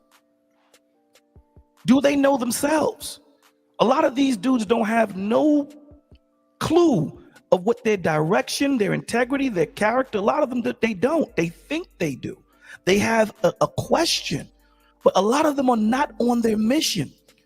When you meet this chick, I should be already on my mission. I should be already on my thing. You dig what I'm saying? Because I need her to fit into my plan. So I have to have a plan. If I ain't got a plan, then I'm not that man. So you're that dude is got a plan already. And on his plan, he got this big ass minivan that he don't want to take by himself. He don't want to be in his car by himself. No man wants to be by himself. So all of these women, they come, they're cool. They genuinely like you because of who you are. But there's just one shorty that wants to be his queen. And that's your duty and your job to sift through all the nice ones, sift through all the ones that's for someone else, and find that one for you. Yeah. And don't mess over the ones that's nice that you just don't like. Let them don't give them trauma. Let them leave you in good spirits. But that's the problem. The problem is we have all of these men and all of these women chasing the soul tie. It's like a crackhead, right? You're always chasing that first high. So when that woman sleeps with 5 different dudes and all of the different dudes brought a different thing to the bed or to the situation, she's gonna continue chasing that guy, and she's gonna always compare you to that dude. Or he made more money, or he slept with me better. He did this, he did that. Opposed to if she didn't know 15 different dudes and she only knew you, you wouldn't be in competition with all them demons. You'd only you would be able to mold it into the woman. Because again, there are no perfect people for anybody. We make them perfect for us, right? We make them for what we need them, vice versa. She acclimates herself to me. I acclimate myself to her to a certain extent because I'm the one with the plan. And that's the whole thing. We do not know us as men. Because this is why we need to have like men classes, Izzy. We need to set up a class where it's just men. And none of these Negroes will show up that need it, bro. That's the problem. None of the Negroes that need it is going to show up, bro. You know what? And you know what? If only one shows up. Is it possible this story is true? Yes, it is. You're right. It's fact. And that's with you. I know he's very active, And if it's just 1 or 2 dudes that show up, then that's 1 or 2 dudes that we give it to. Because here's the thing, I don't want them dudes. That might be the 1 or 2 dudes that run into my daughter. You dig what I'm saying? Yeah. And that's a good dude. That's a good and that's the whole point. This is why we put back into the world. This is why we do what we do. We do what we do because we want to leave this world a better place for our children than we found it. Because that cat that I'm counseling, hopefully he won't be that dude that try to rob me when I'm getting into my whip. You dig what I'm saying? Because at the end of the day, I don't want to have to take no one's life, and I don't want no one to take mine. So this is the point. Maybe someone is listening to exactly what you said. Yo, to the men that are listening, to the women that are listening, what can we give them? And this is what pisses and grinds my gears because, so many panels that have intelligent cats on, be it man or woman, on the panel, but they get caught up in the rhetoric of, why ain't women submitting? Why ain't men doing this? And you get caught up in that rhetoric, and it's no longer about trying to create an environment where both of us can grow from it and learn something. Say, you know what? I'm gonna take what is said and I'm gonna let it marinate, and I'm gonna grow from it. So the next time I highlight I can say, yo, that information you gave, it really helped me. Let me tell you how. We're egotistically having these conversations, trying to see who schlong is longer. Cats ain't up there to try and build. Cats ain't up there trying to hear each other. Most of the time when you hear these conversations, you pull up. And it's like, I don't even want to get involved in conversations like that, man, because again, our children are dying. They're getting pregnant, crazy. Our kids are acting like they have no clue of what's going on. And when we have a panel where hundreds of people, because I know at your panel it'll be hundreds of people in the room, you know, and there's rooms and there's channels like that, and cats is talking about, and you know that hoe and this, that, and I'm like, you have a perfect opportunity to be that example of what a man should be. Brothers, come up, man. This is nothing but brothers. We gonna talk and we gonna iron these things out. What is your malfunction? What is the problem? If you don't want to be specific, be general.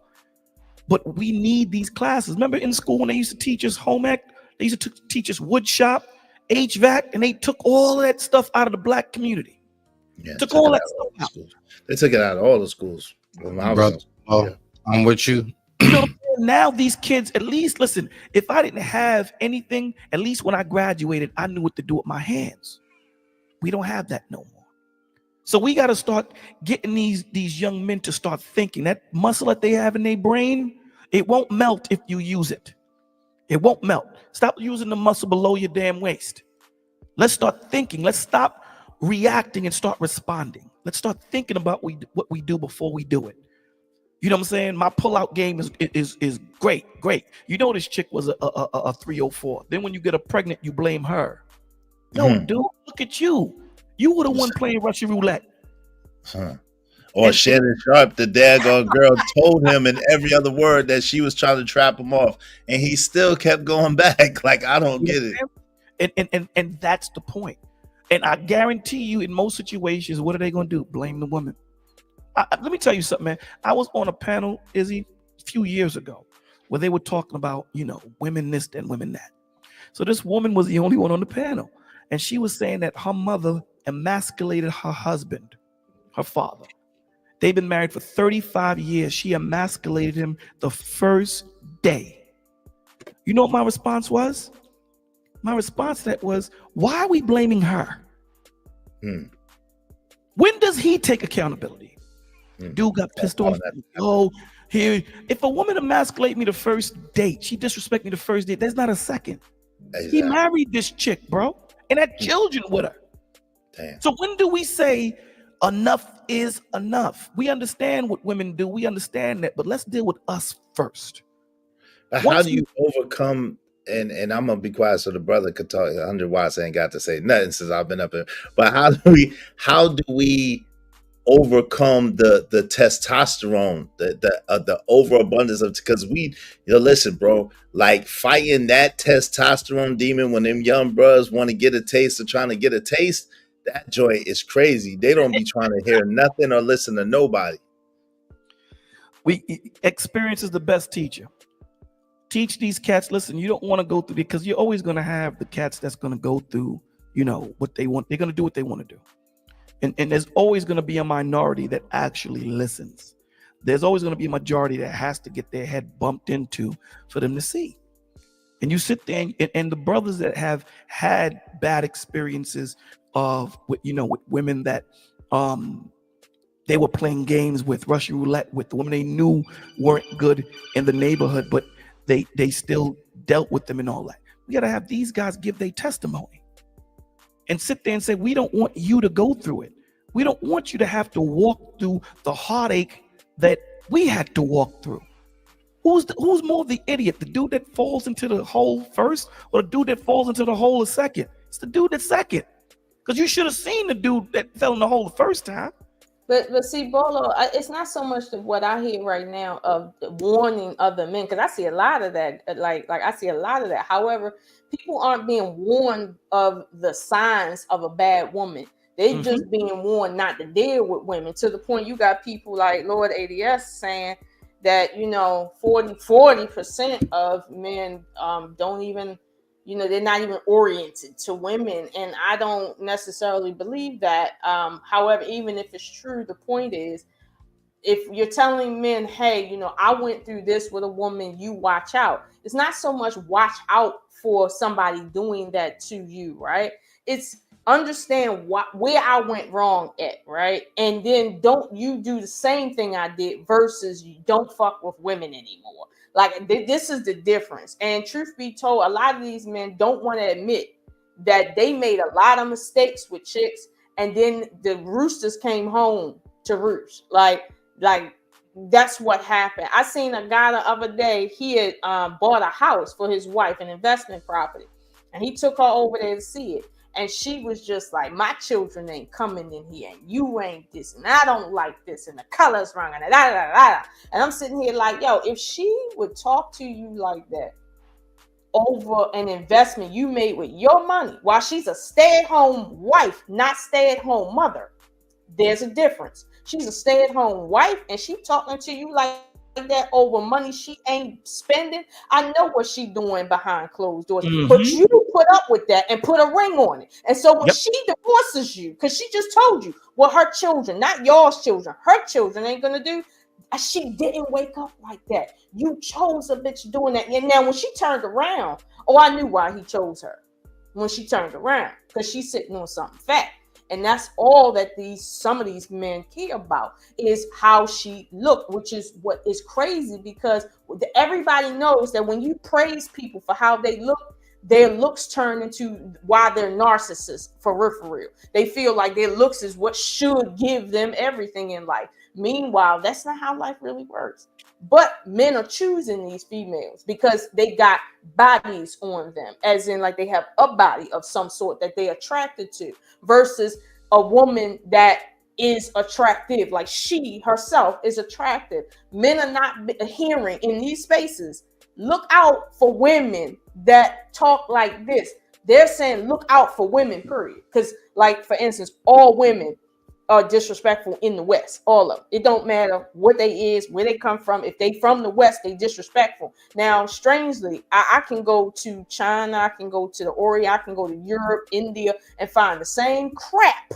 But somehow, look out for the Western ones, because the Eastern ones, they just have family values coming from places war-torn and legal prostitution for children. This is where you find the best women, in these environments. Okay.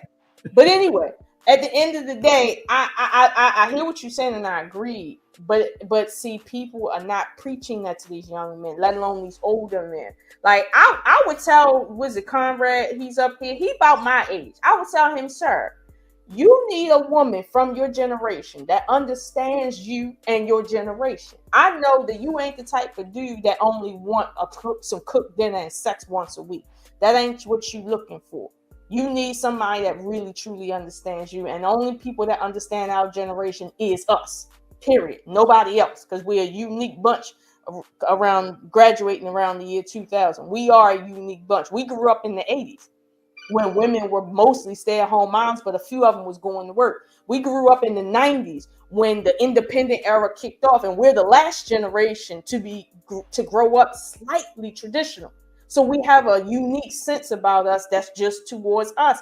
So you need someone that understands that, and y'all's life path is similar. You don't need to chase someone who could give a fuck less about anything you got going on. But according to him, he's looking for something tight and right. Now, last I checked, right, sex is sex. My uncle told me it all feels the same in the dark, but somehow he chasing that shit in the light. Maybe he don't turn the lights off when he do it.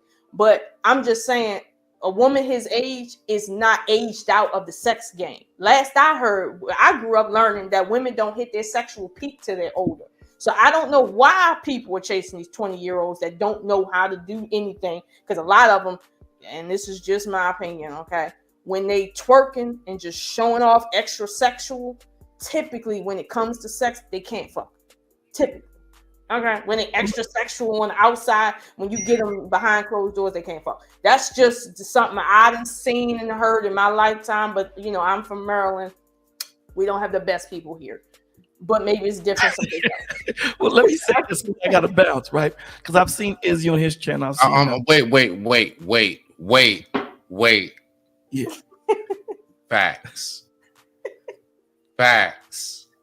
Huge facts.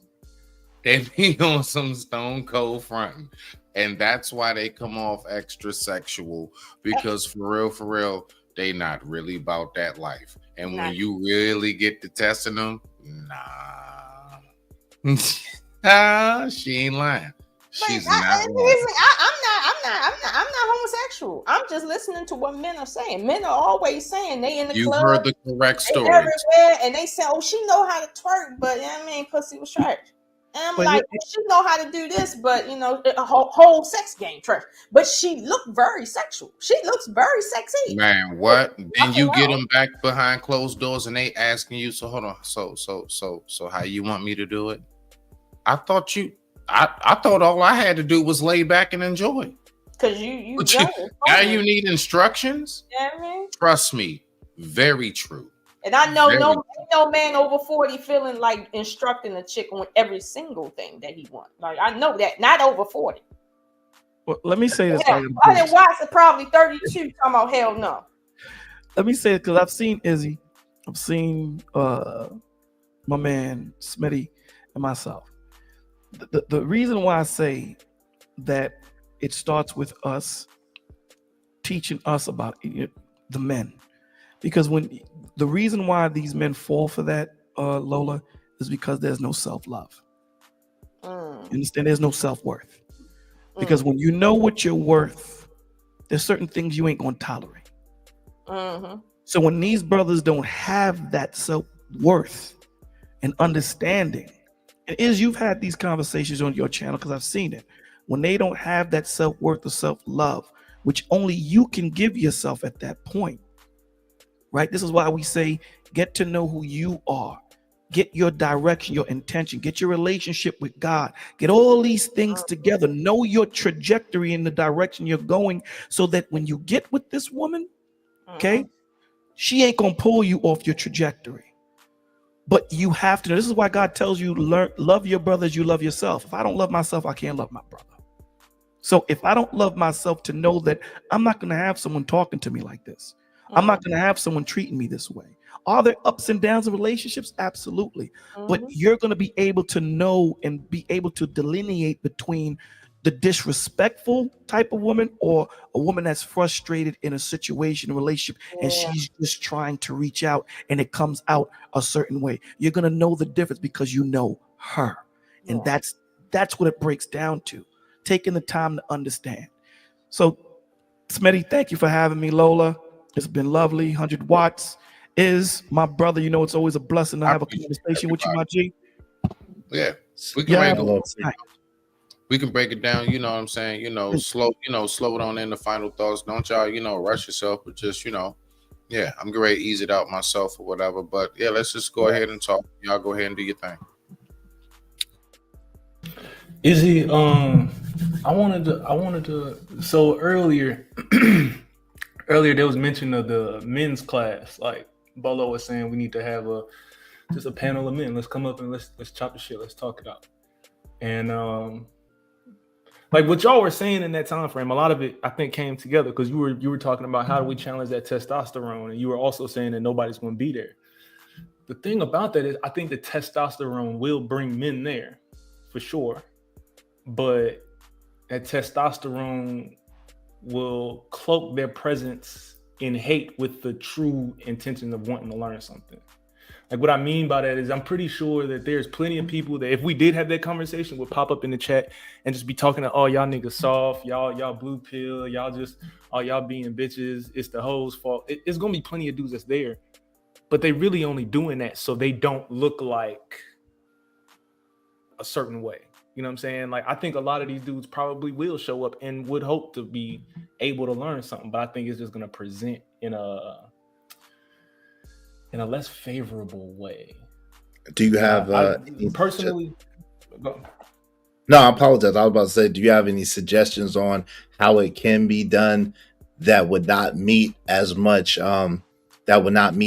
resistance? Because people like Travel One that's in there, the sisters that give her a hard time, they're gonna definitely be giving pushback and a hard time and be trolling the Sugar Bums of the world, the Travel Ones of the world, the DBs of the world, the Robin M's of the world. They're absolutely gonna be trolling us. At the same time, from a brother's perspective, what are your suggestions? My suggestion, I think that for a show like that, there has to be a portion of that show that is specifically directed to having the conversation. right? We're not gonna let the chat deter us away from what we're talking about. Once you have a panel that's up there and we having the conversation, let's have that conversation. Fuck what the trolls are doing. Now, after we have this conversation, now let's add the contrast in. So somebody who hasn't agreed with anything we said, cool. Now let's bring them in. Because for me, what I think the problem is, sometimes we'll be having a conversation and be working towards a conclusion, but then we get so focused on some bullshit that one person said that the entire conversation just goes out the window.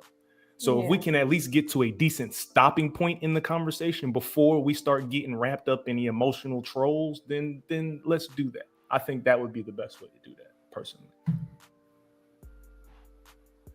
That's a decent point. I'm willing to do that.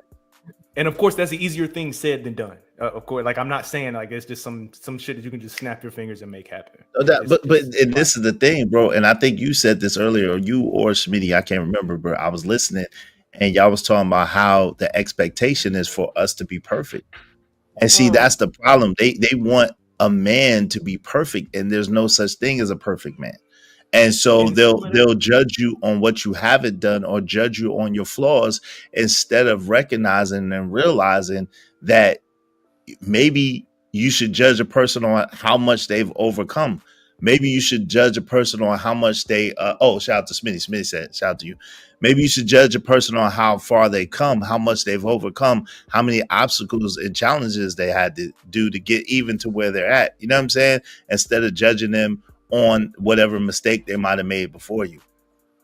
No, I 100% agree with that. Something that I've came to the realization probably like a year or two ago, like I no longer have the need to be a superhero in front of my kids. Like I don't need y'all to think that I'm perfect. I don't need y'all to think that I always got my shit together. Yes, today your daddy back hurt. I don't feel like getting up off of this couch because my back hurt. Like I kind of find the because I don't want my kids, especially my son, right?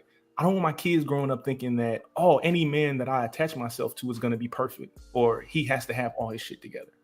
I don't want that. And then I don't want my son going through his life thinking that I have to be perfect at all times and everything has to be right and I can only make good decisions. Like you're going to fuck up, young bull. Like you're going to be dumb for a while, bro.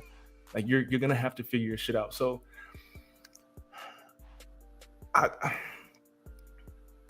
I do think that conversations like that in a controlled way have tremendous value. Part of the reason I believe they have tremendous value is I will continue saying anywhere that I go. I do a podcast every Wednesday with my father. I swear to God, bro, that shit has so much value in my life. Like just being able to sit down and have a grown ass man conversation with my pops. That shit is amazing. You got to understand something.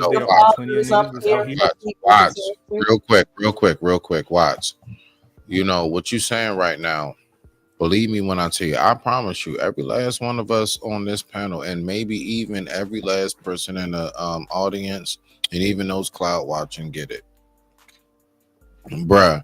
I was talking to Izzy about it earlier, and it's real. People don't want balance, bro. The fact is that you're not going to hit on nothing extreme in these streets unless you are all the way extreme in something. You cannot have a balance in these streets. Having a balance is considered to be straddling the fence, like I said earlier. So folks like me, Izzy, bunch of other people, even Lola, you, whoever. The fact is, if you're not all the way 1000% gang on something, you know, folks will tolerate you, but you not really all the way gonna get that love you really need unless you really grind hard and truly stamp in stone who you are. You can do it. Folks do it. I've seen plenty of content creators who had, from out the mud, solo dolo. So I ain't even gonna act like it doesn't happen. But if you're talking about how most of us used to get into it, nah, most people ain't trying to hear that, bro. I'm just being real with you, dog. And it's sad. And I don't think you're wrong. And part of why niggas don't want to hear it is because either they're not getting good information or they just like, I'm not going to take away from the fact that some niggas just don't want to hear it. Like, point blank period. Trust me, I done been outside, like you said. If you done been out there, you done been around how that go for real, some niggas just don't want to hear it. You will never convince them that anything is more important than their block. Right.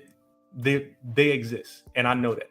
And I can't talk to them. I'm not talking to them. I don't have enough experience in that life to even want to talk to them. And I'm not about to disrespect them either, because they have a thought process that works for what they got going on. Cool. And that's why we call it the ether. Like, that's like, I really do put this up real quick for a reason. The reason why I say the ether is because I had to realize, bruh, just put it into the universe. Just shoot it out there. Don't try to keep focusing, directing it to somebody or some group or someone that's going to drain you. You're going to get to the point where you're going to be like, F everybody. That's what's going to have you be that person that what didn't kill you made you stronger, but it did turn you callous, right? So I just got to the point where I realized, dog, just shoot it to the ether. Just say what you have to say into the atmosphere, and don't direct it to no group, no one person, nobody. Just say it. And whoever grasp onto it, grasp onto it. Whoever don't, whoever want to let it go, let them let it go. You know what I'm saying? And you know what that does for yourself? It helps you keep peace, my G. And I ain't even trying to preach right now, but I'm so dead ass on this right now, bro. I got you, Lolo. I got you. Extend your screen. Make your screen full if you can. Like, just say what you gotta say, do what you gotta do. And I promise you, you know what's gonna irritate people the most, and I'm landing it right here, is when they realize they don't really have nothing over you, as far as like, there's nothing they can say to really make you feel no kind of way. People hate that because most people are used to being controlled by words more so than action. So when you know that you truly are about action, bruh, like, people hate that when it's like, look at this motherfucker, just keep on moving. Here it is, we up here, we throwing all kinds of mud at the wall of him. But those little mud balls ain't doing nothing when you titanium, right? But let's go ahead and pull this up. What we got, Lolo? Talk to us. Hold on, let me add. I don't know how to add that to the screen, but since Honey Bot said, you know, about you know, getting lessons from, you know, our fathers, I just thought I would show that video right there. Yeah, brother, what's your channel on Wednesdays, man? So I could check that out. That sounds dope, man. That was 2 years ago. There we go. Now you got to control it, Lolo. No, this is 2 years ago. I did an interview with my dad about a scenario, which was a guy had asked me on a first date, could he get $100, right? So, what? Whoa. Hell no. What type of shit is this? Wait, whoa. You went on a first date. Wait, hold on, Smitty. You went on a first date and a man asked you for $100? It was a scenario that I gave my father. Now, he don't know if it's true or not. He's assuming that it's true. But I told him that I went on a date with a guy first time, and he asked for $100 with the intention to see if I was a giving person or if I was a stingy person. Right? Hell no, that's not the hell no. Are you serious? You can't do that on a first date. That's not even like that's not no. He's a bum. He said he a bum, not a bum. Oh hell no! Oh hell no! Listen, my father gave me an eloquent speech, okay, as you can see his face. To say that he was a bum?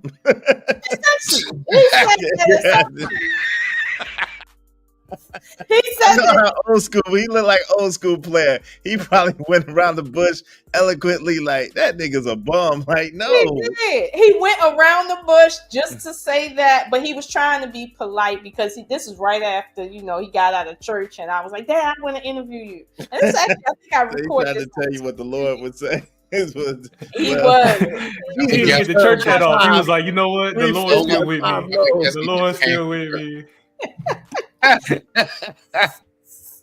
But I just wanted y'all to see that because you see right here, I said Dad's reaction. My date asked for $100. This was when I think I started a small channel, but then I was like, you know what? I'm tired. I don't feel like it. So I never really finished this channel. It was called Average at Best. And I just want y'all to see that since 100 watts, since you and your dad do a podcast, and now I gotta come over there and be like, Mr. 100 watts. Yeah, can you put it in the back chat, bro? Can you put your channel in the back chat, brother? So I can check it out. What time on Wednesdays? I'm sorry, I got a long-standing commitment on Wednesday. What time on Wednesday? We do 8:30 on Wednesdays. Oh shit! Eastern. I'll be live at that time, but I will check y'all on the replay and stuff. It seems to be a very popular time. Yes, that is on Wednesdays. Yeah, very popular time. Yeah. Listen, I'll watch it because I think I should be able to watch it. But that's gonna be interesting. I think it's good. And we've had conversations like that before. Like just last week we had the conversation about oh shit, I put that in the wrong place, my fault. We just had the conversation about when I was in the 8th grade and I was asking him about money to go to the movies. And he was like, nah, hell no, you better take that lawnmower and go cut some fucking grass for that shit. You pay people to take a girl to the movies. Like we had those conversations. You know what I'm saying? But what I was saying though, what I was saying was having these conversations with my father. So like Lola was just showing, that should be important. So for a lot of men, because they don't, how can I say this and it makes sense? A lot of young dudes don't have experience talking to men that's not trying to hit their moms. Like the perspective of a man that's trying to hit your moms is not the same as a man that's trying to enrich you, like actually give you game. Like it's not the same. Yeah. So being able to be in this space where you just talking to other grown men that got their life going on and they got family, like being able to have that conversation is way too important. Because a lot of things that my dad told me when I was 15, 16, 17, even 21, 25, some of it didn't make sense until I hit a certain age or I ran into a certain wall or something like that. So when you talking to these young dudes, they probably not hearing you. They probably don't give a fuck about what you're talking about. But the moment that wall comes, they can be like, you know what? Izzy was just telling me about this shit, bro. Damn, I should have seen this coming. You know what I'm saying? So even if they not listening, it's a little late. They don't care. But you know what, 100 watts? I'm thinking, yo, fam, I exposed my situation to everybody for the younger brothers that came behind me, right? You know, I went through this situation with me and my lady. We broke up and I moved out, right? And I was transparent before the people, and people took that to try to think I was broke, to try to think I was, you know what I'm saying, to tease me for being homeless, for not having a spot. And I'm like, yo, y'all are taking away, like, first of all, y'all not paying attention. Y'all not looking. Second of all, y'all are taking away from the lesson that I'm trying to help young brothers with through my example, and y'all taking away from it, diminishing it. And that's the crazy thing. Like, I put myself out there so that somebody can learn and see and be like, okay, some of these dudes are not just using talking points. Some of these dudes actually live what they're talking about. And it ain't gonna be, you know what I'm saying? But it was tragic because people try to use it to put me down, to tease me, to like, and I'm like, yo, y'all are crazy. Like, what's wrong with y'all? Ain't watching, y'all ain't looking. Because if you're looking, you would understand it's not what you think it is. But it's like, it's like you do something like that and be transparent and let people in so they can see, like, you know what I'm saying? Because everybody say, oh, y'all only talk about y'all wins. But then when you talk about your losses in our communities, you get demonized and it gets weaponized against you. It gets used as ammunition. And that's one of them things. And that's one of them things where you have to just tell the story. Like matter of fact, as Smitty was just saying, put that shit in the universe, dog. Because I'm telling you, I swear to God on everything I love.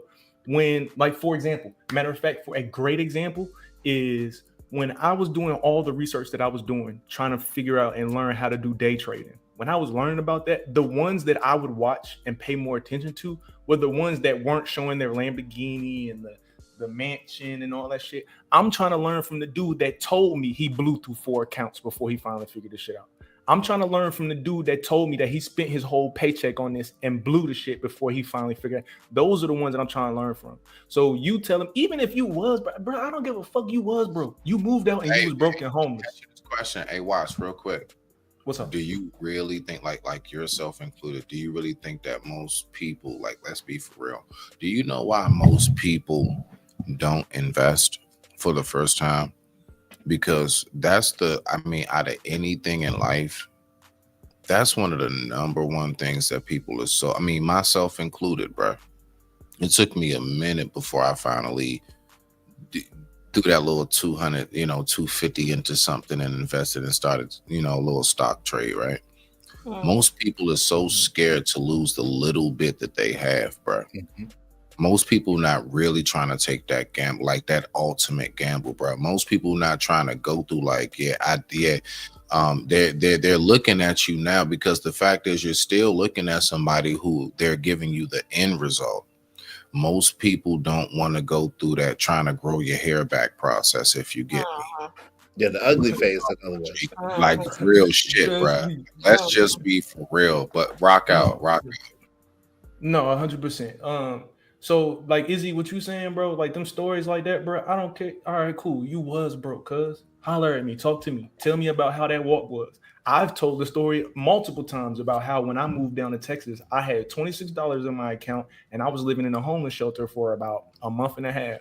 And I busted my ass. I rented a room. Like I tell that story because it's not all cheese out here, bro. Like it's not everything out here not about to be easy money. You're gonna have to slide through some rocks to be able to get to where you're going sometimes. You know what I'm saying? And even when you accomplish the ones. No, I'm sorry. 100 miles. Go ahead. Don't. I didn't mean to cut you off. Go ahead, brother, and I'll go after you. Go ahead. Hold on. 1 second. Travel. Come on, travel. Like, let's, at least for the night, travel. Come on, travel. Like, let's, like, don't do that. Like, I really want to learn something, and there are people who want to learn as well. So, while we have in this moment, like, let's all be respectful, and that's something that I genuinely do like hold guard close to. We are all our own. It ain't none of the others up here, ain't none of the others in this chat. It's all of us. I don't want no division over here. Izzy, rock out. I'm sorry, brother. I wanted to make that clear, bro. No, it's 100 watts. Go ahead, 100 watts, and then I'll go after you, bro. No, yeah. Behave, Trap. I'm subscribing to your page right now because this is my first time running into you. I'm subscribing to your page. I want to see how, you know what I'm saying, see how your content working. I need to go take my lady to work, so I'm about to hop out of here. Smitty, I appreciate you, big dog, each and every time. No problem. I'm just making shout out to all time. You know what I'm saying? When y'all, shout out to all the niggas. Shout out to all the niggas that's not too masculine to take their girl to work, motherfuckers. Salute. Y'all get it in. Hey, but look, I wanted to leave you with this before you left, though. One thing that people got to realize is just because you got it, especially if you're an entrepreneur, that doesn't mean that you're going to be on top always. And that's what Bolo was alluding to. And that's true. Like you may be liquid. You may have a net worth for 500,000, $1 million, 10 million, 20 million, but you might not be able to put your hands liquid on the cash like that. And so, you know what I mean? Like sometimes your liquidity is low. And you gotta hustle, you gotta bustle. So it's like people think that just because you get money, or just because you have money, or just because you look a certain type of way or have certain trappings of success, that it's always gonna be the same. And it's not. You know what I'm saying? It fluctuates, and that's just how business is. This is how things run. Shit, think about it. If you had Bitcoin, a certain level of Bitcoin, your ass several months ago was like living in the sun, but then now that same Bitcoin ain't worth the same. So it just be that way. It be that way.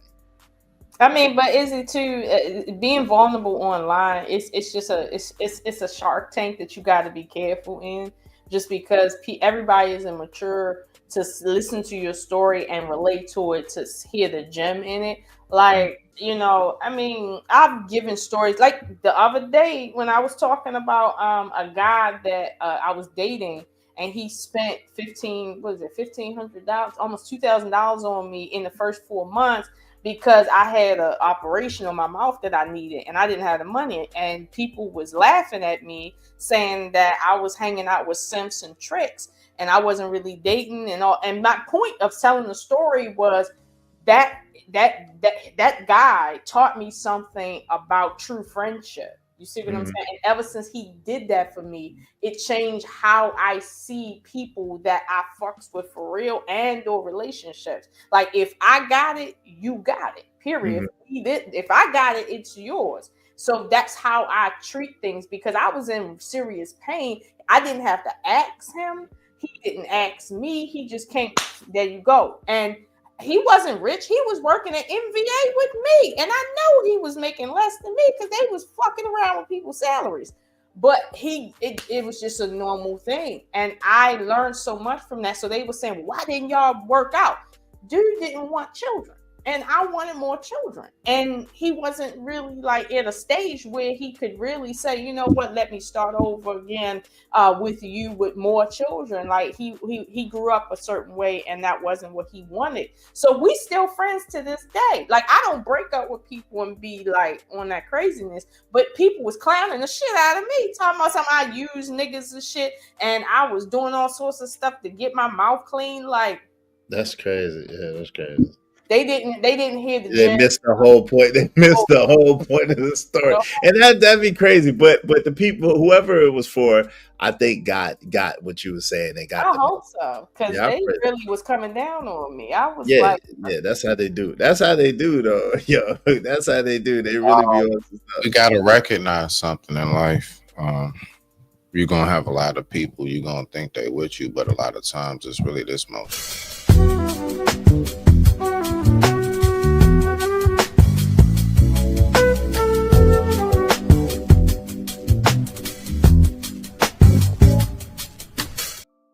Yo, that's deep. Keep that in mind. Keep that That's in mind, deep. right? That's a Like, deep book right but there. like, so I just want people to understand this, right? Everything Lola just said, and you know, I've spoken about it myself. And right now the time is 10:09 p.m. East Coast Standard Time, and I thank you all for tuning in. Thank you so much for watching. So as we get down to our final thoughts right here, right? I would say this part. That's exactly why people, you know, don't want to share anything. Everything is too much about either having a leg up on or having something in the tank, you name it, whatever. I don't know, in some form or fashion. My point is, you know, it's a lot we really can learn from one another. Like real deal. And I ain't even about to be long-winded with this or preach. It is so much I have learned just from sitting back and listening to folks, man. Going back over footage and just hearing things. And it's sad how there are a lot of us who have real life stories, but we are the ones who keep that, you know, really safeguarded. Why? Because we recognize that most folks only want to hear from the people who have either just strictly the narrative or speculation about things. And it's about who people like more, as opposed to who has the actual organic true story to back up with the receipts or whatever of what they speak about. Nobody wants real anymore is my point. Let's just be for real, people. Everybody talks about keeping it 100, but most folks don't even know how to keep it 45 degrees. God damn it. I mean, it's wild, yo. Like everybody want to tell you know, I mean, you know, and I'm not saying, you know, nothing. I'm just saying, like, in out here in society, like, period, everybody says keep it 100, keep it 100, keep it 100. But it's like, who really does? And honestly, even those of us who do genuinely keep it 100, I do believe in this day and age, most of us even walk in with only like maybe about 70% on deck. Why? Because we know most people can't handle the 100 of us.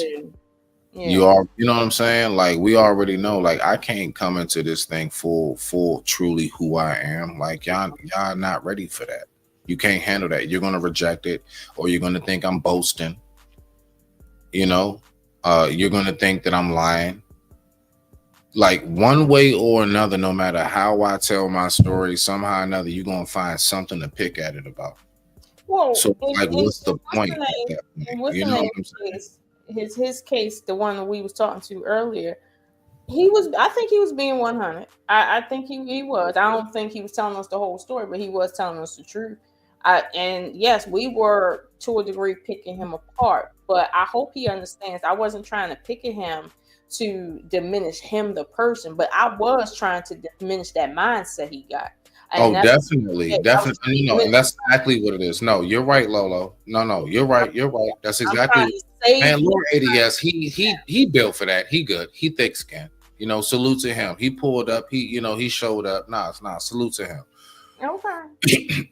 But it ain't because I even made it clear to him, like, I said on Izzy channel, like, bro, you tripping? Like, what are we thinking about?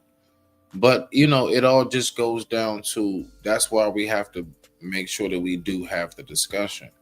I'm gonna be real with you. As much as I'm saying it, even to this moment, as much as I was disgusted by it, I gotta muster up enough for me to be like, bro, hear this man out, bro. Hear him out. And don't, what I'm saying? And allow him to feel comfortable enough to say what he got to say and be genuine about it. And so I had to set my feelings aside. Like, it's tough to do. It's tough. Especially when you were dad and all you can think about is, nigga, if that was mine. So it's tough. You know what I'm saying? But yeah. Izzy, what you got before we get out of here? Thank you for having me. God bless you. Good night now. I appreciate it. I swear on life, that's all I need. I don't know how I go because on some real shit. I literally, Lolo, you good?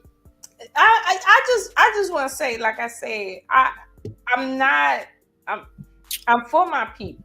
I am. But at the same time, I know we got some problems. I know we got problems. And as they used to say, save the body, throw away the mind. I'm trying to reverse that. And so when I see people saying things that I know is destroying them, I try to say it in a nice way, but to some degree, people only bring out the nigger in me. And with him, I'm going to deflect to being a black woman that can't sit still and let you talk. I can't let him talk, because if I do, the God in me going to die. And yeah, no, I can't let him talk. What in the world? No. I think you kill the God in you. I'm going to be an unsubmissive black woman and say, no, you going to listen to me talk, and I ain't taking no breaths. Well, this is the thing. Y'all ain't supposed to be submitting to everybody. On that note, Pete, we out of here. I'm out.